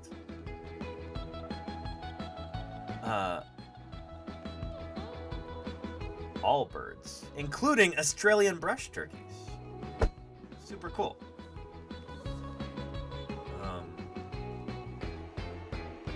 They're so confused. I'm sorry you're confused. They're like, we're watching TV, but Uncle Danny's talking to us right now? It's a live internet show right now. So I'm here in my office. I'm talking into this microphone, saying hello to the camera, hello to you. Pretty cool, right? This is kind of like a Zoom call, or what do you call it, FaceTime or something? Except it's over the internet. And we've got 193 people watching right now. You can see them here in the chat right here. They're all typing messages in. Yeah. Anyhow. Trying to explain the concept of Twitch to a 4-year-old and a 6-year-old. They're clever kids, though. They'll figure it out. Yeah.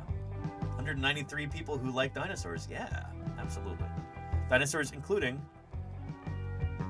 Australian brush turkey. Let's look them up on our Tree of Life.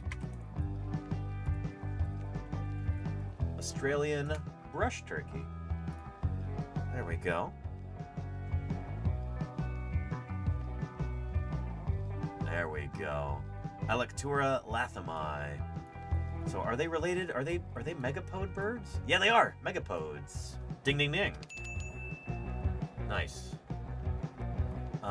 Super cool. We don't have these in the States. Australian brush turkeys are not closely related to the they're not super closely related to like wild turkeys here in North America, who are over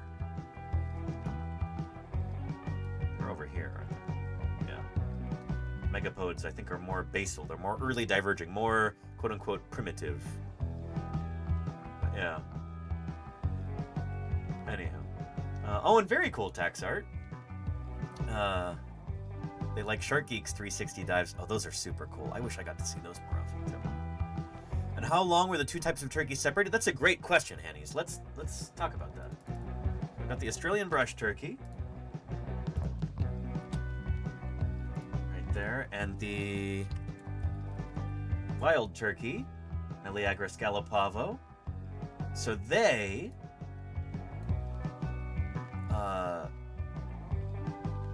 last had a common ancestor about 50 or 60 million years ago. 56 is what this tree says. So they've been separate for a long time. They've been evolving in different directions for about 56 million years. Pretty cool. So 56 million years would put them in the Paleogene period. So the Cretaceous period, the last one in the Age of Dinosaurs, that ended 66 million years ago. But only 10 million years later, in the last part of the Paleocene, I guess, you had this split between the megapodes and the galliform birds or anyway, the turkey family over here. 56 million years ago. That's a long time ago. Not in the grand scheme of things, but we're talking about birds. That's a long time ago to have split. And do American turkeys raise their chicks? The brush turkeys leave their eggs in a big mound and the kids are on their own, says Reshfang. So they have highly precocial young. I think that the North American wild turkey, Meleagris galapavo, I think they do exhibit parental care. Yeah, there we go. So yeah, the young will follow the parents around. Yeah. Yeah. There's a video that we watched a while ago of a local in Australia. Who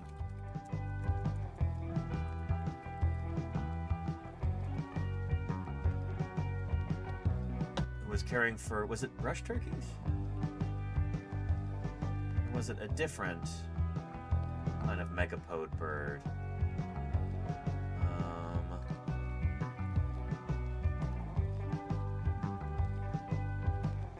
I want to say it was an endangered species of megapode.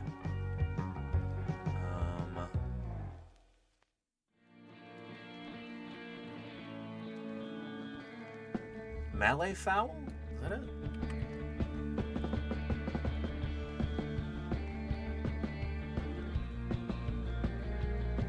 There we go. Malayan just laying her egg now. You'll notice she pushes the wings and that right out against the side of the wall because the egg is really large and the bird struggles to get the egg out. It's a male up the top waiting for it to fill the nest in as soon as she's laid it. Dad showed it to me when I was 5 or 6 and I'm 74 now, so wow. I've been watching it all this time. The nests just get bigger and bigger because they keep raking mulch in and that breaks down and makes them more soil and they just keep building the nest up higher and higher. I estimate they shift a tonne of sand a day for 11 months of the year. Jeez. And they knock off because they have to open this nest to test the temperature. How many eggs do they lay after all this work? 20 or 30, one every 3 or 4 days. They lay and then they take 50 days to hatch. The chicks never, unless the parents are there working the nest, the chicks never see their parents. They can fly within an hour of hatching. Wow. And a male hen can fly straight up like a helicopter and roost in the trees. So that's what we call highly precocial. So there's precocial and there's altricial. So precocial birds are ones who can get up and go basically right after they're born. This is things like ratites, ostriches, emus, cassowaries, rheas, chickens, ducks. They can move around right after they're born. Sometimes the parents care for them, but in some species, they're just on their own. Altricial birds are the ones who are born without feathers. They can't walk. They're entirely dependent on parental care. And they do the rest of their development in the nest. And then eventually they can leave. So altricial means they need help. Precocial means that they're born ready to go. So Malay fowl here are highly precocial. I watch them all the time because they're better in the Weather Bureau. When all eggs are hatched, they dig the nest out and leave it open. And then 6 weeks before a rain, they come and scratch all the leaves and sticks back in so that when it rains, that's what hatches eggs, stuff breaking down. And does it only apply to birds? No, Oscar Jr.'s, that applies to at least other kinds of reptile, like dinosaurs, in addition to birds. It probably applies to mammals, too. I don't know if I've ever heard those terms applied to mammals, but it's probably widely across different animal groups. I've only ever seen them wrong once, and that was because that nest I just showed you, the big nest, the male there was killed originally. This is the second male that's been killed there now, but he was killed and she got a new mate, and I think he was a bit keen. He started building a nest when it wasn't going to rain. You're a bit of a guardian for these mallee fowl. How many nests do you watch? Well, I did have 3 nests that had the birds quiet, but I've only got 2 now because the one nest, I'm not sure what's happened. There was feathers everywhere, but I don't know whether both of them were killed or only one's been killed, but they don't seem to be working the nest anymore. So I haven't been able to work out what has happened to them. I just hope that they can survive, but where these are now, the foxes, there was hundreds of fox tracks there. And So foxes are not native to Australia. People brought foxes there, and they've already driven a bunch of species into extinction. The introduction of foxes to Australia was a disaster. I got onto the parks, and he got them up there, got a bloke up there to poison them, and now there's only one set of fox tracks wandering around up there, so hopefully they've got... But the problem is the foxes know that the young hatch and they sit around the nest all the time, waiting to get them. They reckon only one young out of a nest survives. Terms do apply to males. Oh, cool, Dr. Upton. Okay, not too many people ever get to see them, so... So you haven't seen a chick yet? No. In 60 years? No, never seen a chick. Wow. See, people like this these are my people. You know? Somebody who's so passionate about wildlife. Somebody who gets so invested in it and wants to protect them, do whatever they can to help these critters out. Critters who have been devastated by previous human actions. Sometimes you get very kind-hearted people who just want to do everything they can to protect these animals. You know?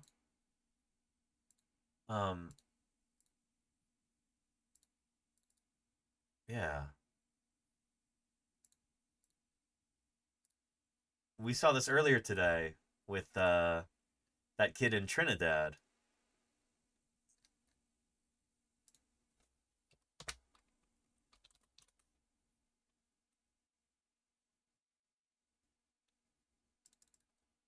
What was his name again?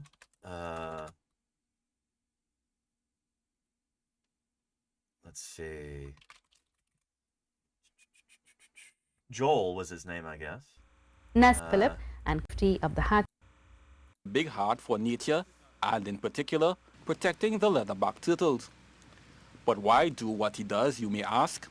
Well, nothing really. I just like turtles. I like turtles too.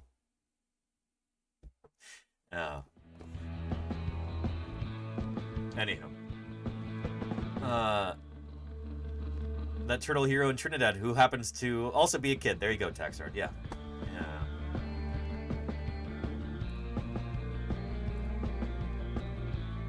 Anyway, here's a link to this video of the Malay fowl.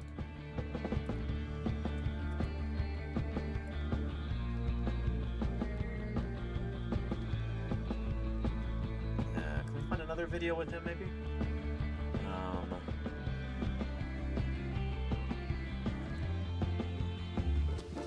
Where are you, bird? So does she have a name or you just go bird? No, bird, just go bird. We're out here waiting for the mallee hen to come in and say good day to us. Come on. There she is. Come on. I see her. She's much bigger than I thought. Come on. How long have you been coming out here to look after this smelly fowl nest? Well, I've been coming here 60 odd years, and my father come here before that, but I don't know how long. So to this nest is over 60 years old, I can know So he's been coming here since he was 6 years old, since he was a kid. that.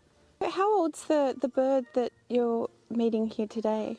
Well, I can't say for sure either, but, you know, it could be 50 years.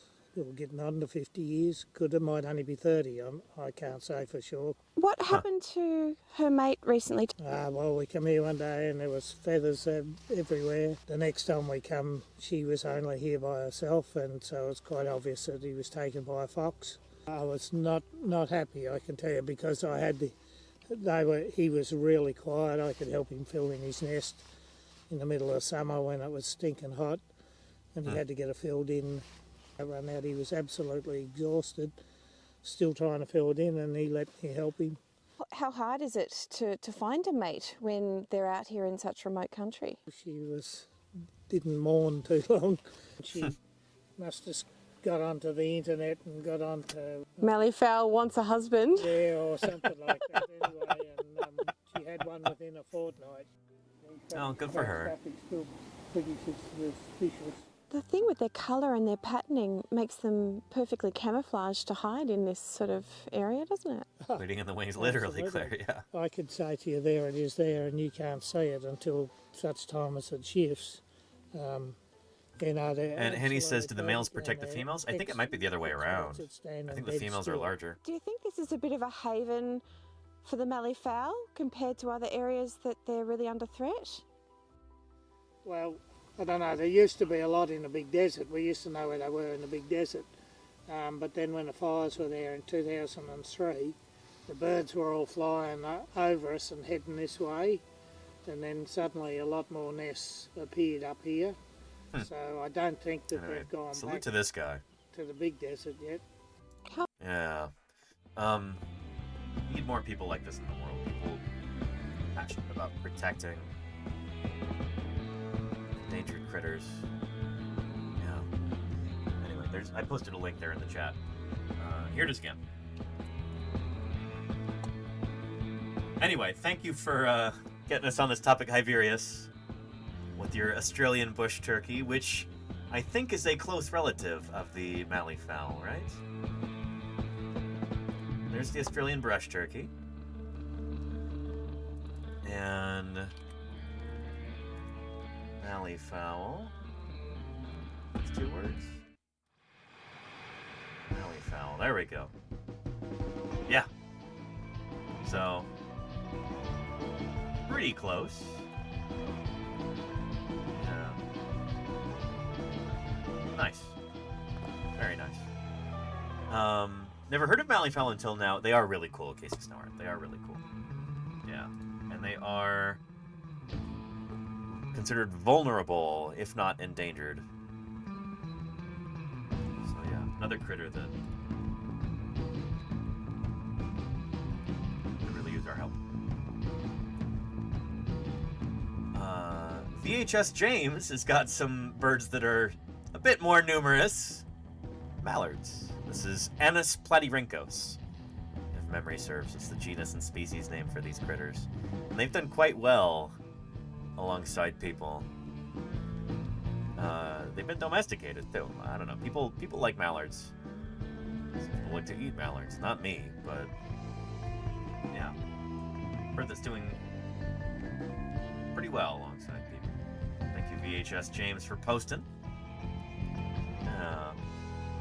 Mr. 88 has got some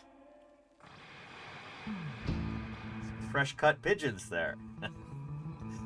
These are Columba livae, the feral rock dove, descended from rock doves from Africa and the Middle East. It's actually one of the first animals to be domesticated by people. Something like 9,000 years ago or something crazy like that. When is it thought that these guys were domesticated? Yeah. The noble rock dove. Domestication. Rock doves have been domesticated for several thousand years, giving rise to the domestic pigeon. They may have been domesticated as long as 5,000 years ago. Okay, 5,000. So, not quite, over 9,000! But under 9,000. Maybe as much as 5,000 years ago. Yeah, there you go, Aerospace. Anywho.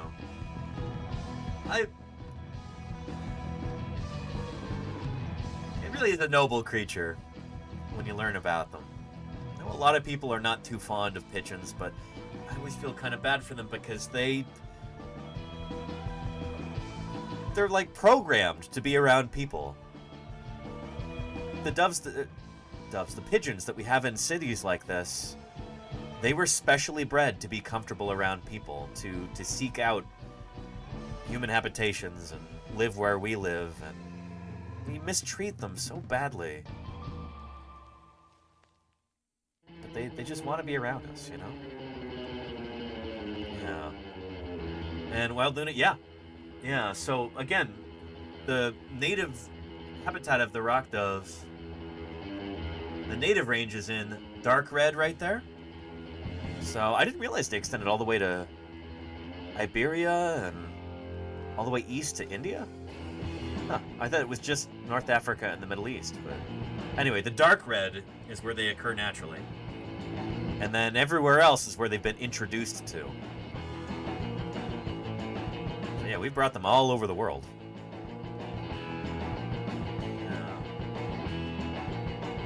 Yeah. Scotland and Ireland have some dark red too. I guess so. Huh. Yeah. Anyway. Always nice to have an opportunity to talk about pigeons. Yeah. We use them for war too. Yeah, well, holy cow. There's a particularly decorated pigeon from World War I.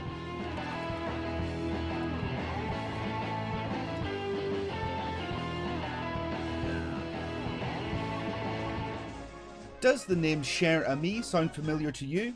She was a carrier pigeon that saved the lives of almost 200 soldiers during the First World War. Wow. Do you want to know her story?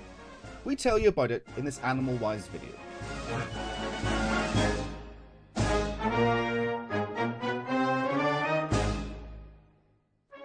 The terrible situation. Our story takes place in October 1918 when a group of over 500 US soldiers were completely surrounded by German enemy troops. They were facing a desperate situation since they were located behind enemy lines without food or ammunition to defend themselves. After their runners had been intercepted, they had sent several messages via carrier pigeon, but none were able to reach for support. They had all been shot down by the Germans as hundreds of soldiers were dying. The situation seemed hopeless. Their last hope. They only had one carrier pigeon left, Cher Ami, which means dear friend in French. By this time, US Army reinforcements had arrived, but they began to shoot at the cornered battalion, thinking they were German troops. Cher Ami was the last. Oh, so there was friendly fire occurring, and the Americans are being fired on by their allies. And this bird has to get the word out. Say, hey, stop it. You're killing your friends. Hope for the soldiers caught in the situation. They wrote a message tied to Cher Ami's leg explaining where they were located and warning that their own artillery was bombing them. Cher Ami's journey. The pigeon flew at great speed trying to reach her destination, but as soon as the Germans saw her, they opened fire. She was hit by enemy bullets and fell to the ground. Although these visuals here are not the vibe we're looking for. Wounded, she managed to take flight again and make the long distance to reach her destination. She finally managed to deliver the message and was able to save the lives of almost 200 soldiers. Due to the enemy's attacks, Cher Ami was wounded in the chest and lost both a leg and an eye. The army medical team quickly intervened to treat her and managed to save her life. They are remarkably resilient animals, too. I mean, this kind of speaks to the resiliency of dinosaurs, you know? Pigeons like this being a kind of bird, and thus being a kind of dinosaur. Imagine, like, losing a leg and an eye, being shot a bunch of times, and still being able to fly to your destination. Just astonishing, you know? Once recovered, she was sent back to the United States with a prosthetic wooden leg they had made for her. Recognition of Cher Ami. Upon arrival in the United States, Cher Ami received the Oak Leaf War Cross Medal. She was not only awarded for saving the lost battalion, but for having delivered a total of 12 important messages during World War I. Yeah, just astonishing, you know? Here's a link if you want to watch the rest of it, but we gotta keep going. Pigeons, remarkable animals, you know? They get such a bad rap, but they're such fascinating creatures.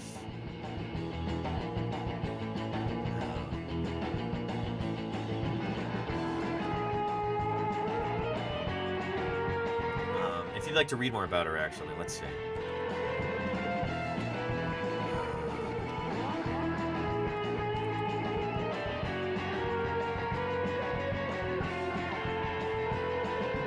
Did that video say she? Apparently he was male. Okay. See, this is why we pull up an article and don't trust everything that we see in like a clickbaity video. There you go. Yeah.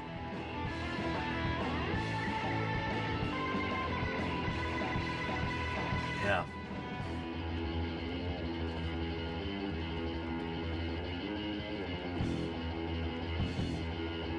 Anyway, remarkable animals, pigeons. Do not appreciate them enough.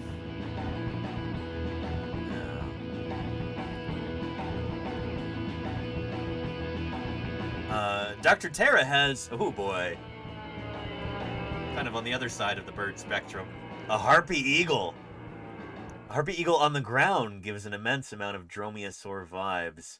Oh, harpy eagles are so cool. One of the, like, this is a bird that in the wild will catch and eat monkeys and sloths. You know? There are folk tales of them, like, carrying away small children in their native range. This is probably not true, but let's take a look.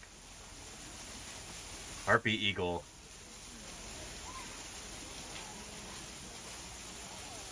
It really is like a dromaeosaur. Like a velociraptor or a Deinonychus or a Utahraptor. Yeah, big predatory theropod on the ground. That is so cool. They are massive, Linina. Holy cow. Harpy eagles get big. Yeah.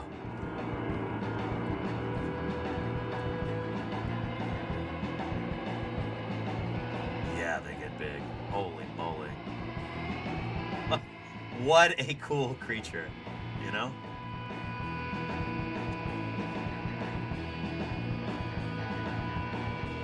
Yeah. Just astonishing, you know? Yeah.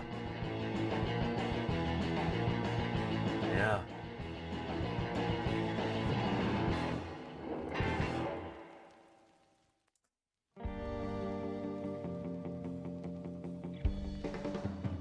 And yeah, they will absolutely go after monkeys, sloths. Yeah. Oof. Probably weighs next to nothing, though. Yeah, they're incredibly lightweight. I mean, they're birds. But, yeah. Anybody who's ever had the privilege of holding a bird of prey on their arm can tell you that, like, it's this big creature. You think it's going to be really heavy, and it's like, it feels like it's all full of air, because it literally is. Birds have got this incredible respiratory system that pervades their skeleton. These hollow air-filled bones. It's very cool. Yeah. Murph says, what's the difference between talons and claws? Caliber size? I don't know. Good question. Yeah. I wonder if there is an official difference. Nomenclature here.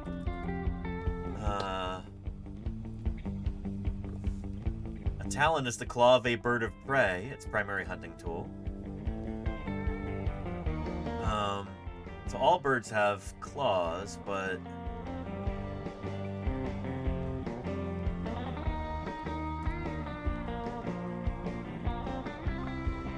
I guess it's just an arbitrary difference. If it's a predatory bird, they get called talons. But, like, what if it's a bird that doesn't use its claws for catching its prey? Like, would the claws of a vulture still be called talons? It doesn't seem like a phylogenetically informative term. Yeah. The Thagomizer, a predatory bird? Maybe, Murph. Yeah. I guess so. Kind of an arbitrary term. Yeah. Anywho, very cool, Dr. Tara. Thanks for posting. Happy Eagle. Ms. Art Rules has got... There we go. It's like a watercolor illustration, and there's some birds up in the upper right corner. Yeah. There we go. Right up there we got some birds. Berkeley, nice. Is this near where I live? In the Bay Area? Cool. Thank you, Ms. Art Rules, for posting.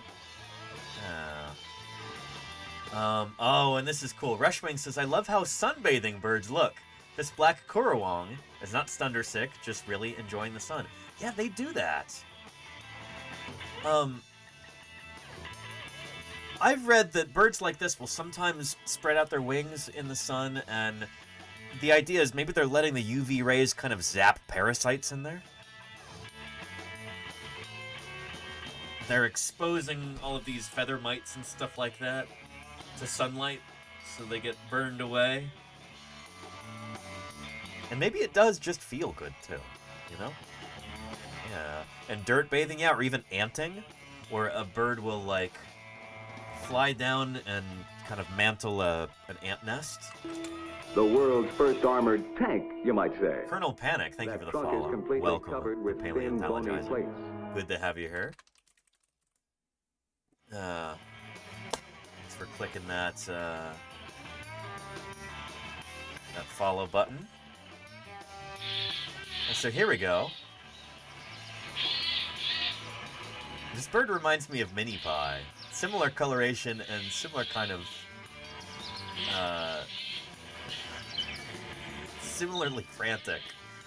But this looks like maybe an American crow, and those are ants. So this is an ant nest. And this bird is like, let me hang out here and let these ants crawl all over me.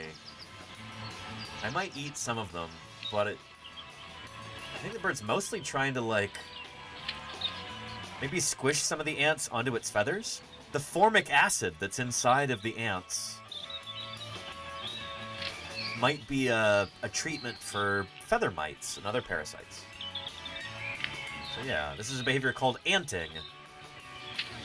And it's been observed in a bunch of different ant species. Or different bird species, excuse me. I'm sure different ant species have been used by different birds as well. And don't some ants spray formic acid? It's true, Murph, yeah. Yeah. I don't know if these ants are doing that. But, yeah. It's interesting stuff.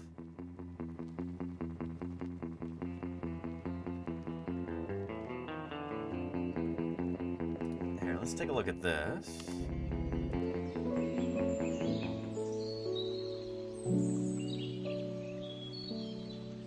Yes, there's ants all over this crow, too.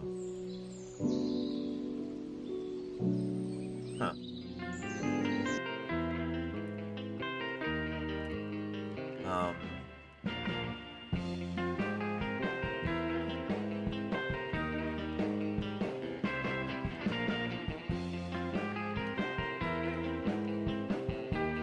Here.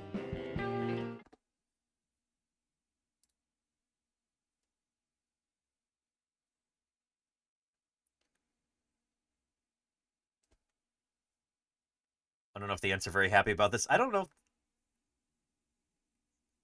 Huh.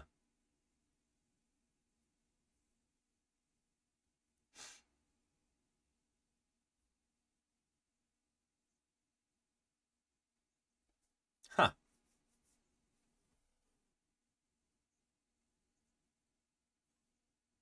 Oh, cool. These ants are not happy. And they're spraying that acid.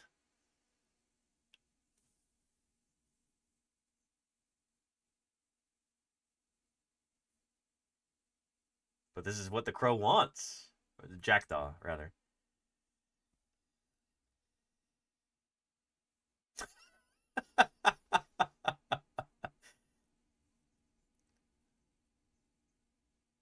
Huh.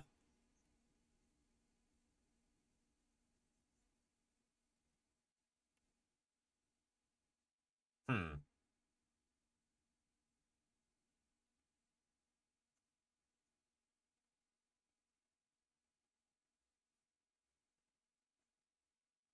Huh.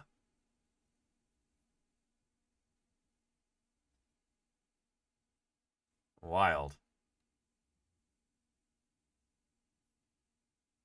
That's so cool. Dinosaur stomp. Yeah, there you go, Pripcat. And dinosaur launch.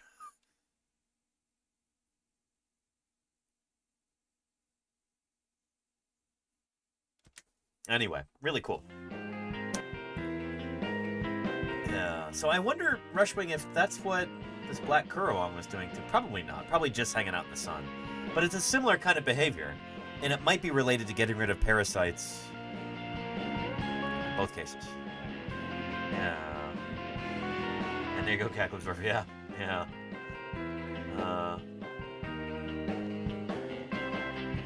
Gompstar has got... Is this a blue tit or a great tit? And a... sort of parakeet? Very cool. Both. Getting that tasty, nutritious suet there. Nice blue tit. Thank you. Yeah. We don't have these where I live. It was a lucky guess on my part. On this parakeet. Very nice. Not a Carolina parakeet. Those are extinct, unfortunately, Snowdetchie. It's going to be a different species. Yeah. Pretty cool. Pretty cool. I have a suet feeder where I live, too, and it took, like... I feel like it took about 6 months for the birds to really discover it, and now there's birds there on the regular, which is pretty cool. Yeah. Charlie's Dragon says, must be in the UK. Oh, okay, that would make sense. That's where these species overlap. Cool. Yeah. Yeah. Neverwinter has got a hermit warbler. Oh, holy cow. Very cool. A hermit warbler. Pseudophaga occidentalis. That means western something eater. I don't know what Seto means. It showed up in southeastern Pennsylvania in November 2022. Not the best picture. I don't know. This is still pretty nice. Almost Christmassy. It's like an ornament in the tree. I love that. This is great.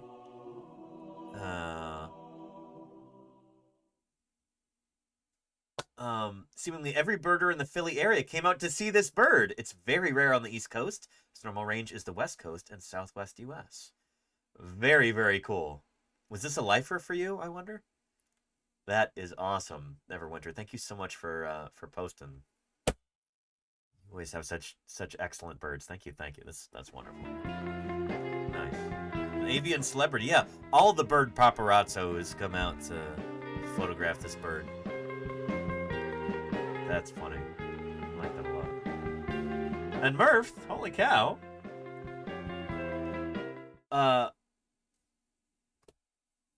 What is this right here? Murph says these terrible photos are either Bigfoot or my attempts at taking what I think are great blue herons.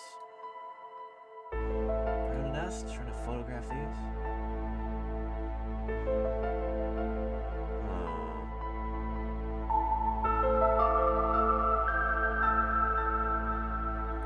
Some kind of heron or somebody?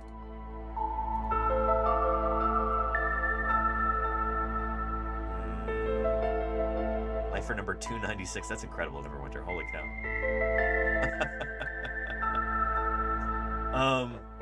This was in Yellowstone, and to be fair to me, there was a bear nearby, so I couldn't get any closer or take too long. I love that there's a bear next to you, and you're like, let me take a picture of these birds. That's awesome, Murph. Yeah. They do look awful brown for great blues, though. Maybe juveniles. Interesting. I don't know. I do wonder.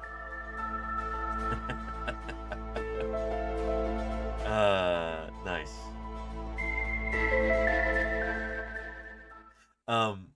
Very nice, Murph. I don't know who these are. Heron shaped, but not sure, says Toilet Gator. Sandhill cranes, I think, says Neverwinter. That would make sense to me. Yeah, I could totally see that. Some sandhill cranes? Yeah, there we go. And that would be within their range, Yellowstone. I remember being in Bozeman, Montana, and seeing a whole bunch of sandhill cranes. There were like 20 of them. Just hanging out in somebody's, where their backyard met a big agricultural field. Yeah, those look like sandhill cranes to me. It makes sense. Thank you, Neverwinter. Good stuff. Oscar Jr.'s has got these geese or ducks in my neighborhood in Queens, New York last year. Love the formation. It's Oscar Jr.'s. Those aren't ducks or geese. Those look like cormorants to me.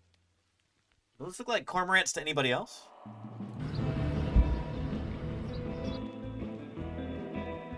I think those might be cormorants.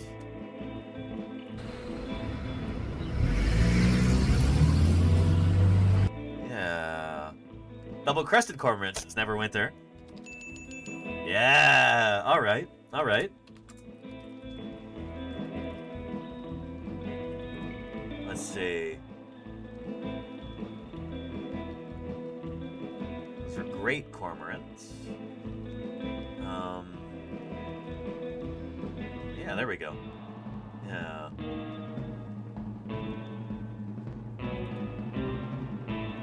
Nice. And you would definitely have those over Queens, too. You're near enough to the water. Yeah, very cool. They tend to fly in a messy V, says Neverwinter. Okay, I didn't know that about cormorants. So there's so much to learn about birds. That's the thing, is that the more I hang out with bird people, the more astonished I am at just how much there is to be learned, you know? And how little I know by comparison. I work on extinct dinosaurs for the most part. Living dinosaurs, birds, are...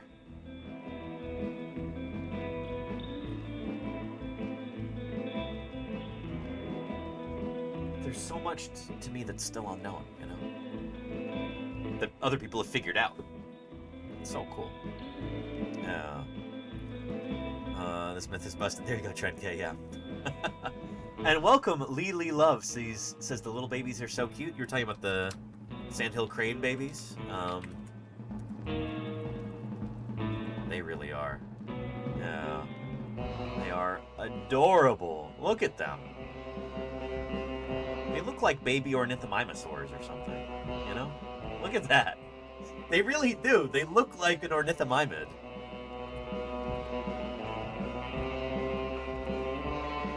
Yeah.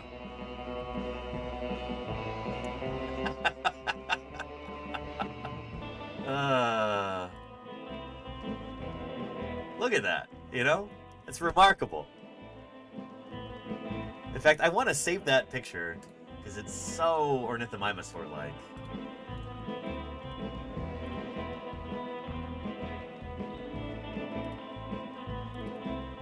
We'll put it in the junk drawer. There we go. Yeah, nice.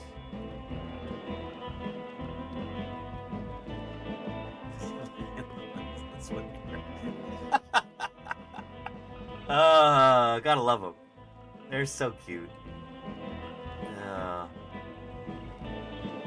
Huh.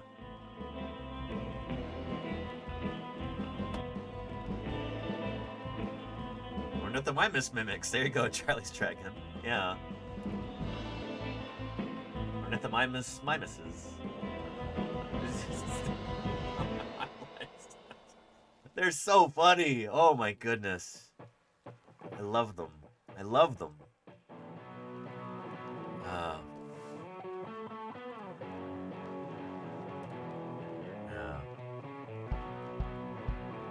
Anyway, cool, Oscar Jr. Thanks for posting that.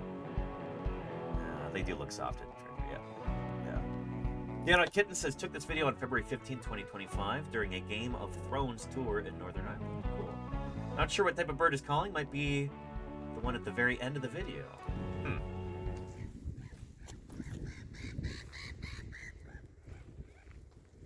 Sounds like a coot or something.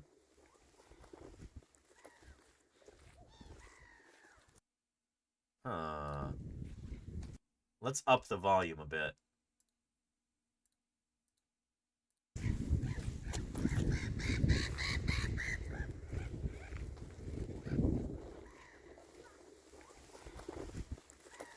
Maybe a turn, says Neverwinter? Oh, I could hear that. Yeah. Huh.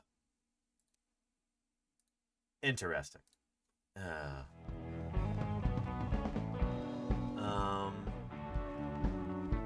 Oh, and bird is at 9-second mark. Here.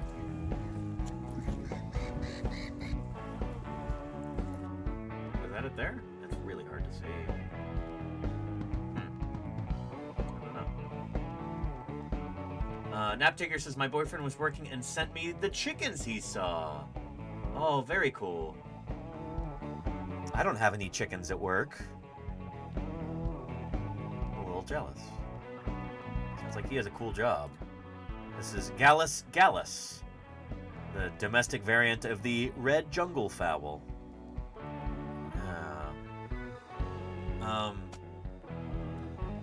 Very cool. Thank you, Nap Taker, for posting. Is this your first one? Nice. Excellent. And Guiber has got new season mallard duckling at Perth Zoo. These ducklings are wild birds, but not native, that have free access to a lake under the gibbon enclosure. I like how you put gibbon enclosure in quotation marks, where it's like, yeah, they're not really enclosed. They just showed up here one day. Took over. The gibbons. Anyway, adorable little baby dinosaur here. That's wonderful, Viber. Thank you so much for posting.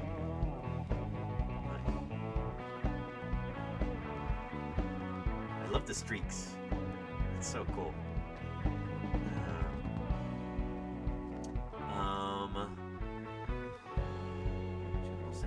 Makes sense. Kitten says February 22nd at River Liffey in Dublin. Swans and gulls. Nice, yeah. Gulls and swans and gulls. It's so cool just seeing the necks work on those swans. Some dinosaurs just look really cool with long necks. Whether we're talking about sauropods or genus Cygnus, swans, they're just cool. Gotta love them. And it's therefore likely that we're here today because, by the luck of the draw, dinosaurs who had been dominant over mammals in ordinary times got felled in a mass extinction. It's true, Trend K. Thank you for helping me avoid extinction myself for the past 11 months. I appreciate that. I'm in debt to Twitch. There you go, Trend K. Thank you for the support. I appreciate you. Good stuff. A double-crested cormorant. Oh, very cool, Neverwinter. This was the ones flying in that messy V. Nice. And Tommy Ploticus says, check out this blue jay. Thank you, Tren K, for gifting Quebec. Appreciate that. Lovely. And Axeman, 27 months there. I can see that my 50,000 a year has been well spent. Holy moly. Tier 3 there, Axeman. Thank you for your continued stellar support. Really appreciate that. Lovely. Good stuff. Thank you for supporting science outreach here on Twitch. To the tune of a Tier 3 sub. Those are rare and precious things at Tier 3. Thank you very much, Tommy Ploticus says, check out this blue jay. I love them. Not the biggest fan of their bird call, however. Really? You're not enamored by the delicate and beautiful call of the blue jay?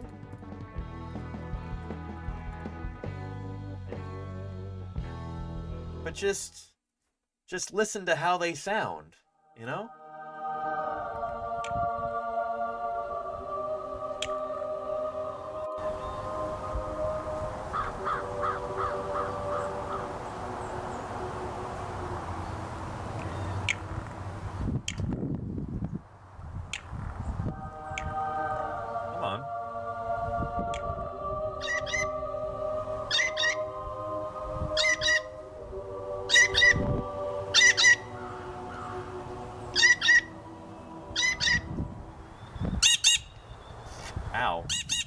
Okay, I see what you mean. We don't have these where I live.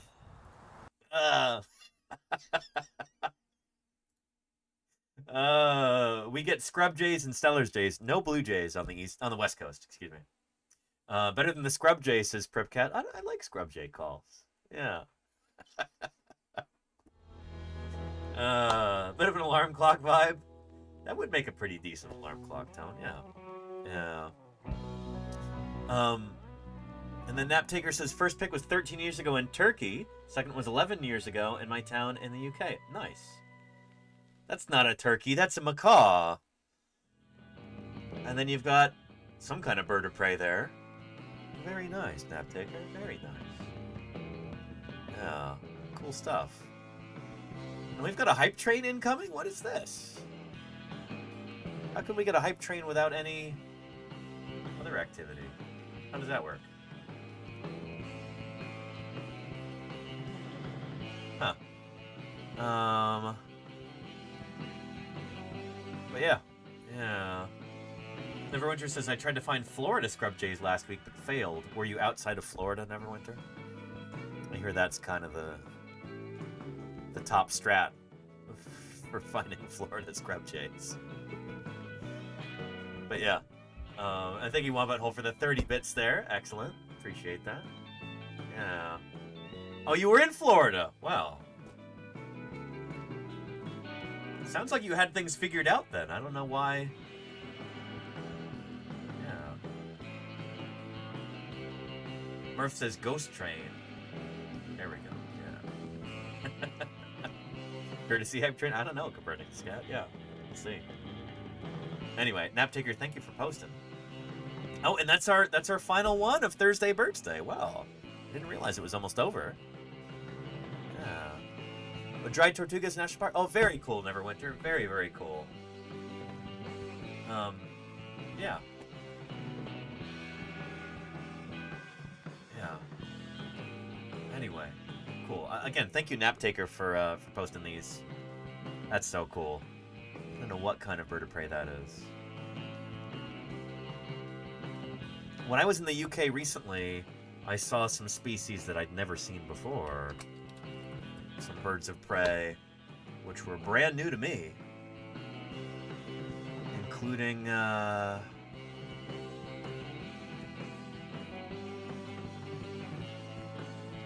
this one here, I think it's called a Spitfire?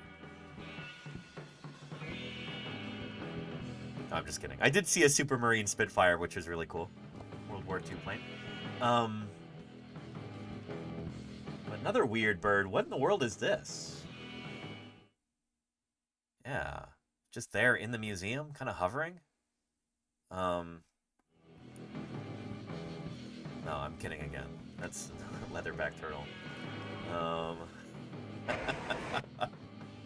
Yeah. No, where's the... I think it must have been before SVP. This must have been when we were down in Dorset. There we go, yeah. We were at Woodhenge. Woodhenge. And then you know who landed there? This guy. What's it called again? These guys were like pretty much extirpated from the UK, I think. And then they, oh, was it a kite? I feel like there was a longer name, though. Something kite? Not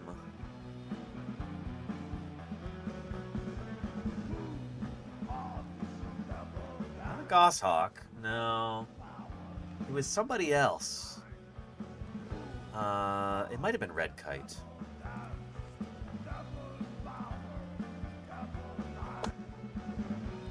Yeah, red kite. With that cool, like, almost forked tail. Yeah, I think it was a red kite. I think so, at least. Yeah. I don't know, birds of prey they could be really difficult to identify. But I'm pretty sure that's what that was. Red kite. That was a lifer for me. Never seen one before. Yeah. A Naptaker, I'm not a father that I know of. These dad jokes are killing me. Oh boy, sorry. Anyway, I appreciate you, Naptaker. What can I say? I've been streaming for 5 hours now at this point. Yeah. And this is my 4th stream of the week, 4th and final stream. And actually, no, not final stream. We've got another stream on Saturday. Let me put that on the calendar properly.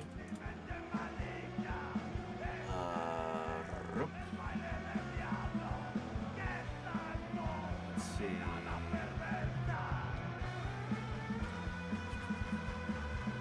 Follow. Saturday, December 13th, 2 p.m. Pacific. All right. I'm going to be part of a special science collaboration stream. 2 p.m. featuring Nerduino, science, streams, finite, singularity, and Volcano Dock, I think. Let me see if I missed anybody. I think that's all of us, yeah. Cool. So yeah, tune in for that on Saturday. Special Saturday stream, which is not a usual thing. 2 p.m. Mark your calendars. Special science collaboration stream. It's going to be a lot of fun. And I think I've already gotten my Secret Santa present. Excellent. We're doing a Secret Santa gift exchange, too. So that'll be fun. Tune in for that, and, yeah. Good stuff. With that, going for 5 hours now, it's time to wrap up today's stream. Don't go away just yet. We're going to see if we can raid into somebody else doing some science here. But for Thursday, BIRDSday, here's an Archaeopteryx to display our credits. Over.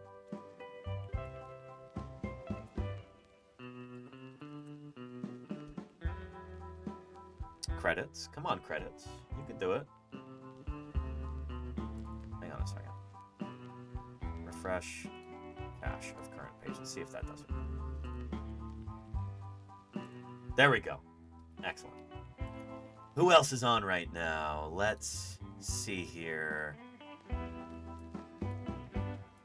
We've got science streams. We've got Nerduino. Wow. Let's go say hello to Nerduino. Whom we're going to be streaming with on Saturday. Good stuff. Thank you everybody for tuning in today. Thank you everybody appearing here in our credits, from new followers and raiders to those people who keep these streams going through their financial support, the subscribers.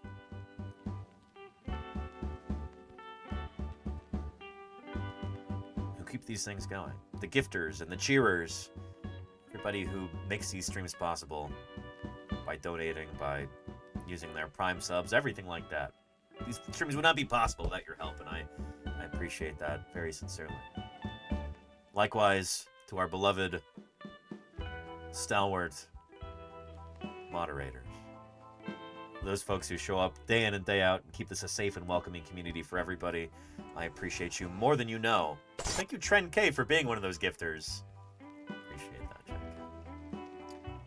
I hope to see all of you, or many of you at least, on Saturday for our special science collab stream. And then I'll see you again on Monday, too, for some more paleontologizing. Probably some fossil news. We'll do some interviews next week. It's going to be good. Take care, everybody, and let's go see what Nerduino's up to. All right.